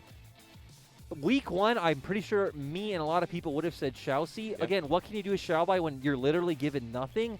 But right now, I don't think you could say there is a weak link on this team. Everyone has a role to play, and everyone's doing their job. Because even through the top side, where the weakest side of the map, much like RNG, and much like FPX in a way as well, Xiaobai still plays well. And Xiaobai still influences the rest of the map, and then comes away from laning phase with, like in Game 1, the Maokai TP plays that changed the whole game, the landscape for IG. I think it was BLG Game 2 where he showed up huge on that Renekton and was pretty much the driving force in why they beat BLG. Hey, who's MVP for you? Crying. Come on, be real. Crying. Show us MVP. You know who it is. It's that Blitzcrank, baby. Xiaoxi deserves it. And you know what? You can't groan at this one. You got to admit, 1-0-20. I said before this, you could put any player on this team MVP. He landed these hooks so effortlessly. I'm sorry. But still, again, everyone in their team had a role to play. We saw Wink hit almost every scatter of the week this series. Right. But Xiaoxi really showing up huge. The thing I loved is him throwing out that Q on cooldown pretty much. Yeah, it was essentially like every moment. Look at that. Flashes forward. You haven't seen my Blitzcrank and solo queue lyric, but it's not as good as this. And I tell you what, every single time Xiaoxi was in position, boom, turns around, hooks. I mean, that's decisive play. This really fits with the team style of E-Stars. Decisive, controlled, and a little bit crazy at times.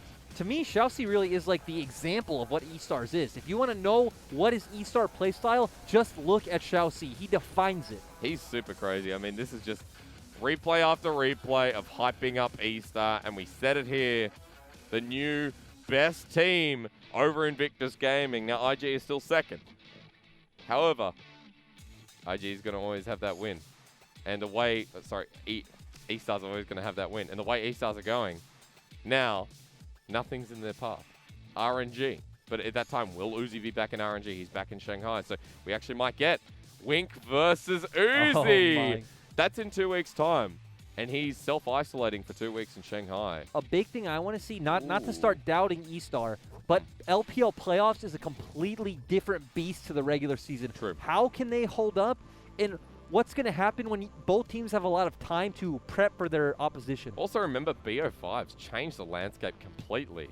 Like the BO5 for IG, that environment was actually a real strength because their ability to change draft. I could say as a coach, the most important thing is that prep time you have. Again, you have the time to sit down and watch every VOD from a team, find out every little detail about their play style, what happens when E-Star are really dissected. Because when they have someone like Lucky behind them, like the head coach, it's kind of exciting to see, you know, what that does for the landscape there, right? And if you talk about prep time, so far, prep for E-Stars has been really on point. Again, they look great this series. And another point about Lucky, a player who had experience in a world final, what can he give you mentally in high-pressure situations? I would feel like there's a lot of knowledge to pass on there. You understand we're going to get Lucky versus Tabe, you know, at some point as well for RNG. Well, Mata, technically.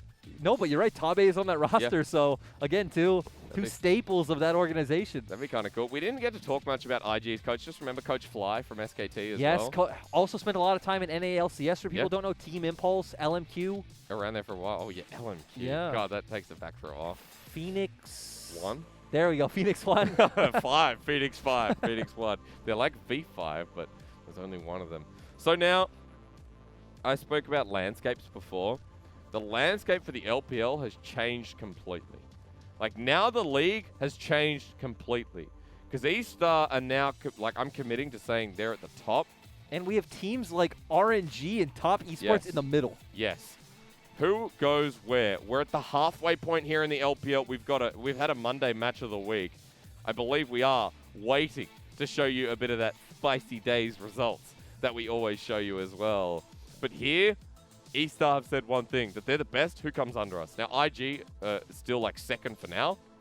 To me, the real battle will be, again, Fun Plus. FPX have looked so good since coming back from that break, since putting Gimgoon back into the lineup. Again, these guys are world champions. You don't bet against, like, current world champions. You heard my conversation with Khan, didn't you? No. Where I was like, I like Gimgoon over Khan. It's the world championship roster for a reason. We're going to show you what happened here today. We're going to show you the magic of today. Be on the blue side, apparently. That's what happens. I don't know if it was magic when we got to that second series. Very long, drawn-out slugfest from EDG and Vici. Of course, Top Esports in the first game taking down DMO. Yeah, I mean, that was pretty straightforward. I've been here since the start. It was such an escalation. Like, Top Esports DMO was a cool kind of series. EDG Vici was like, all right, we're going to get somewhere. And then E-Stars and IG, we got there. These last two series were such polar opposites. Yeah. But we did have Maestro get a solo kill on the Nautilus. Would you like to see what's tomorrow, though? WE and Rogue Warriors will be starting us off. Both teams higher than expected. I mean, Jeomung versus Jungwooji is kind of exciting. Another exciting matchup is Crazy versus Morgan. Yeah, Two very exciting top laners. And again, all of these teams right now are fighting for those, like, mid to high tier positions, right? The teams that are right under teams like E-Star, IG, FPX, they want to be competing with the top dogs. Suning and LNG following that, by the way, as well. So, you know, Suning and LNG, like, we got XX. Well, no, more so, we got Angel. We got SOFM against his former team. That's right. You've casted too much today. Sorry. I was going to go to Angel anyway, but I missed out. I missed out quite a lot. Yeah, Angel facing the guy whose job he took. Yes! Even better. Ladies and gentlemen, I apologize, but I also thank you at the same time. Big thank you to Lyric for dealing with me and Dagda before earlier in the night. We're going to be back tomorrow. Only 2 series tomorrow. And thanks to our production team, it is bye for now, but not forever.